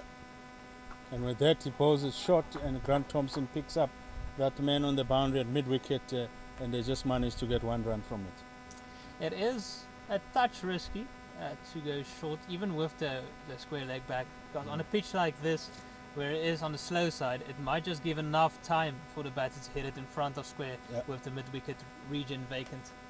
Definitely, Wagner. That's a big gap there for the batter to pick up, especially with the kind of pitch. And he hits it straight to the fielder this time, Brits, and they managed to get a catch. So Brits is out, having caught there by the captain, I think, at fielding. And Daniels does a good job to coming back to pick up a wicket of Chris Brits. We called for a bit of a change here for the SMA side, bringing back Daniels, potentially Mokoena, and Daniels delivers. Looks like a touch of a slower ball, and early on into it is Chris Brits, mid-off, running around to take it. This time they've held on to the catch. There's been 2 drop catches today. This one at least not that costly. And it's young Devan Mare coming to the crease. Exciting player, did very well in the Under-19 World Cup in 2024, scoring 200 runs in 5 innings. Or in 4 innings, had an average of 50 and a very healthy strike rate of 135. It's been an exciting prospect for them. Also a very good fielder is Devan Mare. Had an opportunity to spend some time at the Paul Royals in the SA 20 as a rookie. Only got the 1 match, but it would have been invaluable experience for him in that type of environment. Yeah, no, big lessons would have been learned there, and big lessons are being learned for him as well here with at Eastern Storm, playing against like the man he's batting with now, Grant Thompson. Very, very experienced, and he'll learn from these. I mean, not long ago he was playing against the Daniels, and so these are differences we would see. And immediately Daniels bowls one outside off stump and gives a sighter for Devan Mare just to have a look But as I said, this is where it will show that how far have you grown to Devon Murray when he's now facing Daniels. Platform has been laid for Devon Murray. This is what he's in the side for, to give those strong finishes. He does like to hit the ball quite long. And he bowls a just slightly down leg, straightish, but just managed to hit it to that fielder at mid wicket is Devon Murray for no run. Is a leg side dominant player, is Devon Murray. Enjoys getting through the leg side, so he'd rather err on the wide side than to go too straight to him. It's very on the pull shot in particular. Daniels bowls a shot, and here is a fantastic catch. Fantastic catch there by Stock, who did not have to move from that position there. And Daniels looks like he's doing the job. Fantastic from Craig Daniels, getting it to lift up to Devon Murray. Doesn't give him the room to free his arms. Looks to guide it to the third man region, but doesn't get it fine enough. And it's straight to Stoke's left hand side and takes a tumbling catch. And then suddenly another 2 wickets in this 1 over. Again, momentum just shifts a bit as Daniel Rousseau comes to the crease. Yeah, no, that was a beautiful bowling that from Daniels. And in fact, if we look at that replay again, Werner, that was actually short and slightly wideish. On any other day, it could have gone on to the boundary. But slightly, just looking at that, Daniels now bowling it, and short and slightly wide. A bit of a, not really of a proper shot by Devon Murray. Not troubling the scorers. Just came in and out from that. Just managed to face 3 balls, and that was it. But the batter now coming in will look to now continue from where the other batters have been and look to accelerate this run rate. Another good delivery by Eric Daniels. An exceptional over from him. 2 wickets and only the 1 run coming off it. And the SA emerging side feel like maybe we can pull things back here right at the end. Yeah, because they would have also spoken about a potential total. That let's maybe get them to 200 or so, or maybe 210, so that we give ourselves also a chance of chasing a decent score, not a huge score. And after 30 overs, Eastern Storm on 181 for 4 wickets now. Daniel Rousseau, 29 years old, only made his debut in 2021, February 2021, so a bit of a late start in his professional career for Daniel Rousseau. Hasn't had the best time of it in List A cricket, averaging 16, a strike rate of 65. Does have a top score of 89 though. Interesting that Scott Engelbrecht decides to continue on with Slatuka. He does have Kumbane Mukwena as an option. He does have a few others as well. Oh, I do not know what is that. I don't have a name for it, Werner. Maybe your vocabulary allows it. That was a sign. Is it because of the ball being wet? The umpires are calling it a wide. If there was a rule, maybe it could have been called a double wide. That ball stuck in his hand like I would be stuck at internal affairs or home affairs in the queue. It took forever to get to the batter, and he couldn't even lay a bat on it as it went down the leg side. Let's him try again now to Grant Thompson. This one bowls one that hits that outside edge of Grant Thompson, but goes all the way for 4 runs. And looks like it's a bit sticky now, that pitch, and you can see from those short pitched balls that they don't actually go with pace towards the batsman. They hit like that one, and then it becomes very, very slow. I'll credit Grant Thompson there. He just guided that one past the keeper. It was good adjustment from him. And Slatuka continuing on. It'd be interesting to know Captain Engelbrecht's reasoning. Bowls one straight, catches the outside edge again of Grant Thompson. This time not intentionally so by Grant Thompson, but he will appreciate the results of that being 4 runs. It's a no ball as well, Oh. signalled by the umpire. So double trouble here for the SA emerging side. Just after an over that went for 2 wickets and only 1 run, all of a sudden this over has gone for 10 runs already, and it's a free hit coming up for Grant Thompson, who's already gotten his eye in. And hands on hips from Captain Engelbrecht, but it was his decision to continue on with his bowler, who has been struggling today.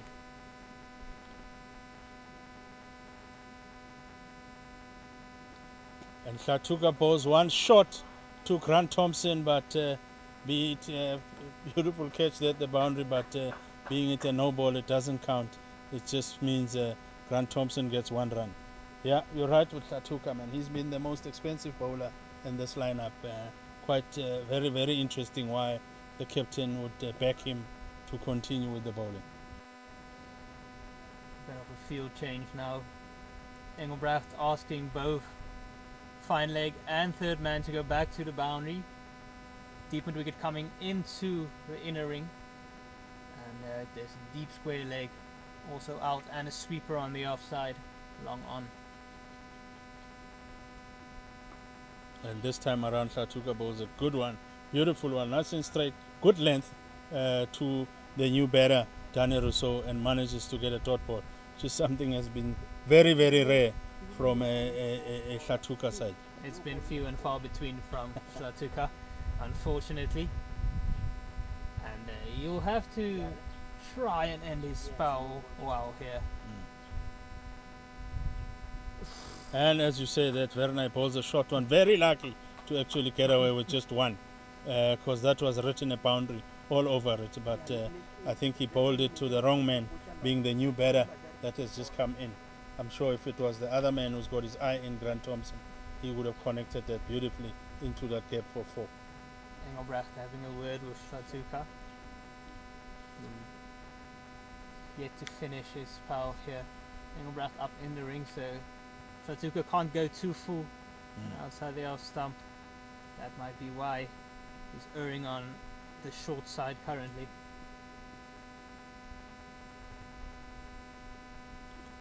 And this time bowls to Grant Thompson, who hits him straight to down, mid on, but he sends Daniel Rousseau back, who was looking to come back for 1.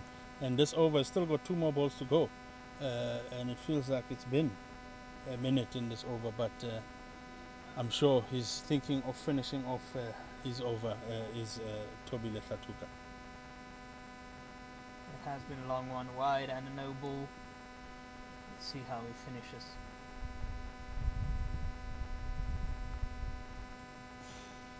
Bowls another one short again to Daniel Rousseau, who just picks him up for 1 run to that fine leg region. I think he's very lucky to get away with it. That was the second one above the shoulder. That should have been called a no ball from the umpire, and you can see there from Grant Thompson, he's asking. This was definitely second one up high. The umpire doesn't agree with him.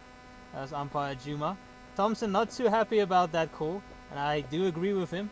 I think that should have been a call a no ball for the second or the third one over the shoulder in the over. Yeah, no, definitely. That should have been called. And Grant Thompson must just not be distracted by those and focus on the job at hand. The score now is 194 for 4 after 31 overs. Right, Daniels to follow up his good work from the previous over. Good shot, but beautiful fielding. Daniels off his own fielding. It's the second time he does that. They hit the earlier one, if you remember, in his first spell earlier on, where he blocked it beautifully. So it seems like he can do well off his own bowling as a fielder. Because if he had that ball gone past him, it could have been easy 2 runs, if not more. He's a good all-round player, Daniels. Can bat a bit as well.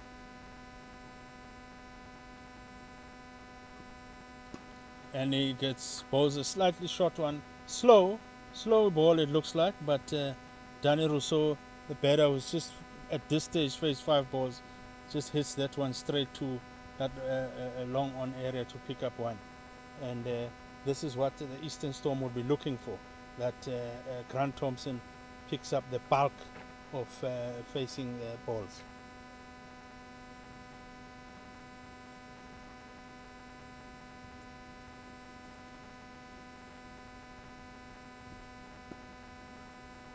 and as we say that bowls a dot ball Daniels, which is very, very good at this stage. Those are like diamond, and I mean we mentioned it earlier. Daniels and Mbata have been very, very economic with the bowling, and the beauty with Daniels is he's also managed to pick up 2 wickets. So far he's the bowler he's the best bowler so far of the team. This time around, Grant Thompson rocks back and cuts it for 1 to that man there at the sweeper. Yeah, it's wonderful what some good rhythm can do for you. He's been bowling well. He's been going from Kayamajola week to Cubs week, and the SA under-19s against England under-19. So he's been in good bowling form, and you can see that coming into this match. Hasn't looked rusty like some of the other bowlers have. Yeah.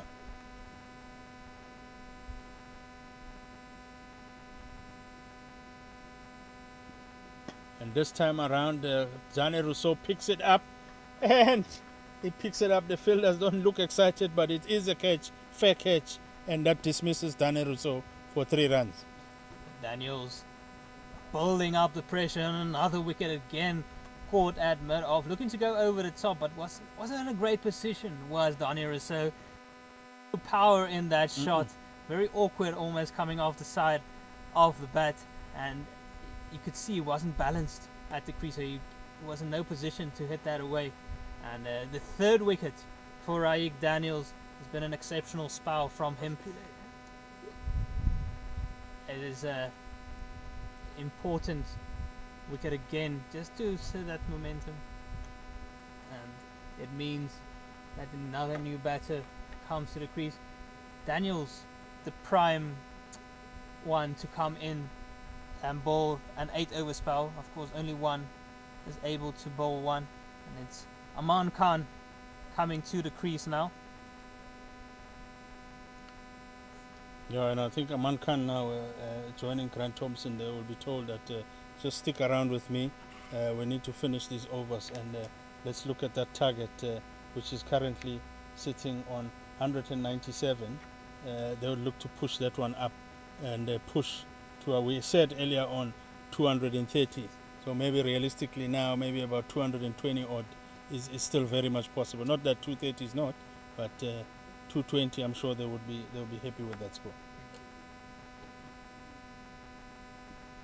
Oh, and Daniels has Aman Khan has a flash at that and misses it, and that finishes the over, and it means Eastern Storm are now sitting on 195 for 5 after 32 overs. Last 2 overs by Raik Daniels, only the 3 runs and 3 wickets. It's been an immense impact from him. He'll only be able to bowl 7 overs, unfortunately. He could have potentially bowled an 8th, but there is only 36 overs in this innings. Only the 4 more remaining in total. And finally, we will have a bowling change. Satsuka out of the attack. Mkhubane Mukwena comes back after his initial spell. Yeah, Ngobane Mukwena didn't bowl that badly. I mean, at 4.8 runs and over in his first 4 overs, you would thought he would have maybe been brought in earlier than Tobile Tuks.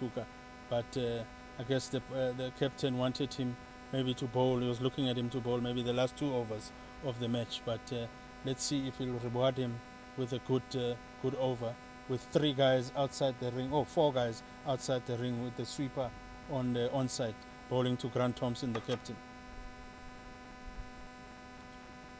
And he bowls one straight that is hitting the non-strikers' wickets. Fortunately, no hand on it by the bowler, so they managed to run one with Aman Khan. Otherwise, if he had gotten a hand on that, Grant Thompson would have been out. Or a new guy, Aman Khan, who was at the non-strikers. And Thompson will feel a bit aggrieved that one hit the wickets and didn't go on towards the boundary. I felt he got that one out of the middle of the bat. And he's moved on to 35 of 33 deliveries. Is Captain Thompson leading from the front, strike rate over 100. And this is the time to really put the foot down in the last 4 overs. Yeah, some field changing by the captain, pulling the fielder that Daniels, putting him into the second ring there, who was at the fine leg or third man.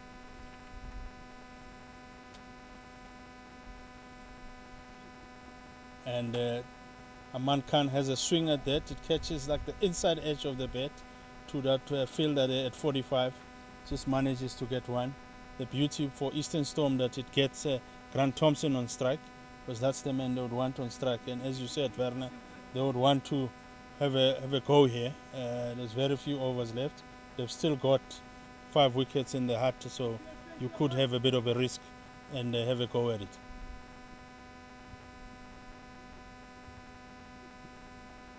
And saying that Grant just nudges it to that point region and he picks up one. And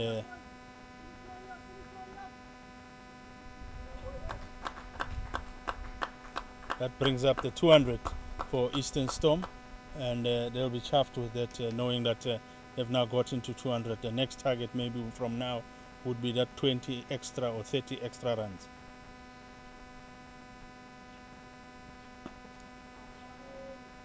And a beautifully hit by Aman Khan, but just enough for 1 run. Fielders do a good job to just go around the ball and pick it up. A nice slower delivery by Mbane Mkwena. Right on the stumps as well. He is bowling to his field, which is what we've been calling for, which Fatuka didn't manage to do. And he bowls to Grant Thompson now, who picks him up, and they just managed, he picked up the fielder there to hit it straight to him, and he just manages to get 1 run. Had it been slightly another 2 meters or so towards the right hand side of the fielder, it could have been a boundary. But yeah, you're right with Ngobane Mokwena bowling to his field, which is exactly what you'd want at this stage as a captain.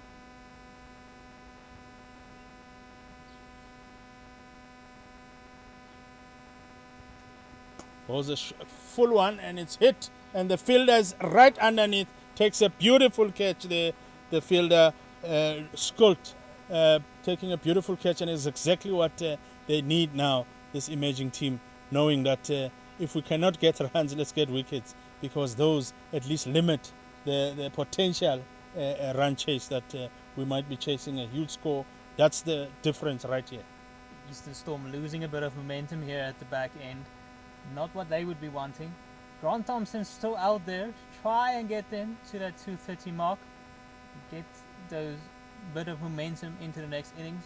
On the flip side, the SA emerging side, thinking this is exactly what we need right now. If we can keep them to 220 or under, we might just feel a bit of confidence going into the next innings.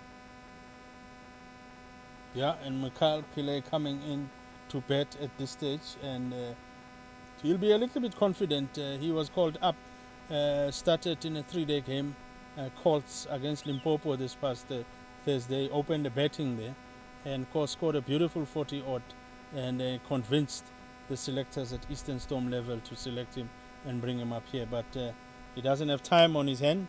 He needs to come and immediately hit the ground running. And with that said, it's changed over, and we're seeing Daniels coming back again from the north side.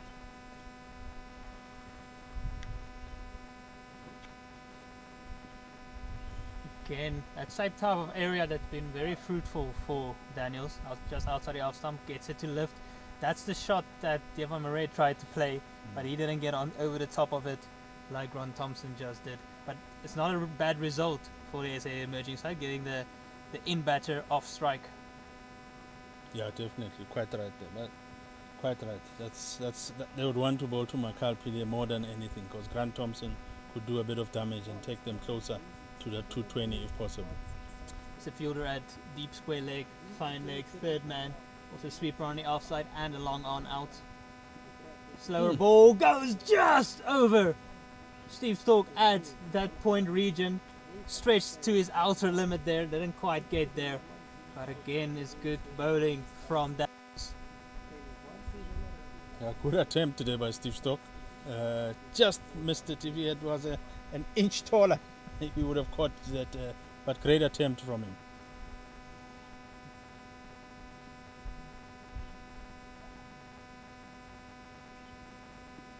Oh, goes all wrong this time from Daniels. Looking to bowl the slow delivery. It's a no ball signaled by the umpire. Thompson just sitting on the ground. Sometimes you just don't expect a beamer to come at you. It looks like it might have tickled his ribs as well. What it does do is give him a free hit. And Daniels, who's been bowling so beautifully today, just slipping out of the hands this time. And he needs to bowl to a plan now, with Thompson lining him up for the free hit. Again, a slow delivery, but it goes straight towards long on, but all the way over him. And it goes for only the second 6 of the innings.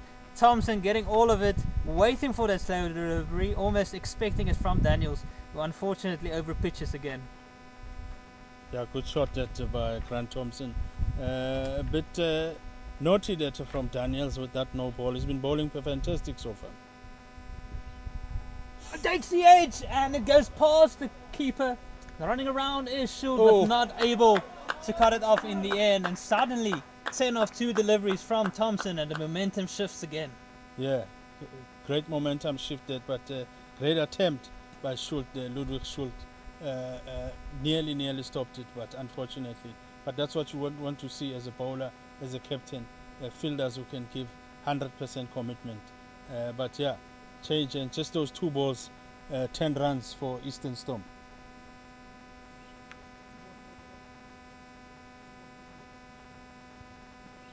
Slot delivery over extra cover from Thompson and another boundary, and Daniels under immense pressure.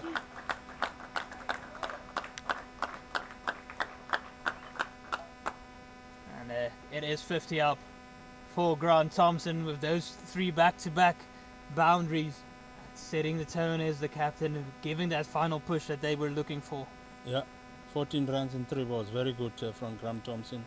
Spoiling those figures that we spoke about earlier on of Daniels getting hit now just in those 3 balls, because he was the pick of the bowlers up until maybe this over, where he's now given up a few runs, and his now run rate at this stage he's now going for 5.7 runs and over. Deep at the wicket going back, look for him to pull his length back, but he doesn't. A bit of a double bluff or a bluff from Daniels. Whip to deep square leg. Good result for Eastern Storm, as that means that Grant Thompson will be on strike once again for the next over. Exactly what they are looking for with just the 2 remaining. It is 220 for 6 after 33. After 34, I should say. And 2 overs to go. Suddenly they look set. They could potentially get 240 from here, even upwards of that if Grant Thompson remains throughout the last 2 overs. Yeah, it looks like they didn't listen to us, because we were predicting about 220 odd, and they're already now on 220, and with 2 overs to go, I'm sure they will back themselves to get another 10 or 15 odd runs from those 2 overs. Mokoena asking his deep square leg fielder to come into the ring, and the sweeper going back almost at a backward point on the boundary. So expect him to potentially go full and wide now. It is a risky one with 3rd man up in the ring.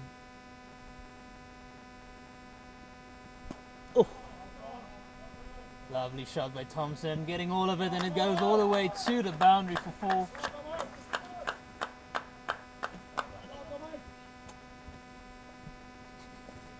A good shot that by Grant Thomo. Nice and straight. Good attempt from the fielding team, but the ball was hit powerful enough to just pierce between the 2 of them for 4 runs. As we look at that replay again, Mokoena bowling it slightly fuller and allowing Grant Thompson to just rock on that front foot and hit it straight past the fielders there.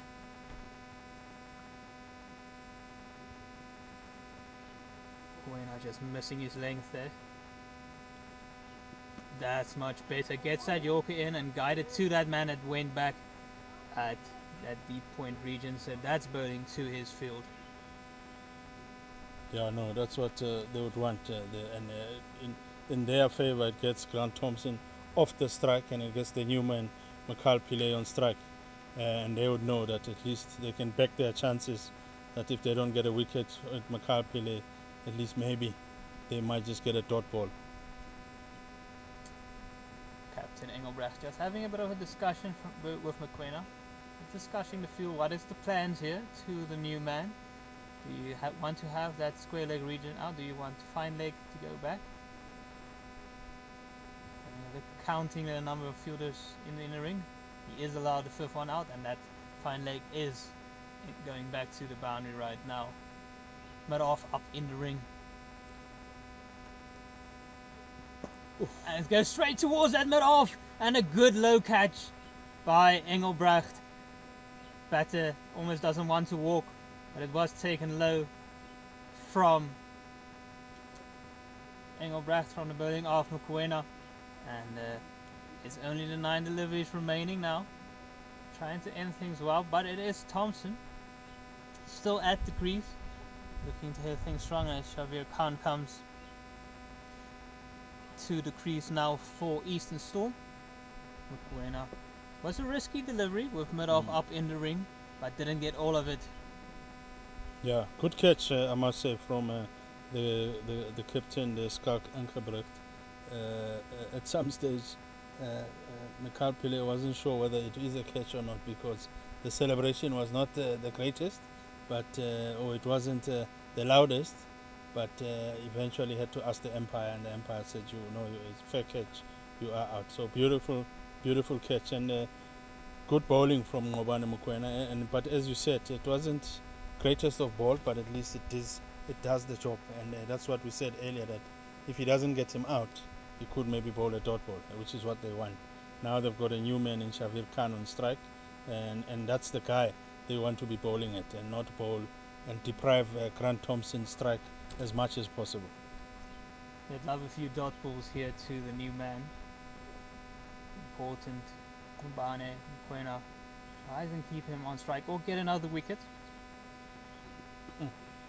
But it's well played by Khan, and he gets Thompson back on strike, just what his captain would have wanted. Yeah, there's still plenty of balls in this over, and that's what you would want. You want the captain, especially at this stage, that his eyes in. He would want to face a bulk of those balls that are left, in order to allow the team to get as much as possible on the board.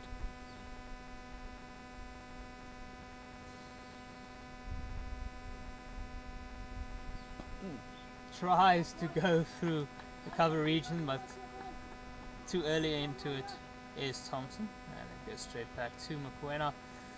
It's a good dot delivery at this stage of the innings. Only 7 more deliveries remaining, 1 more in the spell for Mokoena. He's had a good day. He's taken 2 for 30, 1 more to go.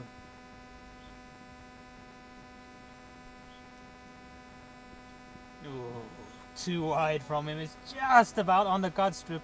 Umpire just having a little look, so it is a wide. If it was any further, it would have been a no ball. Yeah, looks like he thought about it, the umpire. Wasn't that 100% sure.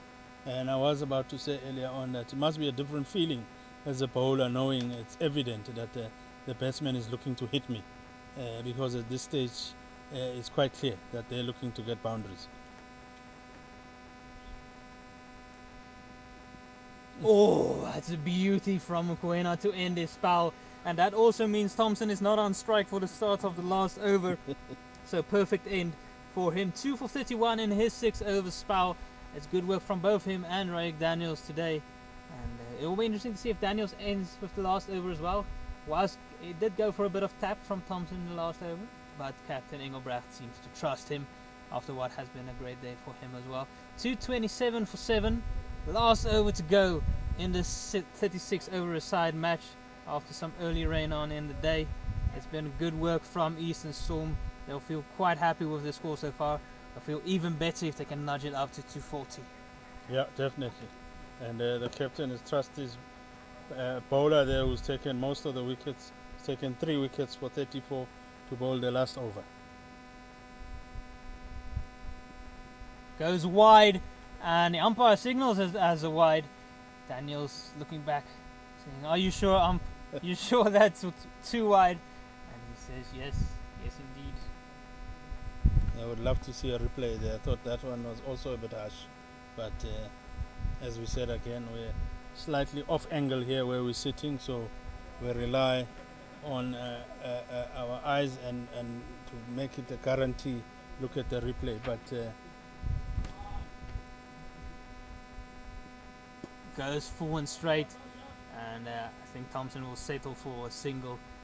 He wants to have the strike for this last 5 deliveries of the innings. He's on 58 of 45 deliveries, comfortably the best batter so far in the innings after Seko Kune. It's been a wonderful strike rate by Thompson that he's maintained throughout his innings, giving that impetus that his team required. Daniels under pressure to him. Slower delivery again. It's well bowled by Daniels. Running the first one hard, coming back. No, sailing him down the river is Thompson. Xavier Khan had absolutely no chance of getting back, and a late call to bring him back. So Thompson asking him why, but it was him looking for a second, trying to get his captain back on strike, but it really wasn't there in the end. Yeah, that's a team wicket that Xavier Khan was looking to assist the captain, assist the team in making sure that Grant Thompson comes back on strike. And at one stage, you could see that Grant Thompson called him, and then called him back. But at that stage, he was halfway land in no man's land, and nothing else to do. And fortunately, the fielder didn't panic, and he just threw it straight into the keeper Piri's hands, and he was run out. Great work from Daniels off his own bowling. He's shown his all-round value already, and he'll actually be hoping he won't have to bat later on today. The top order batters did a good job, but they all have an uphill task. Will the SA emerging side, or there's a big total in this match. Yeah. Talking of top order batters, the top order batting, the top 4 of the Eastern Storm did very well. I mean, as Kukuna getting 51 of 57 balls, and Van Dijk scoring 59 of 69 balls. Brett's came in quick, 25 of 29 runs, and now Grant Thompson, the captain, currently on 58 of 45 balls.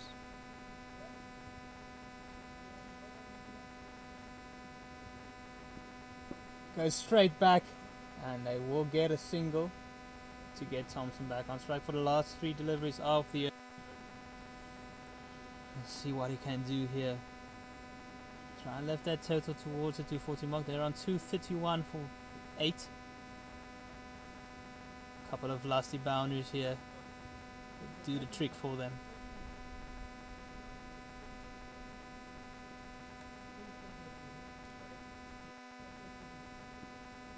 Top edge. It's Steve Stork running around back. Tough take, and he's done very well. Those are never easy, going over the shoulder, running back. He's been very good in the field today with the ball falling around, and that is the big wicket of Grant Thompson. So he won't end the innings on a bang, but he does know that he's left a big impact on this innings. He's 58 coming off 46 deliveries. Steve Stork just running around, getting underneath it. Another wicket added for Daniels. He's on 4. Could he take a 5-wicket haul of the last delivery of the innings? Yeah, very very awkward one here to be coming in for 1 ball. Just overhearing the match referee, Mr. Barry Lamson, saying that it will be a 20-minute break after this. So, which means after this ball is being bowled, they would be coming in at 3:05 for the emerging side to be chasing what potentially looks like maybe a 232 to win. But we'll see. There's still a last ball to go in this over, and let's see what happens. Daniels in a position to take a 5-wicket haul. That'd be a great reward for what has been a wonderful effort from him today. It's been a great couple of months for Daniel, from youth level now up facing some senior players, showing that he has the capability to deliver at this level as well.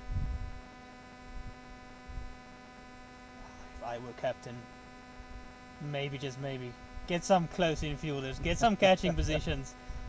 If he's aware that he has an opportunity for a 5-wicket haul. Is the number 11 batter facing up. Goes across his wickets and just misses the stumps. Opportunity for a run out, and it will end things up. And it is given out, not called a wide. Rasameni looking for a wide call, but it's not. It's the batter that walked across. It would have hit him if he stood still. So it will wrap things up. All out for 231 are the Eastern Storm, and it will be a big chase for the SA emerging side.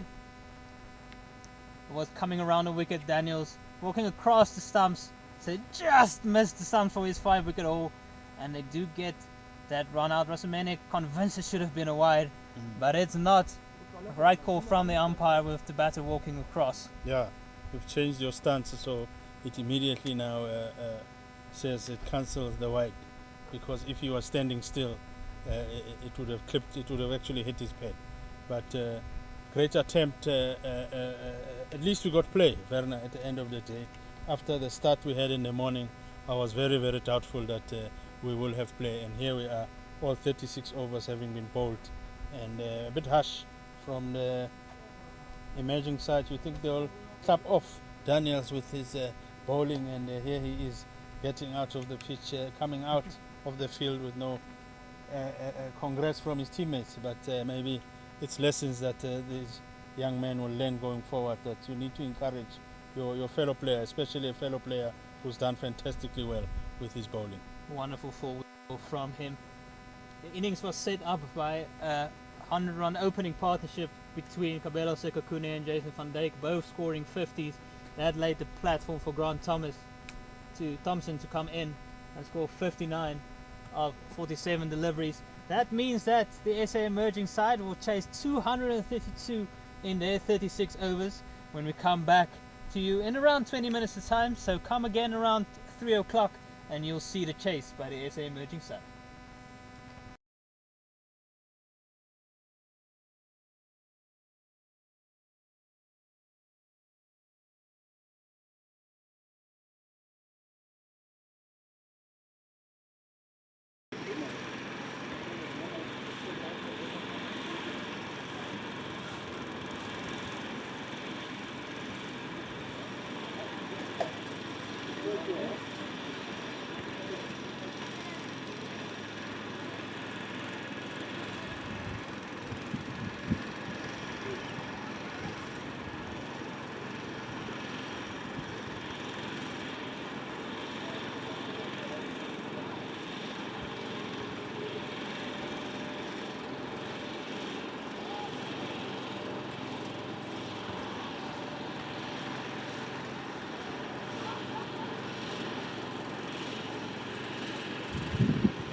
Welcome back to this Division 2 CSA One Day Cup match between the SA Emerging side and Eastern Storm.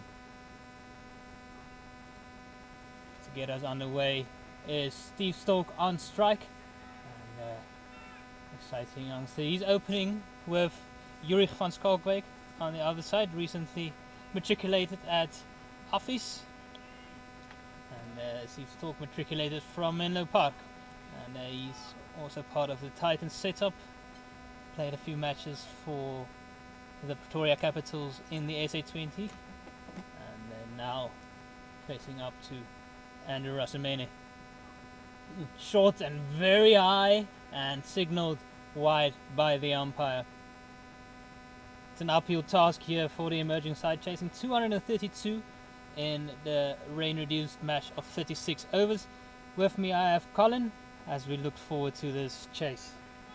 Yeah, looking at this chase and looking to see what difference can the senior team, if we may put it that way, with senior bowlers like the bowler currently now, Andrew Rasemane, what difference would he do with this pitch, seeing that we thought it's a seamer bowler or bowler friendly, and see if they could put it into full use. Goes full driven, but straight to the man at extra cover. Yeah, because Eastern Storm earlier on had a great start with their opening pair. They managed to put up 100 together, setting up the team nicely. And now, with the emerging side needing 232 to win from this allotted 36 overs, it would be now a great game to watch, and let's see what transpires. They require 6.5 and over from the get-go. Nice delivery from Rasimene and left alone by Stoke. Just back of a length. Those are the type of areas you want to hit on this pitch. That showed some spongy bounce. They have a fielder back at third man and also at fine leg, very traditional. They have two slips in place as well, as you can see, quite wide. There's almost a 1.5 slip and a second or third slip big gap between the keeper and the first slip. It's angled. Still solid start for Rasamani. Just the one wide of the over so far. Yeah, better start, slap better compared to the first over that we saw from the emerging side. That is what I was looking at, to say maybe a bit of experienced bowler would look to use this surface slightly better and to his advantage compared to the younger bowler earlier on in the day.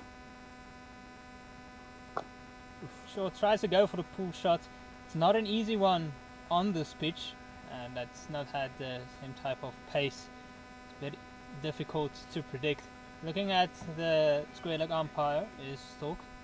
That one did seem to go just over his shoulder, and shouldn't be another wide. One more delivery to go in this one. Rasamani looks to end off strong. Short again, and just defended into the outside. So just the one wide coming off the over, and one without loss. And Yuri van Schalkwyk will have his opportunity to face up from the north side. He's, as I said, from Office. He's followed a very similar path than AB de Villiers, somebody who looks up to. He's also was originally from Warmbad, gone to Office. He's also excelled in different sports. He had provincial colours in hockey and tennis, and very good as well naturally in cricket. He made 2 double centuries for Office last year, and he broke the record for the highest ever score for them, 240 odd. And so bright prospect, also had a good series against the Zimbabwe under 19 emerging side, and that saw in the middle of the year. So opportunity for him to showcase what he can do. Loves a square drive, does Yuri van Schalkwyk. Having a bit of a look around. Same sort of field set with a fine leg and a third man back, and 2 fielders in the slips. Oh, takes a definite sound, and there's an appeal, but it did look like there was a bit of a gap between the bat and the ball. But it was a definite sound. Umpire says no. We'll have a little bit of a look. Yeah, with the replay there and Khan bowling there, we heard the sound, we heard some sort of a sound here, but looking at the replay, it looks like there was no movement of that ball. It just went straight through. So maybe the umpire got it right. The sound could have been something else, but great opening ball from Aman Khan, immediately on the money.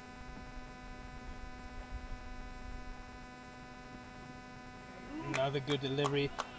You can almost immediately see the difference between the bowling attack between the emerging side and Eastern Storm. Eastern Storm immediately right on the mark here and keeping things tight. This will be a very tough chase for the emerging side, who will have to take a bit of a risk every now and then against the Storm side if they don't get loose deliveries. And on a pitch, it's not that easy. Yeah, look, still early days, but from as little what we saw so far, slightly better than what Mokoena and Daniels did earlier on. Oh, that's a beauty from Aman Khan. You don't get much better than that. All it needed was the edge. Yeah, no, definitely. That when you get guys who bat and are fielding a slip, when they chirp, they sometimes say a better batsman would have nicked it, meaning that he would have gotten behind the line. But good bowling from Aman Khan. And as I said, still early stages. Maybe I'm a bit harsh on Daniels because he did bowl a little bit better early on, but these two here showing the experience, showing that they are senior bowlers. They are used to these first class. Oh, comes back in. Uncomfortable delivery to face for Yuri van Schalkwyk. Yeah, these two definitely showing that first class length that we spoke about earlier on. They are immediately hitting the strap. I mean, Aman Khan has bowled 4 dot balls, 4 beautiful balls. Looking very solid so far. Eastern Storm in defence of 232. Looking to get their competition off to a perfect start. Takes out of the bat, and it is Devon Murray at point covering that very agile in the field is the youngster. We've played quite a bit with Steve Stork in the Under-19 World Cup last year. Steve Stork made 228 runs in 6 innings in that tournament, an average of 38, but more importantly a strike rate of 141, which set the tone quite often for his team.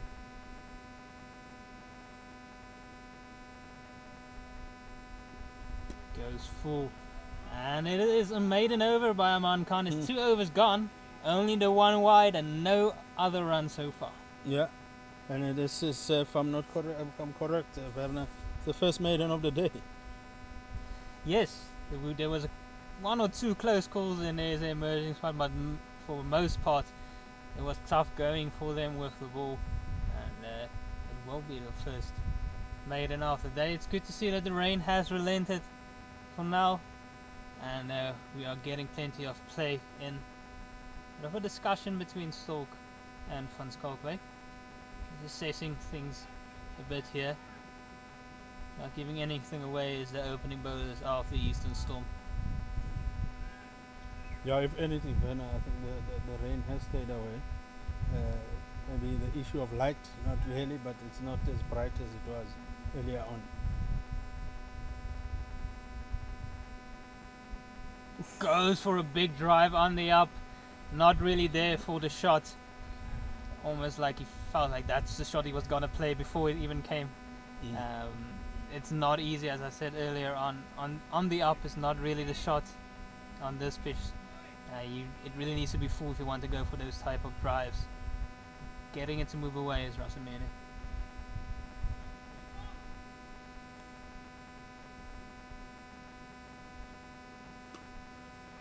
Tries to guide it towards third man, but still straight to Devon Murray. The dot balls are racking up. Will be feeling a bit itchy. Well, Steve Stork is on north of 8 deliveries.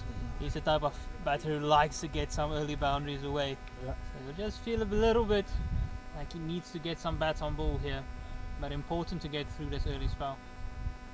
Set yourself up for the innings.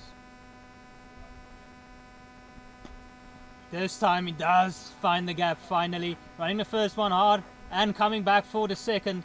It's good running from him to get off the mark. Yeah, and you could see Devon Murray, he did signal to the 12th man that he needs a change of shoes. It looks like the shoes he's wearing now are not gripping as they should be. But yeah, I wanted to say earlier on with those dot balls, they do create that pressure, and immediately by creating pressure you could feel that the batters would then want to go for big shots. Goes down the ground, and it's wonderfully punched by Steve Stork. It goes all the way to the boundary for 4, right out of the middle, and that'll make him feel a lot better. Yeah, that will boost his confidence. That would boost him feeling that, okay, I can play at this level. You know, that's a confidence booster kind of a shot. Beautiful shot. Yeah, full face of the bat. Made sure he didn't try and overhit it. It's really all down to timing. A bit over pitched from Rasamene. This was the last over. Close call by Van Schalkwyk. Was an appeal, not given by the umpire. Solidly in behind it this time. Yeah, even from that defense, you can immediately see the confidence, and that comes from the previous shot. It just now says to the bowler, okay, I can play you confidently, I can get behind the ball and give you the full face. Again, a bit of a discussion between the batters. Important to always feed each other some information out there. Yeah, definitely, and they would have learned from the opening pair of Eastern Storm that they would want to stuck around for a long time. Quick single, and it's nicely run. 7 runs coming off the over, so a much better one for the SA emerging side as they move on to 8 without loss after 3. Yeah, and one thing they would have learned and would have noticed is the running between wickets of the opening pair, and that's something that they would want to maybe copy and do it as well. That if we're not getting boundaries, let's just make sure we run our 1s and 2s properly and stick around here and give our team a decent start in chasing this 232. Aman Khan bowled a beautiful first over to Yuri van Skalkwijk. Now he'll be bowling to Steve Stork. He'll want to do more of the same. Those type of deliveries works to pretty much any batter. And taking an off stump guard. Steve Stork or asking for an off stump one, and now for middle stump. Sometimes some batters end up taking one and then moving on across to the next one. And they're wearing 29 today. Here's back. There's still a fielder out at a wideish third man and also a fine leg. 2 slip fielders in place for Aman Khan. And running into Steve Stork.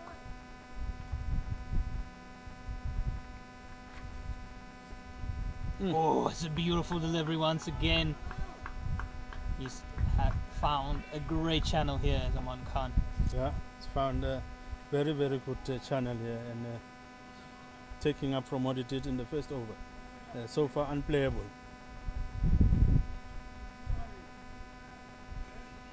Now a couple of there, and you might see Steve Stork walking across into the channel of the bowler. That is something he tends to do if he feels the bowler is just plugging away in the same area.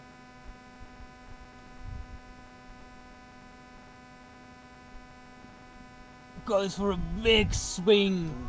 Goes past the bat, doesn't make any contact. It was pitched up, inviting the drive. Still giving a full go at it. Doesn't get anything. Yeah, that's a frustration shot that we've been playing and not being able to play this man. And let me rather go for a big shot here. And that's exactly what the Eastern Storm will be looking for. And Van Skalkwijk needs to come down and concentrate and respect that at this level I will receive these good balls.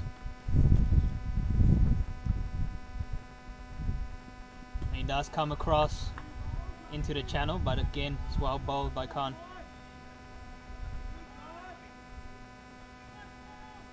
Stork hasn't had a great start to his professional career. He's only had the 8 T20 innings, no other format so far. This is his first 50 over format at this level. He's only scored a 68 runs, averaging under 10, high score of 22. Opportunity to make a bit of an impression. You know what he could do at junior level, but the question is what can he do at this level? That's a solid shot, but straight to the man at mid-off. Important that he doesn't get frustrated here.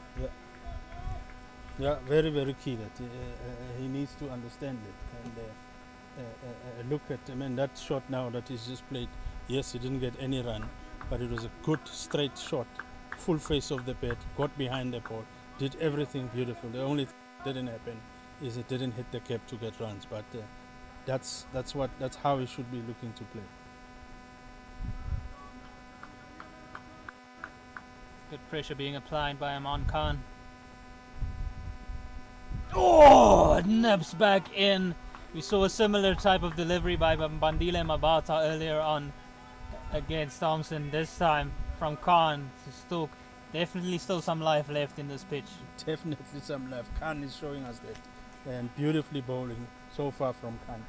He's only gone for very, very cheap runs. In fact, he hasn't gone for anything. So could be another maiden on the trot coming here, Werner, because Aman Khan is on top. He's on top of the money. Needs to keep his head. Still opportunities to make up for these overs. Goes for a beautiful drive, and that's it. Wait for the loose delivery, a bit wider this time from Aman Khan. Gets his weight forward, and a boundary to finish the over, and it will be no maiden for Aman Khan. Yeah, commentators guess they called it too early. And look at that shot, leaning forward, beautiful shot. Back in the days, we used to call this a stun and cake. You just hit it, no need to run, because you know that you've hit it beautifully and it's in the gap, and got the required runs, which is 4 runs. And that, I'm sure, would give the young man confidence. Yeah, will make him feel good. Some sawdust coming out now for the bowlers, just for those foot marks, making sure that they aren't slipping. Get some nice pounded into the pitch, just to make sure that it's in there. And ground soft, doing a good job here. Yeah, no, so far they've done a good job, just to get this game started with that drizzle in the morning. We've had that drizzle during the innings of Storm stop and go, and the pitch still looks beautiful, and it still looks like a good pitch to score runs on or play on. So they've done a very, very good job. Ulrich van Schalkwyk will have his first taste of facing Andrew Rasemene. Youngster with a lot of talent. And, love to see one of his signature drives. But for that he needs to get his eye in. Rasemene has also had a good start to his spell. He conceded the 8 runs off his 2 overs.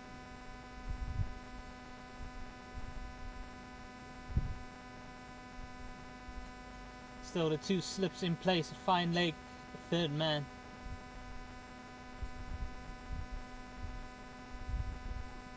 Way down the leg side, and will go all the way for 5 wide.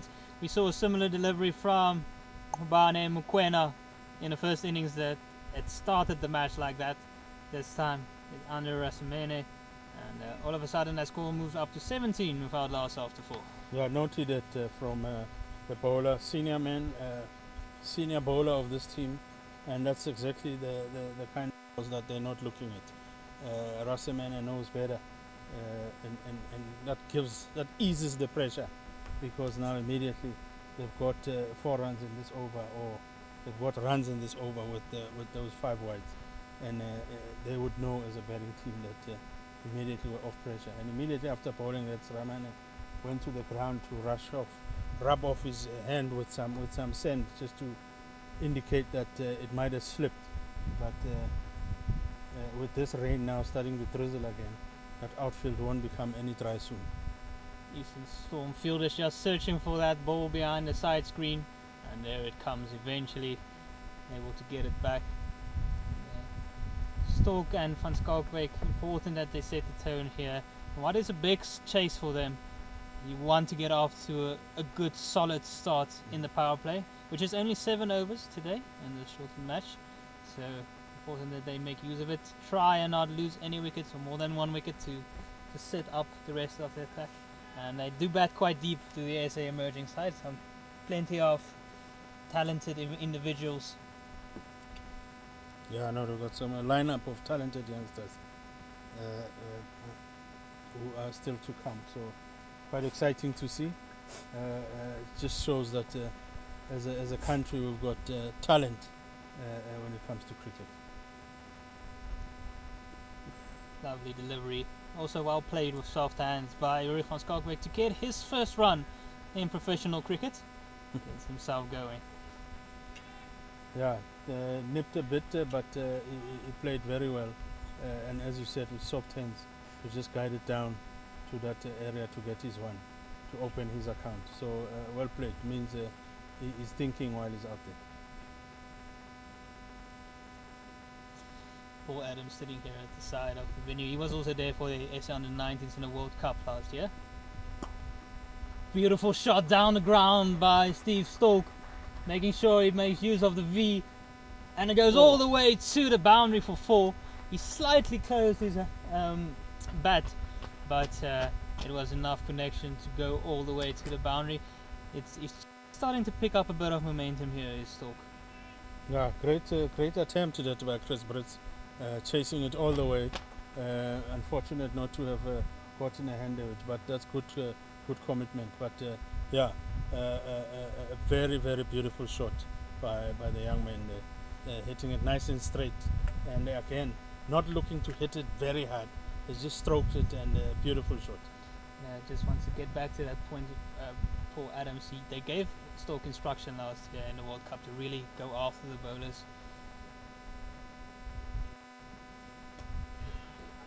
Takes the outside edge, goes towards the 3rd man. So you could potentially see a similar type of thing, trying to put some pressure on the bowlers, especially in a run chase like this.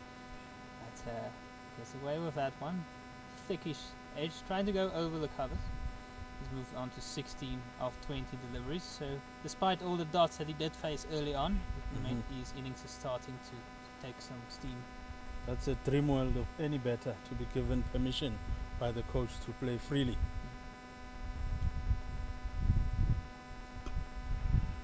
Well played. Just riding the bounce. Van Schalkwyk. Most batters, especially young batters like this, they're always concerned and worried about the coach. What will the coach say if I'm attacking or whatever? But if you can get those kinds of instruction from the coach to say, don't be silly about it, but play freely, play your game, play the way you are used to playing, and then that eases off a little bit of pressure from you, and then you can just play your game.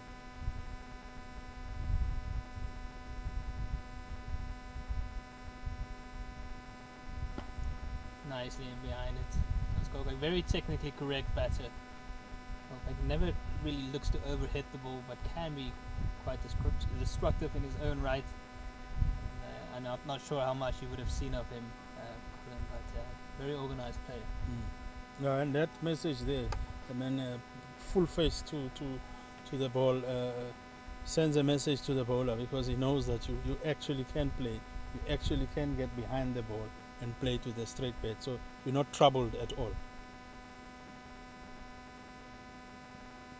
Oh, beautiful delivery, bit of an appeal, but it's just a great back of a length one from Andrew Rasamene. Goes over, no appeal from the bowler, and that's a bit of almost a TV appeal, you can call it. It's 23 without loss after 5 overs. That over going for 11 runs, and that just got things going a bit for the SA emerging side. Yeah, Van Schalkwyk just brushing off his shoulder, that's just indicating maybe to the fielding side that no, it clipped my shoulder, not the bat.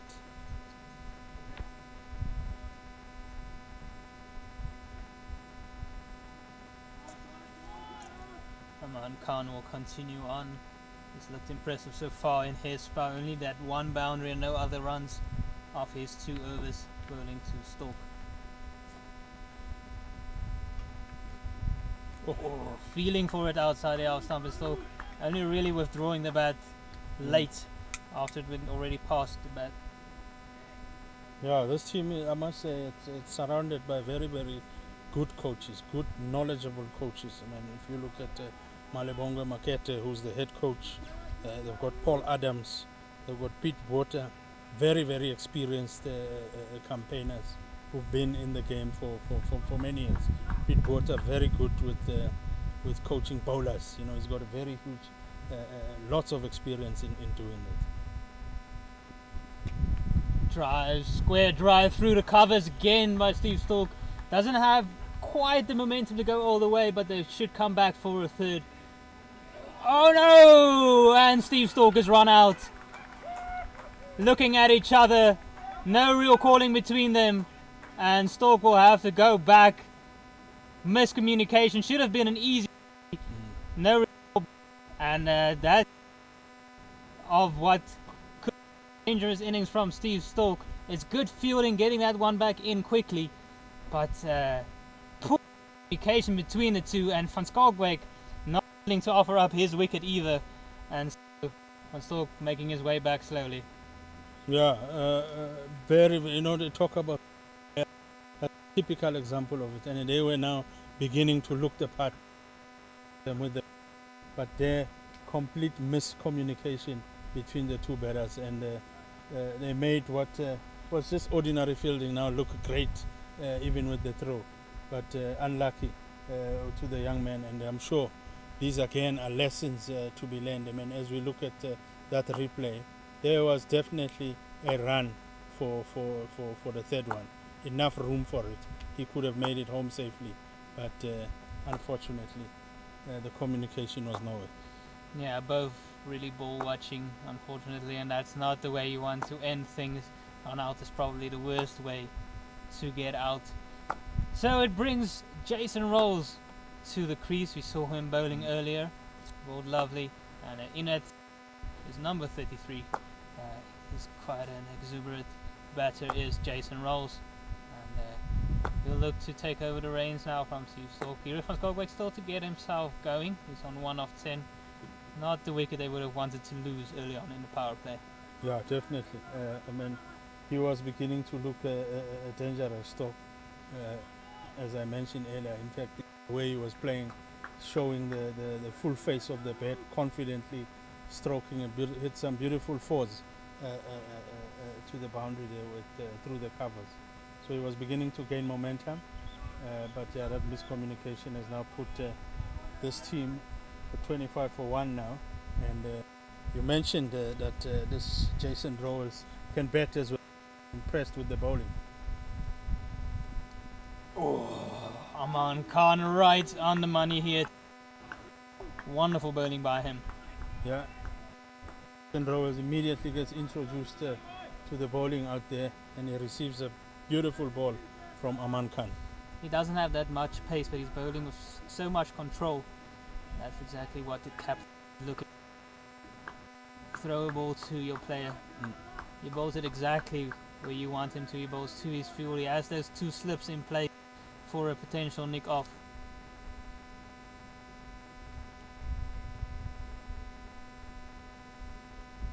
Comes down the wicket, rolls, trying to throw Khan off his length, but Khan up to the task.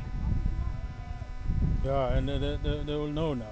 Jason Rowles coming in, they would know that the slight back foot. They wanted a great start between the two, and at some stage they were now beginning to look comfortable. So Jason Rowles will now have to start afresh and keep Van Schalkwyk company out there and bat for as long as possible.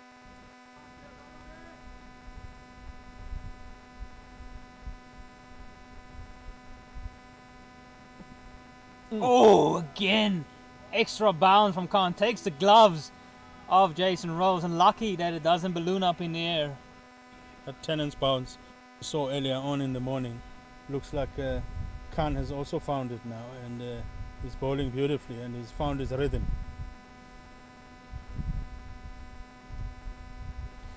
Over in the match between the Tuskers and Mpumalanga Rhinos. After the Tuskers set them 257 to chase, the Rhinos are struggling in pursuit. They're 71 for 6. Tuskers, they're looking to try and head back to Division 1 at the end of the season. Again, Khan giving absolutely nothing away, and that's a wicket maiden. He's bowled 2 maidens in this spell. He's only conceded the 6 runs in his 3 overs. Wonderful work from him. Oh, I call that a maiden. It's not a maiden. I should say there was 2 runs from Stork in the run out as well. So it was 2 runs off this over. But still, the wicket coming of it, that run out, and Eastern Storm will feel very happy about that. Yeah, no, they'll feel very much in control after these 6 overs. They'll feel that at least we're in the driving seat. And as we all know, runs on the board always put pressure. And also now they're adding with bowling these dot balls.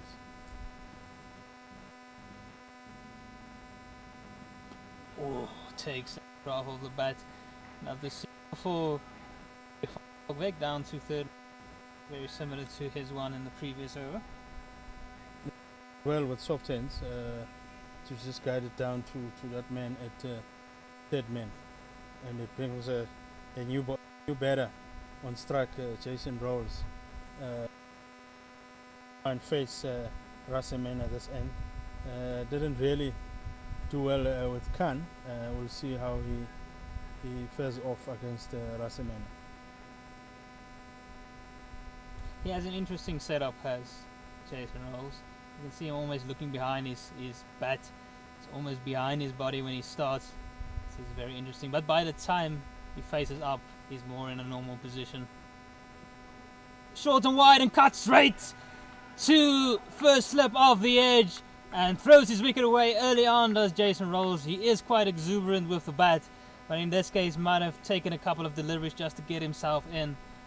Andrew Rasimene just taking it across him.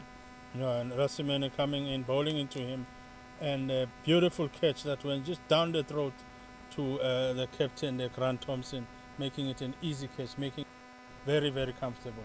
And immediately now, the emerging side, CSA emerging team, slightly under pressure now with 2 wickets down, and the new batter now comes in, Garnet Tar, to try and help the ship that is now looking like it's taking a bit of a sink, and it needs to be helped by a partnership.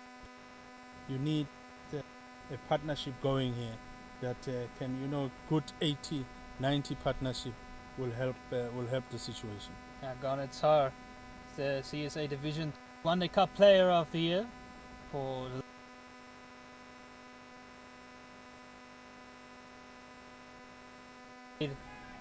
597 runs in 8 innings in that tournament at an average of 85 with 3 centuries. He converted all 3 his 50s, 2 centuries, and so was by far the leading run scorer. And interesting to see him playing here with a average of 59. You'd think he'd be at the Knights, but here he is at the SA emerging side, and they need him. They really need him right now. Yeah, they need those figures. They need that experience to get out of the situation. Down the leg side, will get a leg by, running the first one hard and coming back for the second. Better clear calling this time between these two.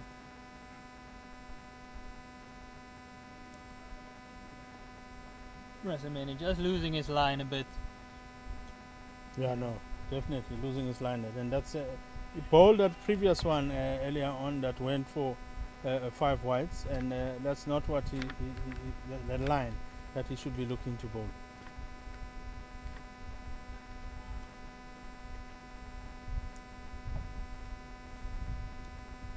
Goes for a Yorker, but it's over pitched and punched down the ground. Goes for a quick single, and he just about makes it. That's Garnet Tar. Good pick up that by Shabir Khan, but good running by Garnet Tar to make it. Just looking at it, looks like he would have comfortably made it home. That's a solid call from him. Van Skalkwyk just needs to get himself going as well here. Ran from the first, you know, he called it from just as it touched the bat. He knew that it's definitely one, and that's what confident call. Oh, that's a beauty from Rasamani, just leaving Van Skalkwyk. It's a good test for the youngster here. Yeah, like I mentioned earlier on, lessons that they are learning here.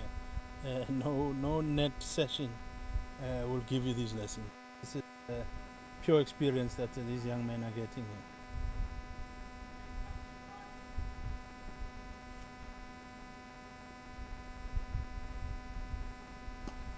Beautifully in behind it, but again, it's good bowling by Andrew Rasamani, who's taken 1 for 21, getting the wicket in that over. These 4 overs gone, and 29 for 2 at the end of the power play, end of 7 overs.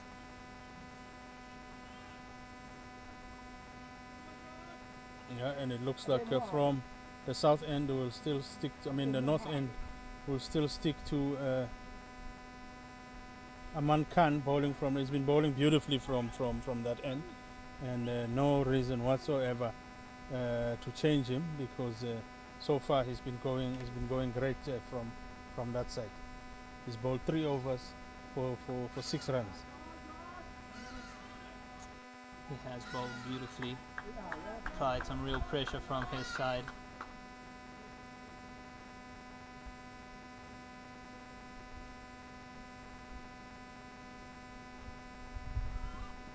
Oh, takes the inside edge just past the stumps, and a lucky single for Garnet Tar. Yeah, inside edge that, and Chinese cut, and got some runs, and I'm sure Garnet Tar will welcome those anyhow, because it's runs towards his name, and it's runs at first class level. They say they never write, if you score 50 runs, they never write each one how you scored it. They say you've got runs on the board, or you've got 50 runs or 2 runs on your name.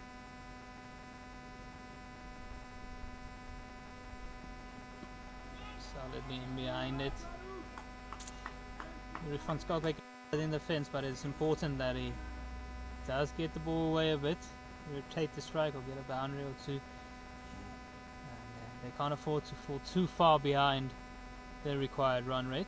Sure.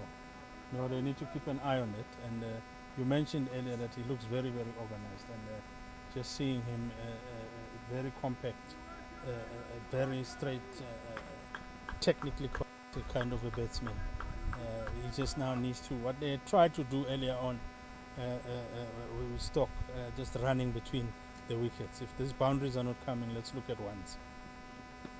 Again, same sort of thing. Aman Khan keeping it tight. It's Coldplay keeping it up. He's on 2 of 15 deliveries. And it's only really Stork who's gotten runs for them so far. He made 18 of 22. Comes Coldplay on 2, Tar on 2. Rose went out for a duck. And what we said, these are kind of this defense that he's playing now. Beautiful shots, but nothing is coming out of it. He must learn just to angle the bat a little bit and just place it into the gap. Goes across, trying to work it through the leg side, but again, Man Khan adjusting beautifully. And he keeps dotting them up. Yeah, keeps dotting them up, and this is what I'm saying, that with the batter there, he just needs to learn on Skagvik. Just a little, you're still playing the very same defense shot that you're playing, but just slightly opening up or angling the bat towards the gap could help you and get a single. And that's what they will be wanting now, just to rotate strike. And as you do that, you get confident and confident and confident, and then you can start playing those big shots. Oh, tries to try with a bit, gets in or off of the bat. And he's now 2 of 17. Yes, he refund Spelkwake. Also will feel a little bit edgy. Just having a bit of a word with him is gone. It's our experience. Good to see that. Good to see that. And that's what I meant earlier on by saying these youngsters would learn. And that's very good from Ganeta. To maybe just tell them to say, don't think about it. Don't look to get out of this situation by playing a big shot. Just continue playing your game. Make sure you get your eye in. And let's just look for ones. There's plenty of ones around. Don't do anything silly. This time he whips it through square leg. He gets what he was looking for, and it races away to the boundary for his first boundary, and that should make him feel much better to end the over. And Aman Khan, even with that boundary, has only conceded 11 in his 4 overs. It's 34 for 2 after 8. Yeah, good confidence builder. Good. That's a kind of shot that you want. Beauty about it, it was a non-risky shot. So it was not him playing a big shot. It was just him still playing straight and managing to get that 4. So that's exactly what they would want. And compliment to Ganeta to have had a chat to him, maybe calm him down to say, let's stick around here. Don't think of anything silly. And that's exactly the kind of result. So we are sure now that it looks like there's a bit of bowling with Simelane coming through from the north end. He's going to be bowling to the new batter, Ganeta, who currently has only faced 3 balls. So, and then looking at the field placing, because now the power play has gone, there are some fielders, 2 boundary fielders on the onside. That man was looking to move from cows slightly straighter, and there is a sweep on the onside. So he's looking to bowl it slightly fuller from what this field placing is telling us.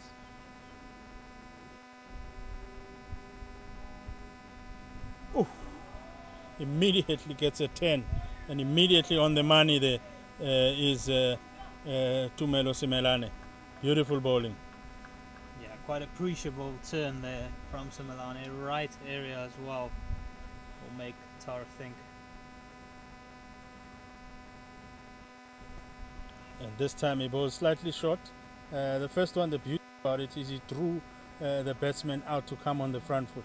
That one was slightly short, and Ganeta could just rock back on the back foot and play stably.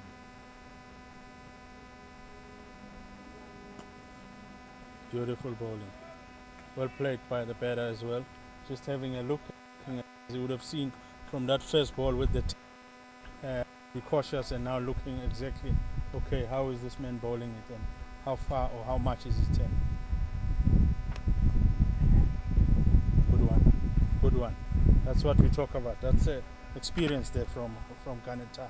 That's what we were talking about, Werner. That in between, when boundaries are scarce, let's take our ones. Yeah, Van Skalkwyk just needs to be careful, but there was a bit on his heels for that single. He needs to be on it. Knows that his partner is looking for a single, so needs to respond quickly. But that is what we were talking about. Just nudge it into the gaps or drop it short and rotate the strike. Get a bit of a partnership going.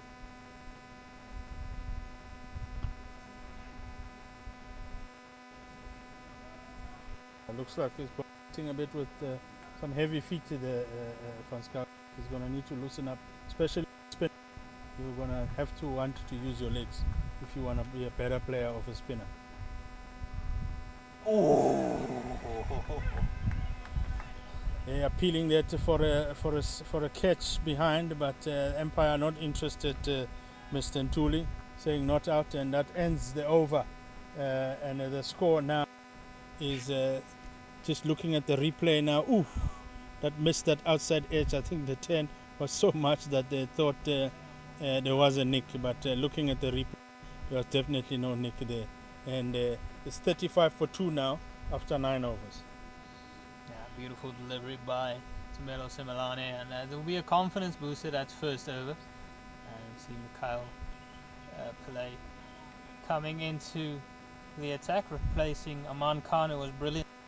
And they'll just want some overs for him for later on in the innings. Yeah, great over that Simelane. It just went for 1 run, and very, very beautiful bowling. So change of bowling, and we will see what. And from that end, it looks like Mikhail Pillay. He did do a bit of batting earlier on. Good all-rounder, can bat as well. And let's see what he does with the bowling. And he's now bowling to the experienced Ganeta.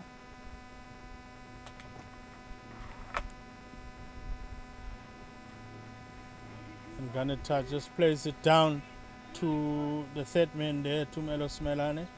And played very well. And that's what they need. You need to keep that scoreboard ticking and get these ones, and that's what Van Skalkwyk also needs to be doing, because he faces a lot of balls, playing it beautifully, and then he mustn't eat too many balls. Look to get ones if we're not hitting boundaries.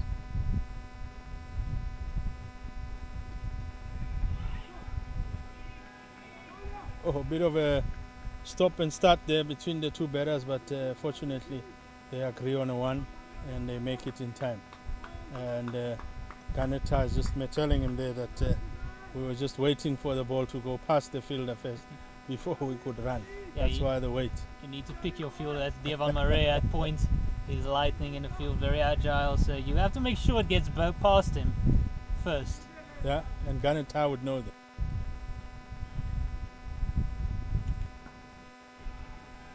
Same man, but this time no one, because he's just hit it straight to him. Soft hands, they're well played, but not enough, because as you said, Devan Murray quite a very, very agile. He managed to pick that up. And Division 1, the Power Rocks have, or the Berland team have beaten the Titans with 5 wickets, but it took a while. Beautiful bowling from Mikhail Pillay there. It's a tough pitch at Welland Park, and the Titans themselves bowled a lot of spin. Rudolf van der Merwe opened the bowling, bowled 10 overs, 2 for 28. Neil Brandt bowled 9 overs for 18 runs. Chepo Ndwandwa took 3 for 21 in 7 overs, so it really was all spin. Yeah, the spinner's paradise. And they really lean into it. The Berland team. Yeah, Mikhail Pillay coming in again here. Ganeta just nudges it down beautifully to the third man there for one. Easy one that from that. Well played. At least if you, like I said, if you're in the interim, you're not hitting boundaries. Let's rotate the strike, and that's exactly what you're looking to be doing. The Dolphins are in trouble chasing a 344 against the Warriors. They're currently on 135 for 5. John Smuts made 58 of 46, but he's out and they're struggling a bit.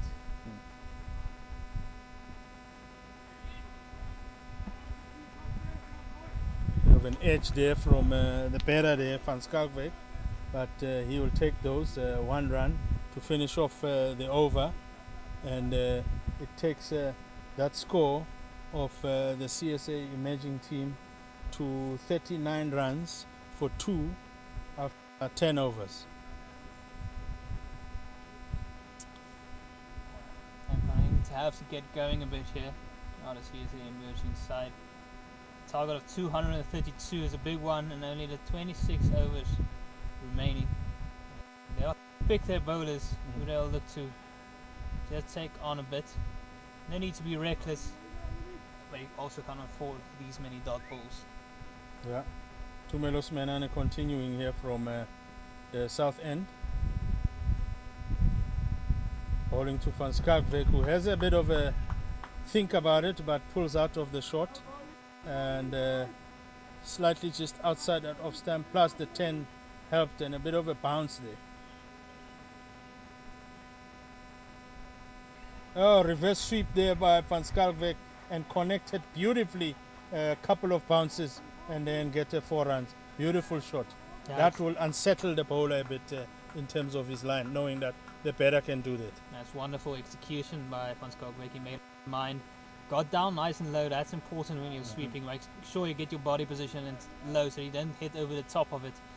Hit from down to up to get over the man. Well, oh, and Tumelos Melane replies with a beautiful ball that pitches around about middle and leg ends to square up the batter. Beautiful bowling that. And then he comes up with a bad one, down leg that doesn't turn, and Van Skalkwyk manages to sweep it down there, but the fielder does very well there, Shavir Khan, to save that, but they managed to get 2 runs. yeah, does enjoy the sweep shot, does Van Skalkwyk. Also, good with using his feet to come down the wicket.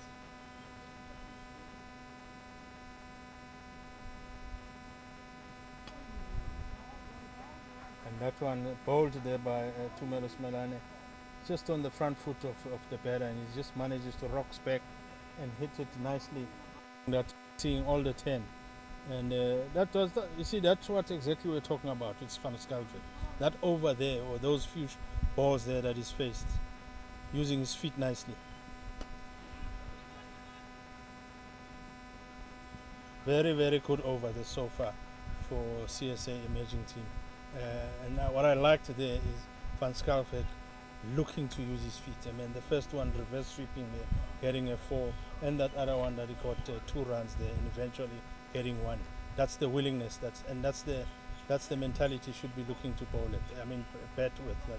If I'm not getting boundaries, I'm willing to use my feet in these 1s and 2s. But to end it at 11th over, CSA emerging team is now 47 runs for 2 wickets down. 8 runs coming from that over. A much better one for them. Van Skalkwyk getting his innings a bit underway now. Ghanatar also just getting into it now. He's on 6 of 12.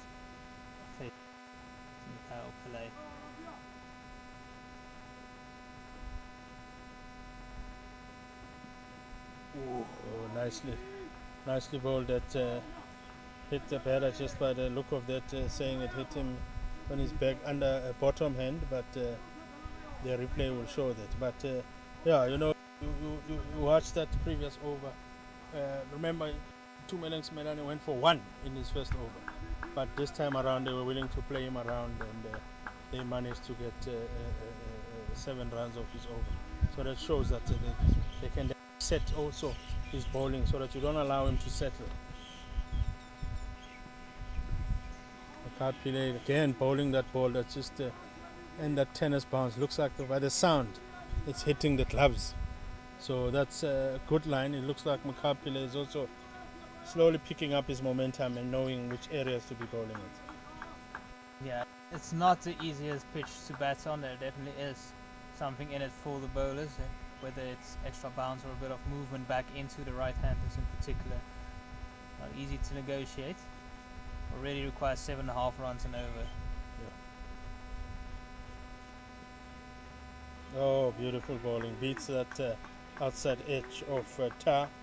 and so far so good. Dot balls, this from Mikhail Pile is like gold, and that's what's gonna put pressure on top of what you've said now, Werner. That run rate being 7 runs required, and with these dot balls, it doesn't help the situation, but only creates pressure through the batting team, and most batsmen would then look for that big hit, which is exactly what the fielding side will be looking at.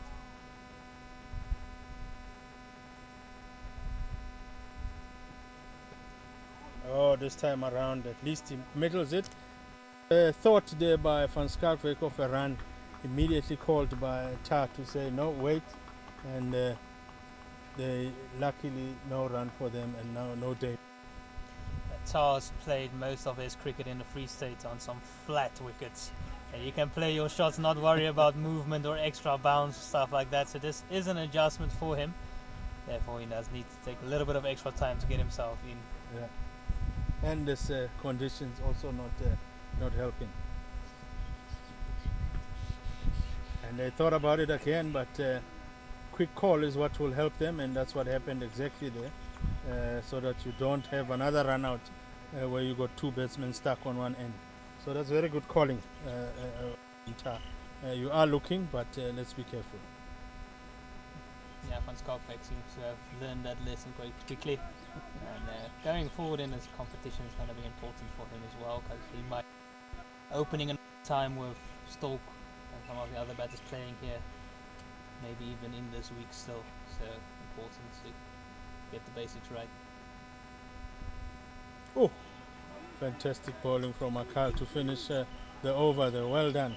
Bowled very, very well. And again, we're seeing another maiden, something that's been rare in especially the earlier part when the CSA team was bowling. And it keeps the score at 47 for after 12 overs. It seems like the north side is the place to bowl from. If you're they will be saying, no, skip. Use me from that side, not from the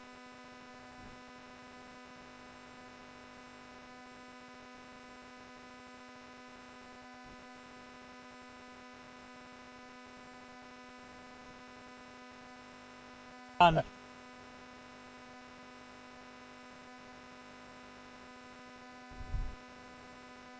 the spinners from this side. Saying to us commentators, maybe also the north side, the south side is also not bad, especially for spinners, because it's getting a 10. Oh, lovely, well played as well by Van Skalkwyk there, but well bowled by Tuks.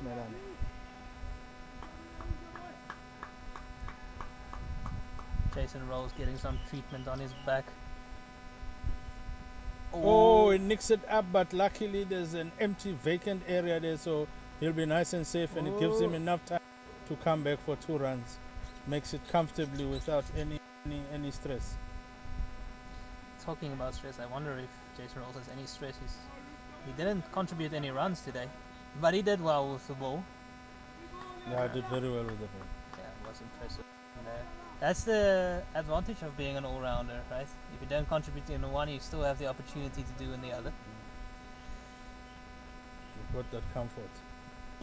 And there's Tuks bowls another beautiful one to Van Skalkwyk, and defends it nicely. Yeah, sometimes they say all-rounders have got something to fall on, because if they do bad on the other, they can always recover with the other one. And Van Skalkwyk reverse sweeps but misses it, and it hits the keeper's gloves very hard, and that it bounces out. I think he might have gotten some bats on it, but the keeper in that situation has absolutely no chance, because he was right up to him. And it either sticks or it don't in that situation. Of course, the bowler wants everything to be catched. Oh, and he tries it, but this time to sweep it, the normal sweep, but the big appeal from the bowler and the keeper, but Mr. Ntuli says not out. Yeah, got himself outside the line, the Yuri van Skalkwyk, and that's one of the things that batters look to do when they're sweeping. Try to get that front pad outside the line of the offside, so that if you do miss it, it can't be given out LBW. So we come to the end of over number 13. SA on the SA emerging 49 for 2. Yeah, still Mikhail Pillay continuing from the south end and bowling to Tar now.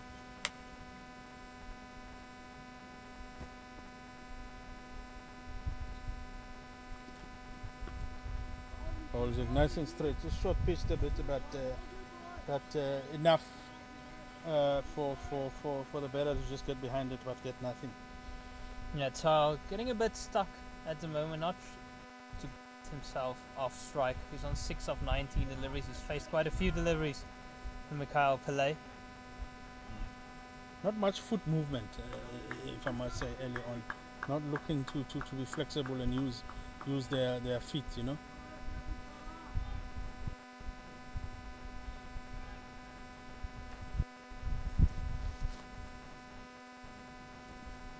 Same ball, but this time around, and the keeper, and the umpire gave it out, caught behind. Beautiful bowling by Mikhail Pillay. That.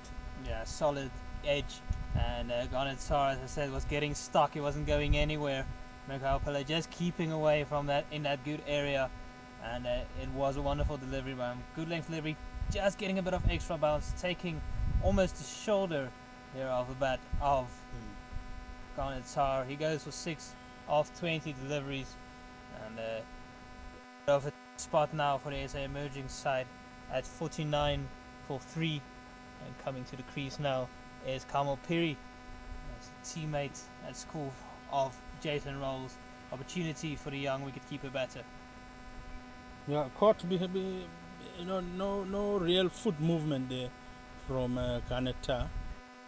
Just hanging his bat, getting, and you need in these instances to guarantee or move your legs so that you are behind the line of the ball. You give yourself a far much better chance of playing it with them and making sure that it hits the middle of the bat. But yeah, you're quite right. Werner coming in now is Kamal Piri, also a young man still at school at St. David's. Had the pleasure of seeing a few of his innings during that school's SA20. There was one where he scored 100, and him and his teammate Manak, where they scored both getting hundreds in that T20 game. Quite exciting player, and they will need that excitement in terms of where this game or this stage of the game. He'll take in some confidence from his bowling earlier on as well, which does help.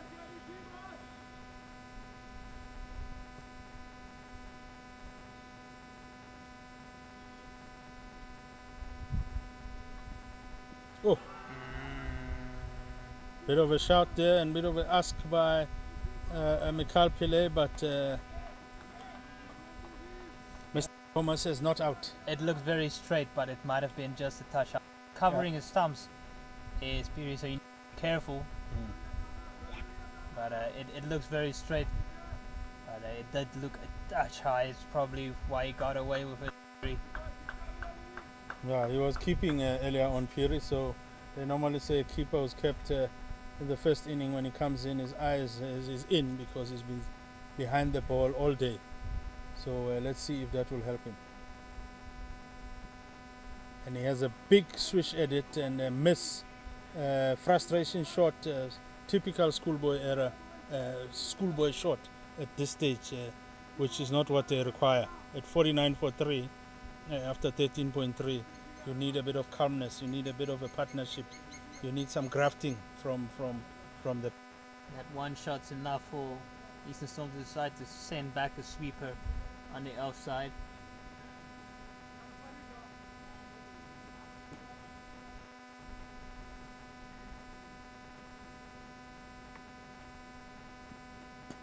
Pillay, that's beautifully played, at least from Piri, playing with a straight bat, playing it on the ground and safe, no risk.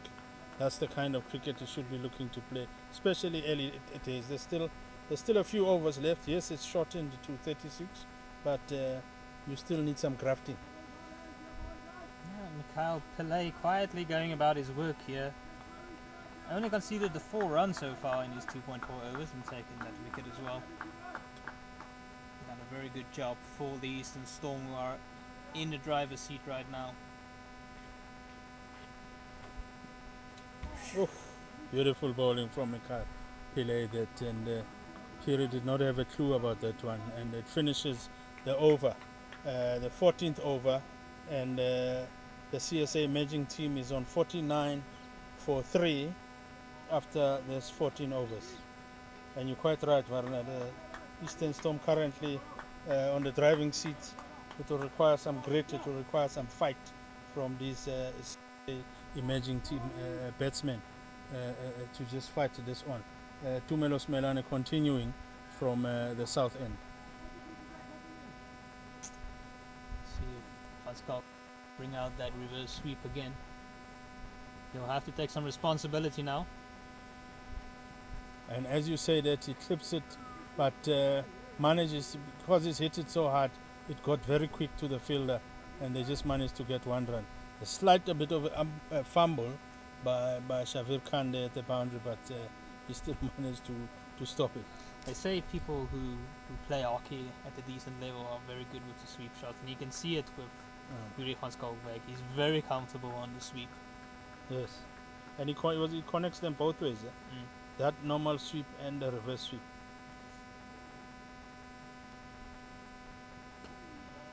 Now Tumelos Melane with that one that he took is now bowling Newman Kamokelo Piri.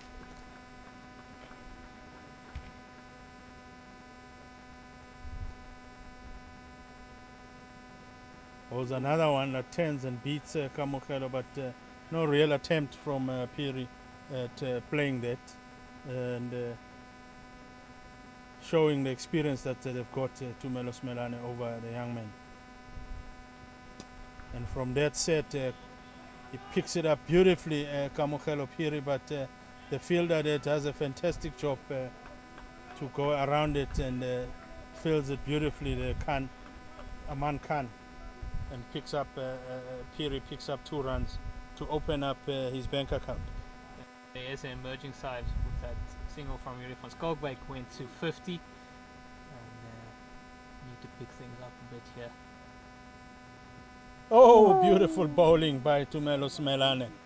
Beat him and beat the bat to the fantastic. You can see that Piri has come in with a bit of intent. He just looks like a busy cricketer. And so you feel if he does get any poor deliveries, he will really look to pounce on it. Again, gets beaten up, and I think it clipped to the thigh pad, if anything, the inner thigh pad, and popped up because it was a bit of a hard feeling. Just look at the replay. Yeah, so Melane feeling it took the outside edge, but it just took the back thigh. And as so Melane's felt like he's needed a couple of wickets now in the last few overs. Neither are real chances. And it's 52 for 3 at the end of 15 overs. It's Eastern Storm looking very comfortable, but Yuri van Schalkwyk starting to get his innings going. Piri coming with good intent, as I've said. Mikael Pillay continuing on the good work that he started with. Yeah, still another 180 runs required, 8.4 run rate required. And a beautiful shot there by Van Schalkwyk for 1 to pick up that man at sweeper. He does enjoy a good square drive. That's Van Schalkwyk. And there's still some good batters to come for the emerging side. Bandile Mabata. Ludwig Schultz, who I think should be batting a bit higher. He's generally a top order batter. Maybe he should be coming in next. Very accomplished batter. Left-hander as well, to change things up a bit. And Mikael Pillay continuing from that north end, and that one, he just keeps on bowling where he's been bowling, and it looks like he's not willing to change anything. He's just found his area, and he's gonna he's gonna just stick to that area and allow, or say to the batsman, if you want to score runs, you come out and play me from like Van Schalkwyk did with the previous ball, where he hit it beautifully to that sweeper. Yeah, they say if something is working, why change it? 100%. That's what he's doing. That's the line he's been bowling, and if it's not broken, don't fix it. If you just stick to that line, then that means the only thing that needs to change is the batter that now needs to back themselves and get on that front foot and play a similar shot like that Van Skarvik played with the first ball of this over. Garden Route Badgers are chasing 189 in 45 overs, currently 88 for 3 after 22.4.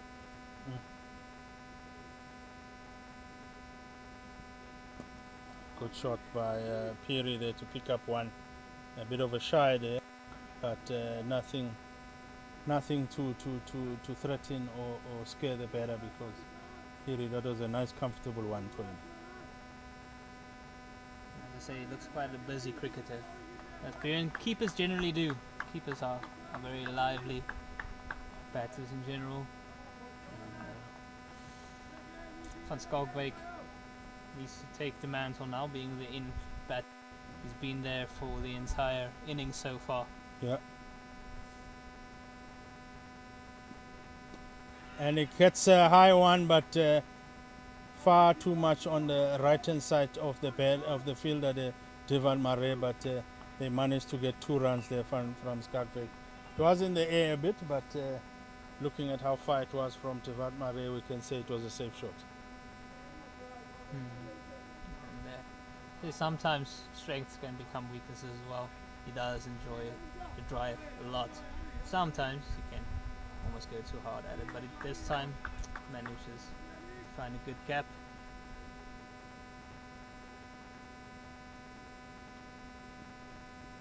And this time around, there's a huge appeal by the bowler, but sure, the umpire says it was missing leg stump going down leg, but looking at the umpire, no signal of leg bye, so there was a bit of a bet.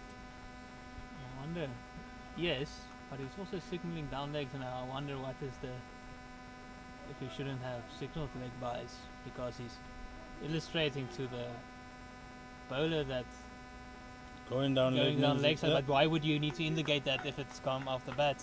So for some reason he's not indicated leg byes. Yeah. A bit of a strange one, but I'm sure Van Skalkbeek wouldn't mind having another run to his total. No, definitely wouldn't mind. I mean, he's now faced 37 and is sitting on 22. The team is on 57 for 3 after 16 overs, and the run rate keeps crawling up, getting close to the 10s now. Sweeping, trying to go for the sweep, ends up getting nothing on it. He goes straight through the keeper, going towards the boundary. Will he be able to hold it in? No, it looks like it hit the rope. Let's see if he says anything. It looks to me like it hit the rope. It is a wide, and boundary is not single. It will be interesting to see a replay there, because to me it seemed to like it had hit the rope, that ball. Yeah. Ends up being 3 runs added with the wide.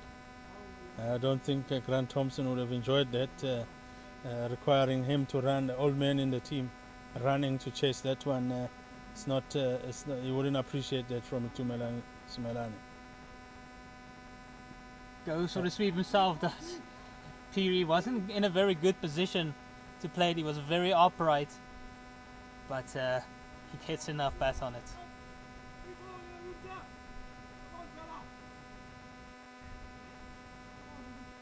I do know Van Skalkbeek enjoys those sweeps. Goes down the ground. Hard. Calling for a second and then sends him back just in the nick of time. That's important. Great fielding here from the old man Rasemane. Very noisy as well on the field, supporting the team. And they say if you do concentrate and talk on the field, you are fully committed. Ooh, that's a beautiful delivery by Simelane. Owning in on those stumps of Peary. Looks like a bit indecisive the way he wants to approach this against spin. Yeah, and as I said earlier, they need to be prepared to use their feet, which is what we've been slowly seeing now from Van Skalkbeek. Fuller comes down the ground, up in the air, it will land safe. And they're coming back for a second. It's a close one, but they make it in the end. Not the strongest of throws into the bowler. A tight second. And Piri looking to be aggressive. Didn't get all of it. Yeah, that's his kind of game. That's the type of game that he plays. And I think he knows nothing else. But that's what they need, I guess. Just taps it into the leg side again, a close one, but they get through for the single. So a few risky runs, but in the end making it. It is the emerging side, and it's true, they need 8.7 runs to the over. That's a steep task, so they can't let too many dot balls go through. Yeah, no, they need to keep that scoreboard ticking, and once in a while get a boundary, because the minute that 8.7 hits the 10 point so runs and over. Solidly in behind. And end of over number 17. SA Emerging have moved on to 66 for 3. Yuri van Skalkwyk on 23 of 39. And Kamugelo Piri on 7 of 6. Yeah, I'm sure the Eastern Storm would be eyeing a win here with a bonus point. So they would know that they need they need to seal this one. Still a lot of work to be done though. 7 wickets that they still need. They still need to put in some great effort.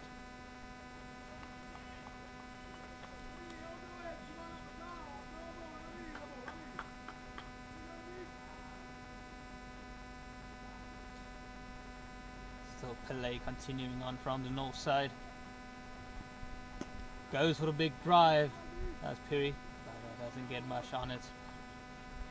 Some of the slight drizzle returning, but still okay for now, and it's good news for us that we've gotten in so much of this game today. Yeah, no, this drizzle, we've sort of gotten used to it now, and it's not a threat drizzle to us anymore. Very accurate, and almost feels like this need to start coming down a wicket, maybe try and throwing off his length. It doesn't have that much pace. The keeper is not standing up to the stumps either. Just try something different. Can't let him keep bowling in that same area and just being dotted up. Yeah, we said it earlier that it looks like he's just settled on that line, and he's found that it's working for him, so he's not willing to change anything, which is good from him, because sometimes as a bowler you can become greedy and start looking for something else. Now it's for a quick single. That's well judged by Piri, because it didn't come out of the middle of the bat. It had some time to get to mid-off. Yeah, they need those. They need lots of those. That if they're not getting runs, they need. If they're not getting boundaries, they need to get those ones and twos, which at this stage are also not enough, because you need a boundary or so in an over.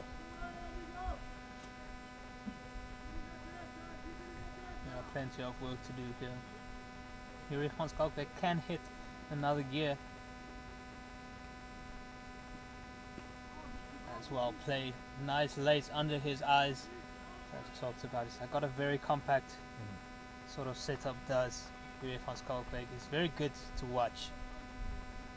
And that's the kind of defense that I was talking about earlier on. That instead of just blocking it straight towards the bowler, just by switching off or opening the face of the bat, we are then able to pick up those ones, which is what is required. So from that defense, you are still able to pick up a run.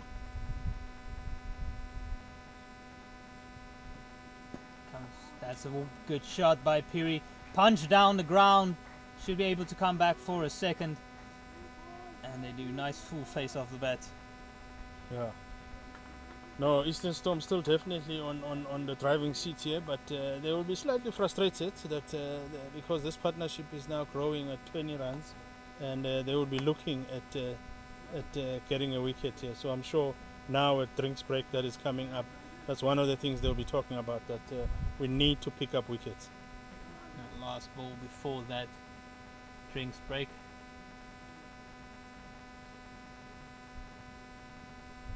Oh, just feeling for that one wide outside the half stump, and it's 70 for 3 after 18. Drinks is called Uriah van Skalkwyk on 24 of 40. Kamohelo Piri on 10 of 21. Eastern Storm feel this game is theirs to lose, and as an emerging side need to regroup and come up with a plan. And we'll be back with you shortly.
Welcome back, where we still need 2 overs to constitute an official game, and with some rain coming down, still okay now. Bowling change, goes for a big hit, does Uriah van Skalkwyk, takes the outside edge. Seems like there was some clear instruction coming in at the drinks break that no, we need to up it now, we can't take any more time. We still need 162 of 18 overs, and it looks like it's Xavier Khan coming into the attack. Yeah, and looking from where they are sitting now, CSA emerging side, they really got nothing to lose here based on the position they are at. And as you said, 20 overs to constitute a game. They know that they need to make something. Ooh, takes the outer half of the bat. He looks to work it through the leg side. Just going across him from Xavier Khan.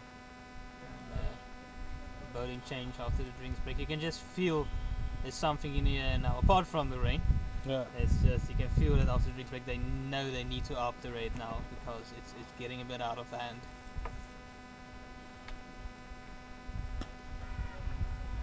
Over the top of Maran and all the way to the boundary for 4, and that momentum change just about sparked now by Kamohelo Piri in the arc and out of the park.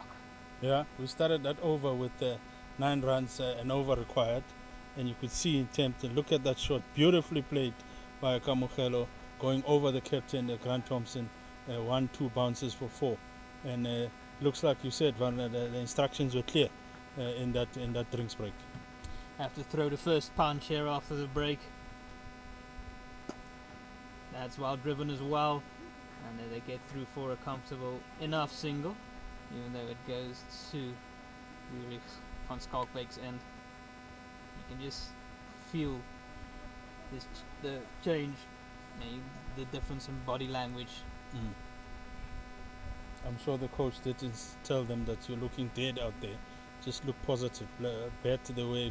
Maybe just gave them a bit of a license. Just give them that freedom to say, play your game, regardless of what is the score. Just play your game, and you can see it.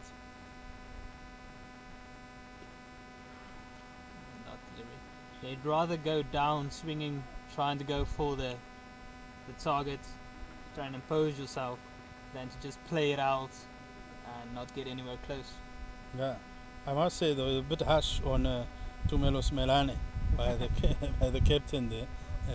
Nothing against Shavir Khan, but he did nothing wrong there, Tumelo Smelane. Comes down the wicket and whips it on the leg side for a single. So a much better one from the SA emerging side. 7 off. It's still not enough in terms of a required run rate, but a definite improvement to come to the end of over number 19. It's 77 for 3. And yeah, Similani did nothing wrong. Maybe they want to hold him back a bit for maybe a new batter coming in later. Will find it difficult against a turning ball. Maybe when the required run rate comes even higher. I guess there's a case for both, for keeping him and bowling him through, or holding him back for a touch later. Yeah, Manny had bowled in his 5 overs for 23 runs, so he was bowling alright, and this partnership also at 8 runs now, slowly building up. Only fair partnership we've had thus far in this inning.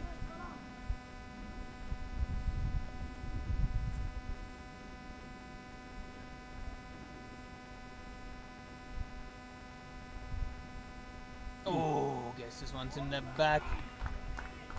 Good delivery by Pillay, who's been exceptional in this spell, going at just over 2 runs to the giving nothing away. Yeah, fantastic keeping there by Danny Rousseau, pulling out the gloves and literally chasing that one, which was almost in the area of second and third slip, and he ran towards that side to go save it. So that's good to see.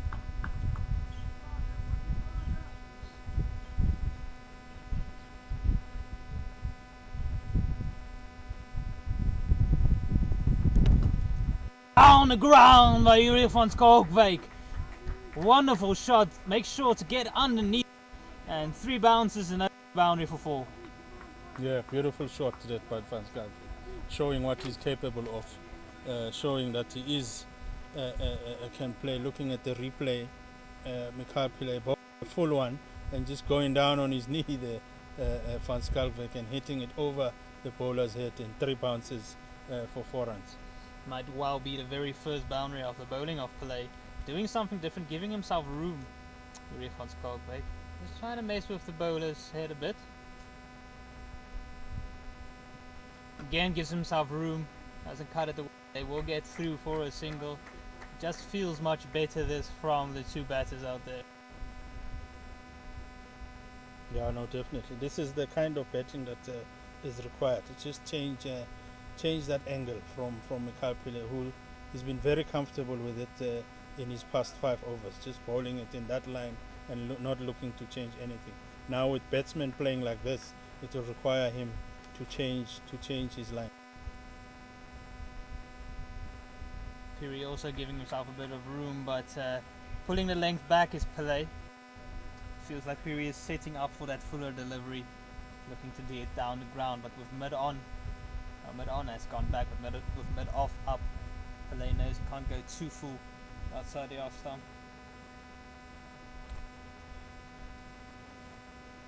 Now with 2 balls left in this over, that will then constitute the game. It means even if a game gets stopped because of rain or light, there will be a result. Oh, gets the bottom edge just past it. Second potentially, but it's great fielding to keep it down to just the 1 here by Andrew Rasamene.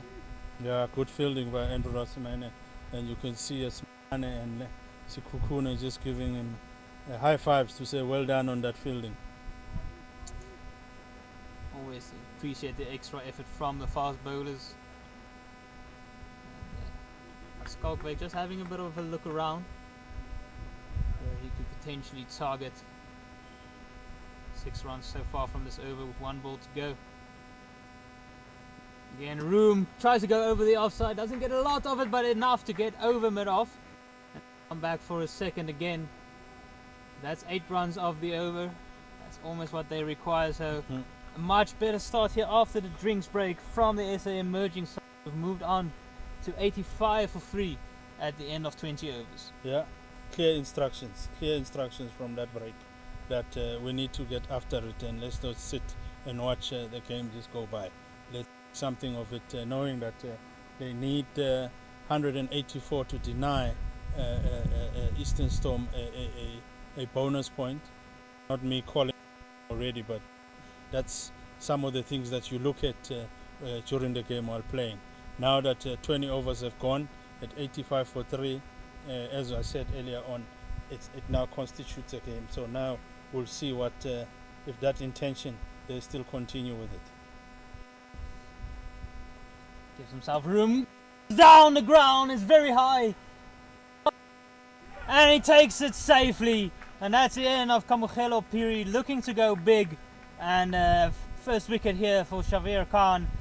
Long on, coming in, comfortable catch in the end. Too much elevation, not enough distance. Yeah, not enough distance at all, but nicely connected. If we just look at that replay, Shabir Khan going to Piri, giving himself a room, and hit it too high, falling backwards. And if he stuck through and followed through also with his head and everything, maybe it could have covered the distance. But that's the wicket that Eastern Storm required. Bandile Mambata coming to the crease, so they're sticking to their original lineup. That means Ludwig Schul is scheduled to come in next. And Mambata will have to hit the ground running as well already. 9 runs to the over required. A big wicket there for Eastern Storm, just as the partnership was forming again. But Yuri van Skalkbeek still there. He can give some advice to his young partner. And big work for them to do in this overs remaining. Perfect start to the over for Shabir Khan.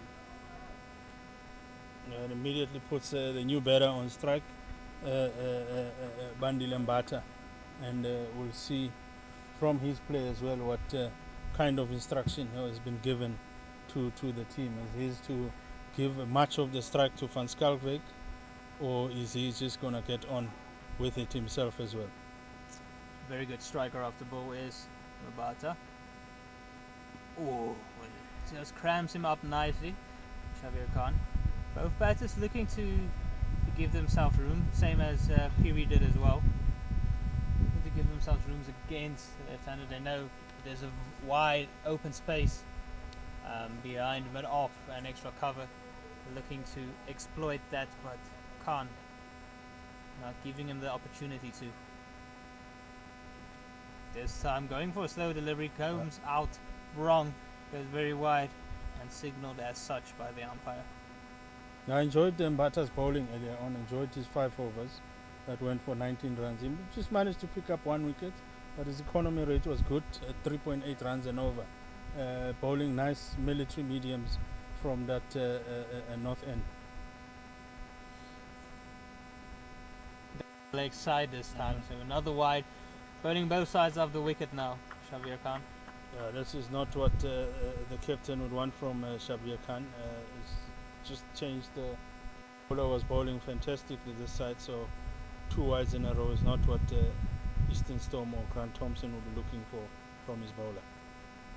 Love to know what the Duckworth Lewis pass score is at this stage. Goes wide. If it was left, it would have been another one, but ends up reaching for it.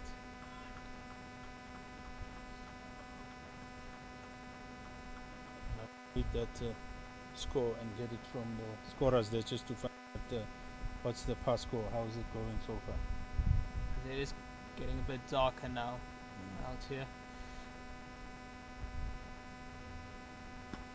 Over pitched, but straight to the man at extra cover. You can see Andile Mabata looks very organised himself. Yeah, playing it with a straight bat, giving himself just slight room, but playing it beautifully with a straight bat.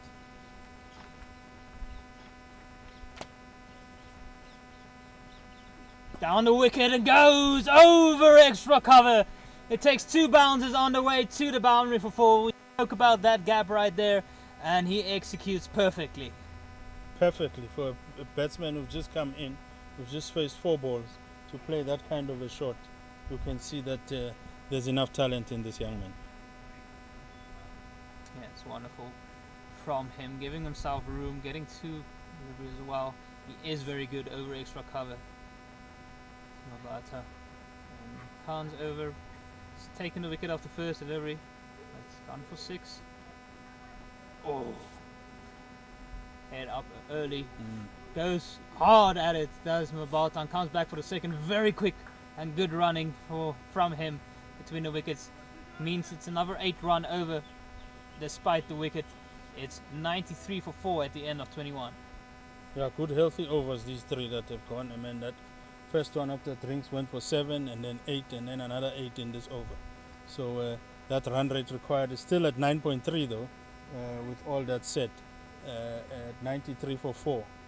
They'll need more of these kind of overs.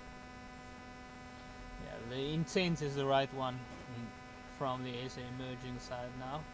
Seems like Pele just continue on. It's been a fantastic spell from him. And Yuri van Schalkwyk on 33 needs to up his strike rate a bit now in pursuit of another 139 runs in only the 15 overs. Yeah, I see the captain, the Skark Ankabrek, being looking like the man ready to come back in or next. Looking like they might change that batting lineup, but will only confirm once it is down.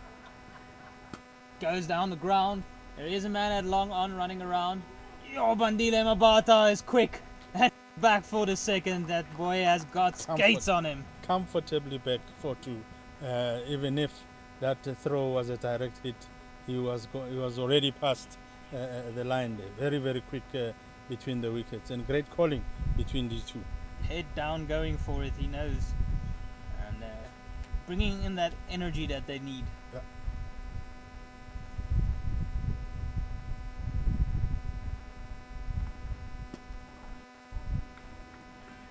Good by Pele. You see if on Schalkwyk feels like he needs to get going a bit, and frustrated with any dot balls now, which makes sense with the required run rate creeping up towards that 10 runs and over mark now. Yeah, no, definitely, and this intent is what was required maybe a little bit earlier. It would have brought this game to even closer. Still possible. Gives himself room, swipes it across over third man for 4. Great thinking from Van Schalkwyk, knowing that third man was up in the ring, gives himself room and plays it right over. Yeah, thick edge, always safe there, knowing, as you said, the fielder's off the boundary, so he's in the ring. So all you need to do is just get over the ring, then you are comfortably safe because there's no one at the boundary. Played by Van Schalkwyk. Suddenly moved up into 13. Looked very solid and now start to get his tempo right as well. Goes down the ground with a beautiful shot. It will only yield 1. No, Mabata back again. He keeps coming back. He keeps coming back. Running again between these 2 lads, between the.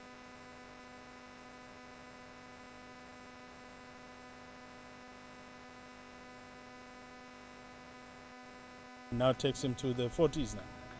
Bowler looking a bit frustrated. Feel like he needs a strong the boundary.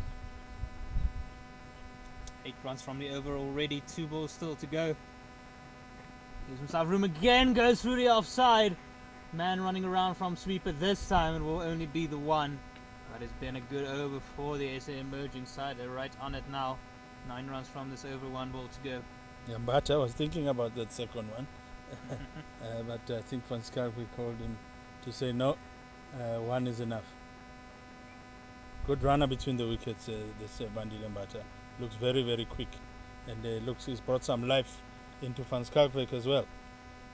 Yeah, lovely player, all-round prospect is Bandile Mabata. Goes down, oh, and it's high up in the air. Bowler calling for it himself and takes it comfortably, does Pele.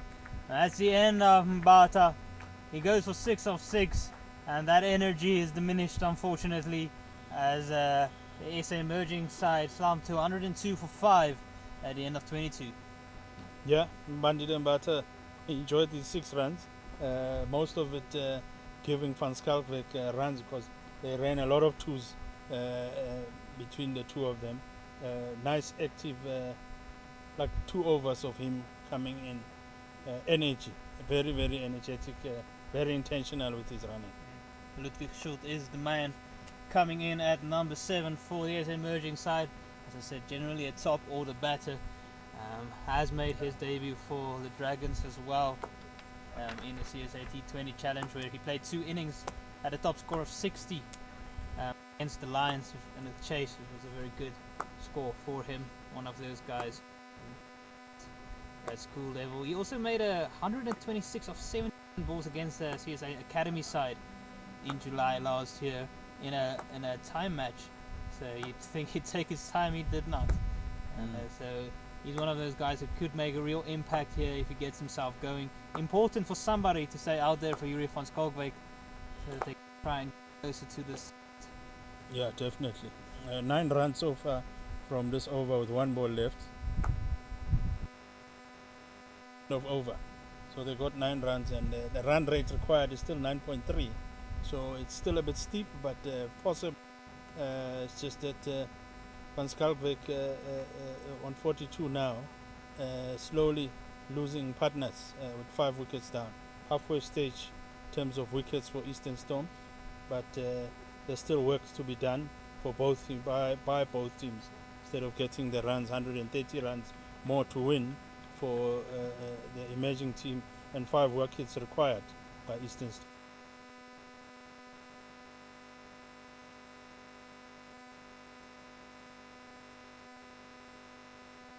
Van Schalkwyk really expanding his stroke play now.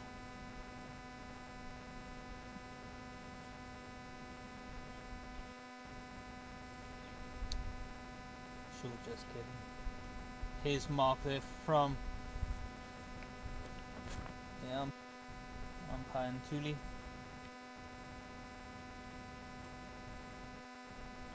Khan has out sweeping on the outside. He has a deep square leg.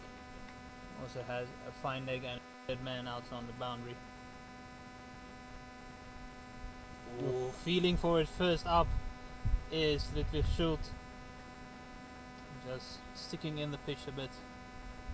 Good thinking that by Shafir Khan, just bowling it, seeing that the batters are looking at going for these shots, and just bowling it slightly short and wide and slower.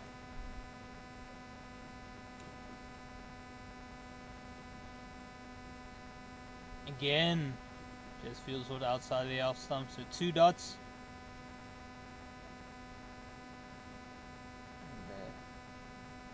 Schult is somebody who generally enjoys staying leg side of the ball. So you'll see him hit plenty of balls through the offside, but also the moment you drop it short, he's very quick on the pull shot. So it is a bit trickier on this pitch today. Goes for the big shot up in the air. Point running back. He won't get there. And just a 1 run added. Fortunate for Schult to get off the mark. Yeah, no, that was landed safely between those 3 fielders. But you could see the intent again from Schultz going for it. Just coming in that first over.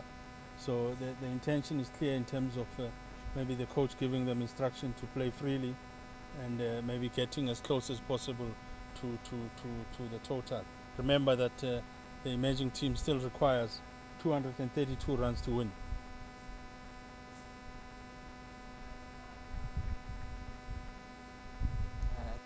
252, still a long way away. Moving across into the line, as you would think, and they will get just a single. So 1 ball to go in this over. So after a few productive overs run-wise, it's only the 2 so far off this over, and they're falling behind that rate again. Yeah, and that will create pressure in terms of the batting team, and that might what it does, it also changes the way the bat. Goes again and goes and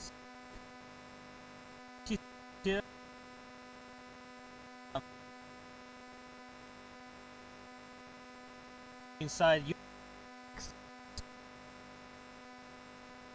Yeah, it's been quite a different kind of an inning from him. Started slowly, and then it's in the middle stages picked up with some beautiful shots and running between wickets. You can see technically, you did mention this earlier on, Werner, that it's technically correct. He can play beautiful strokes with a straight bat, and it's been required now to stay with, because he's been here since the beginning of the inning, and they will require this from him, and I'm sure the coaches will be happy in what they see.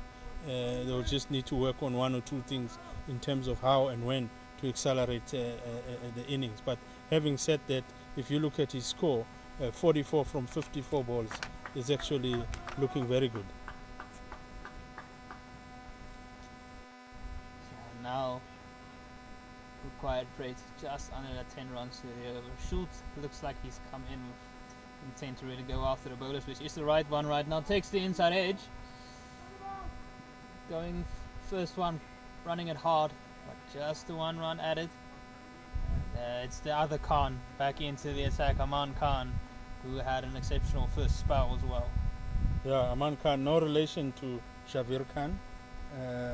They also happen to play for the same club back home, or Actonville Cricket Club, but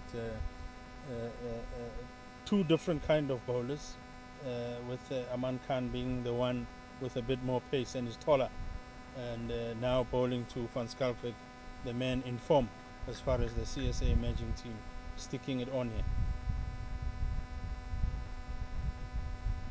Gives himself room, goes for a big swipe, takes no contact at all, and pulled back from Aman Khan. Smart bowling from him.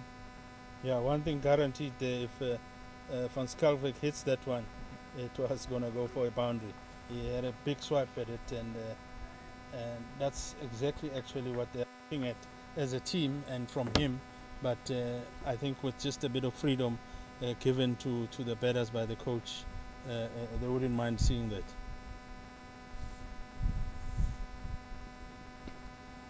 Again gives himself room, this time following him is Aman Khan. But he's doing well, he's hitting the right lengths. He's not giving him any slot deliveries, he's not giving him easy short deliveries either. He's bowling that in between length, making it difficult to get away. Yeah, good to see as well from Van Schalkwyk, looking to fight on.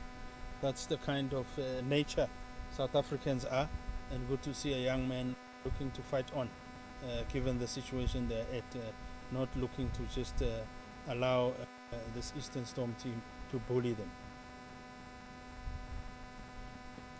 Whipped into the leg side, running the first one hard, looking for a potential second, but it's not on. Good for Schultz back on strike. Has long levers though, Schultz. Yeah, big man. It looks nice and big. It looks like he can hit it far. Yeah, he can indeed. Also a very good timer off the ball. As I say, generally it's top all the batters, so sometimes has a bit more time to get himself in. This is not that type of situation. This is a get in and get going type of situation now.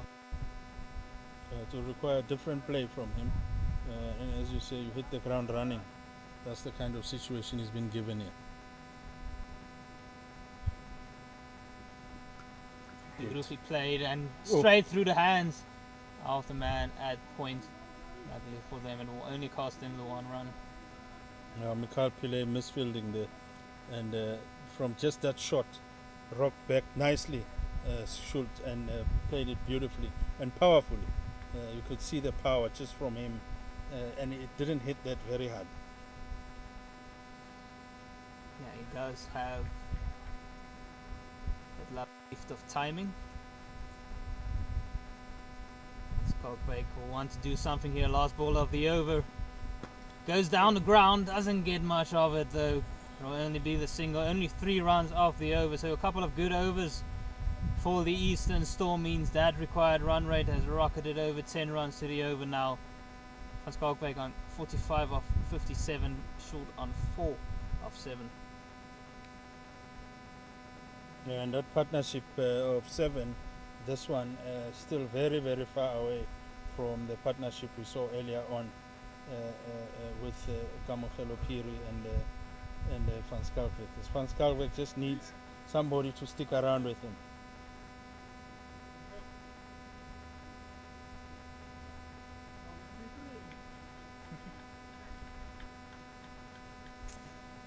Van Schalkwyk just having a bit of a look around. Oh, takes the inside edge onto the pad and they'll sneak through for a single. Looked like he got a little bit of movement in with Xavier Khan. An appeal there, but Mr. Ntuli not interested, immediately announcing not out.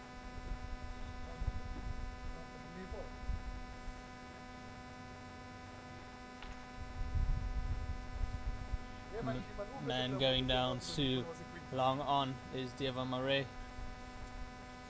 This type of fielder you want. Driving the boundaries when the batters are looking to go big. As he does, very high up in the air over long off. Going back is Medov. And it goes all the way over the boundary for 6. Wonderful shot by Ludwig Scholl. As I said, he loves to stay leg side of the ball. He has long levers, so the moment you give him that room, he will take it. Yeah, and the power that we talked about, you can see it just from that shot. But even if you look at that shot, it wasn't aggressively hit. It was beautifully timed, and the power the man possesses, and it was way. At some stage, that fielder thought he could catch it. I don't know why, because it pitched. That's a very wide delivery by Xavier Khan, and he's running back to his mark as he knows he needs to make up for some lost time there. Yeah, it's almost a dangerous field as to Ludwig Scholl to have the mid-off fielder up, because he'll try and go over it again. He does enjoy that area. There he goes, over long off, but he doesn't get much of it this time, and he'll only get the single. Yeah, I thought of it too there, but I think immediately Van Schalkwyk, as he turned, you could see that there's no way, because he is the man who must run to the danger end.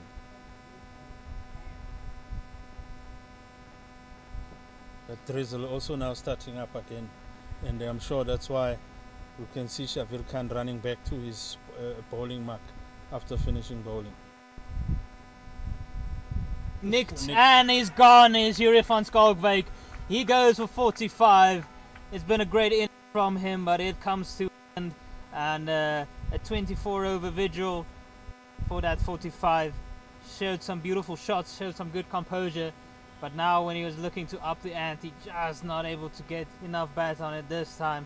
And a good delivery from Xavier Khan, just angling it across him, looking to go through the offside, not offering enough of the bat to it, and that is the end.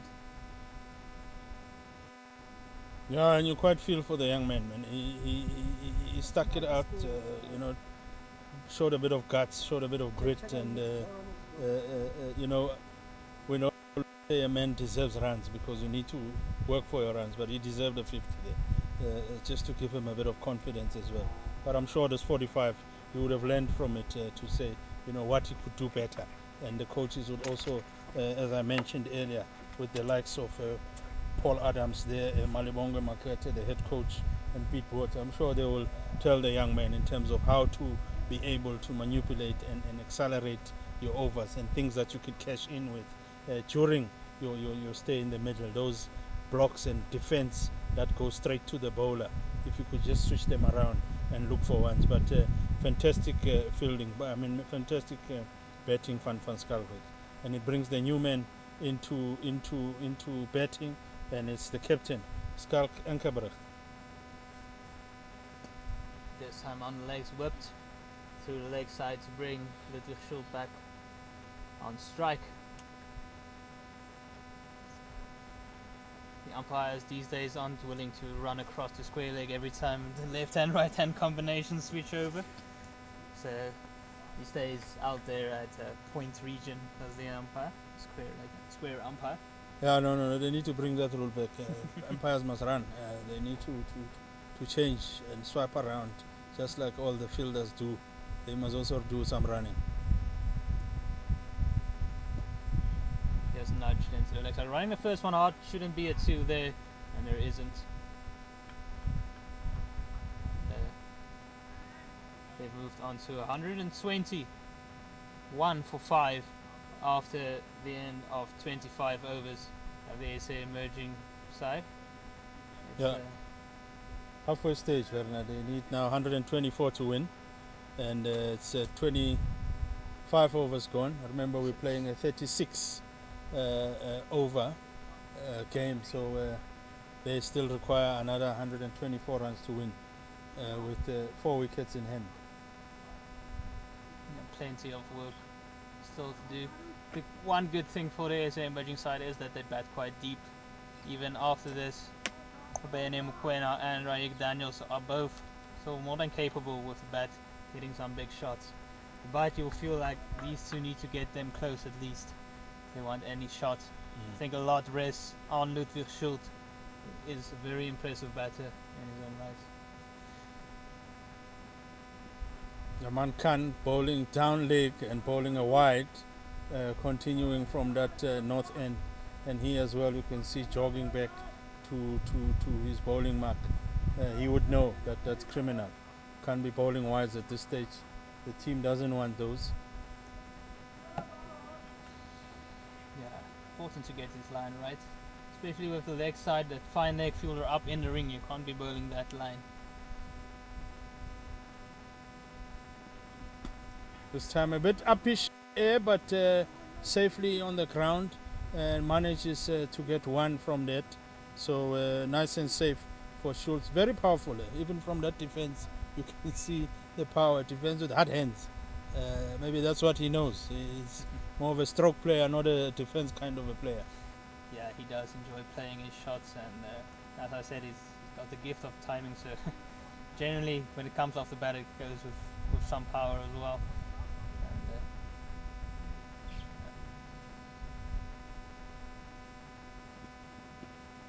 Captain who's just come in now, Skak Engebrecht is the man facing Aman Khan now, and that's what happens when you bring in a new man. He starts slow because he's still trying to get used to the pace, still trying to get used to the bowler and all of that, and in the meantime he'll create pressure if he continues like this, because it will now mean on the other side Ludwig Schultz will need to go after it. Rain starting to come down a little bit heavier now, but still okay for the moment. Again, it's a straight defense. Oh. Lucky that it was a bit of a misfield, because there was a miscommunication between a running Schultz, didn't really set off. Yeah. Could have been a potential run out had Diamamare picked that up cleanly. Or if the bowler, Aman Khan Shabir Khan had touched it with his hand. But luckily for the batter, it wasn't touched, which is something that I was impressive about with Daniels when he was bowling. He was a great fielder of his own bowling.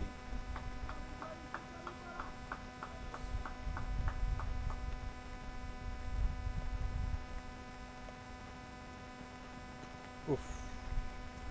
Good ball there by Aman Khan.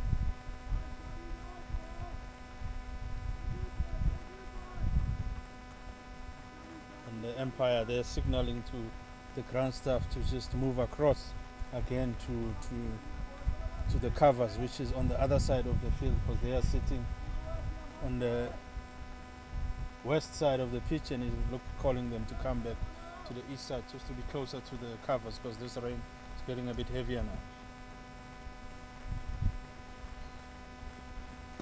Big shot over the bowler's head, and they'll be looking to get another 2, but immediately the captain says to his fellow colleague, no, stay that side, and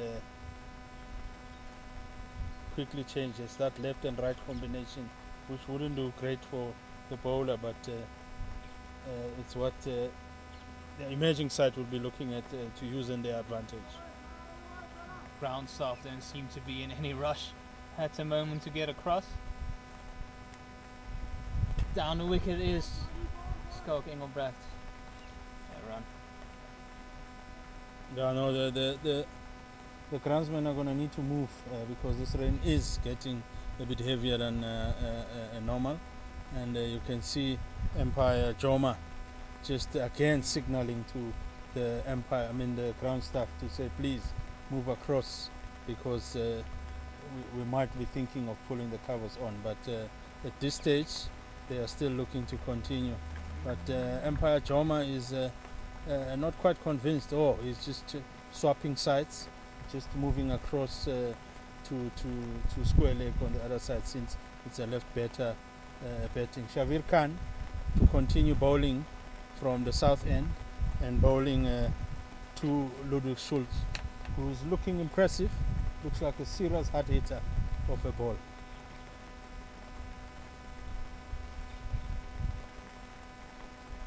Big hit from him and straight to the fielder there, Chris, who's catching it beautifully at the boundary there to release or get rid of Ludwig Schultz, who's looking really a powerful man, powerful hitter of a ball, and that gets him out, and it completely now puts the emerging team under pressure with now 7 wickets.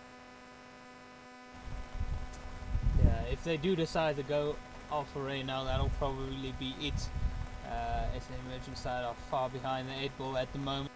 A further 100 runs of the 10 overs remaining, I should say. That's quite some way to go. Almost 11 runs to the over. Good little stint from Ludwig Schultz, unfortunately not extending it long enough to make a big impact. It is Mbane Mokoena coming into the deck. Finally the groundsman starting to move across your screens, as you can see, moving around, finally getting a bit of a jog across. And have to get to those covers if it gets any harder right now. For the moment the umpire's still keeping out there, but it is starting to look quite dark out here. It's getting quite dark, and the rain is getting heavier. That ground staff taking a stroller towards the covers. The new man there missing the ball and Shavir Khan just continuing, just bowling the line and bowling it across the right-hander. Yeah, almost better off standing still and trying to hit it over mid-off, and extra cover with that angle is Mokoena. He is a very powerful batter. He can hit the long ball, and you can see he's come in with that intent. Yeah, lots of all-rounders in this SA emerging team. Also was impressed a bit with his bowling, Ngoba Mokoena, because he opened the bowling, and bowling 6 overs for 31 runs, picked up 2 wickets at a run rate of 5.20 runs and over. So here he is, and showing that he can also carry a bat. Khan goes again across him, and that just looks like that's the line he's picked against this man, the Empire. Ntuli just signaling that there's 2 balls left in this over. Yeah, looking to hit that one hard down the ground. Option is still there with mid-off up. Shavir Khan, great over so far. Pressure continuing to pile up on the SA emerging side.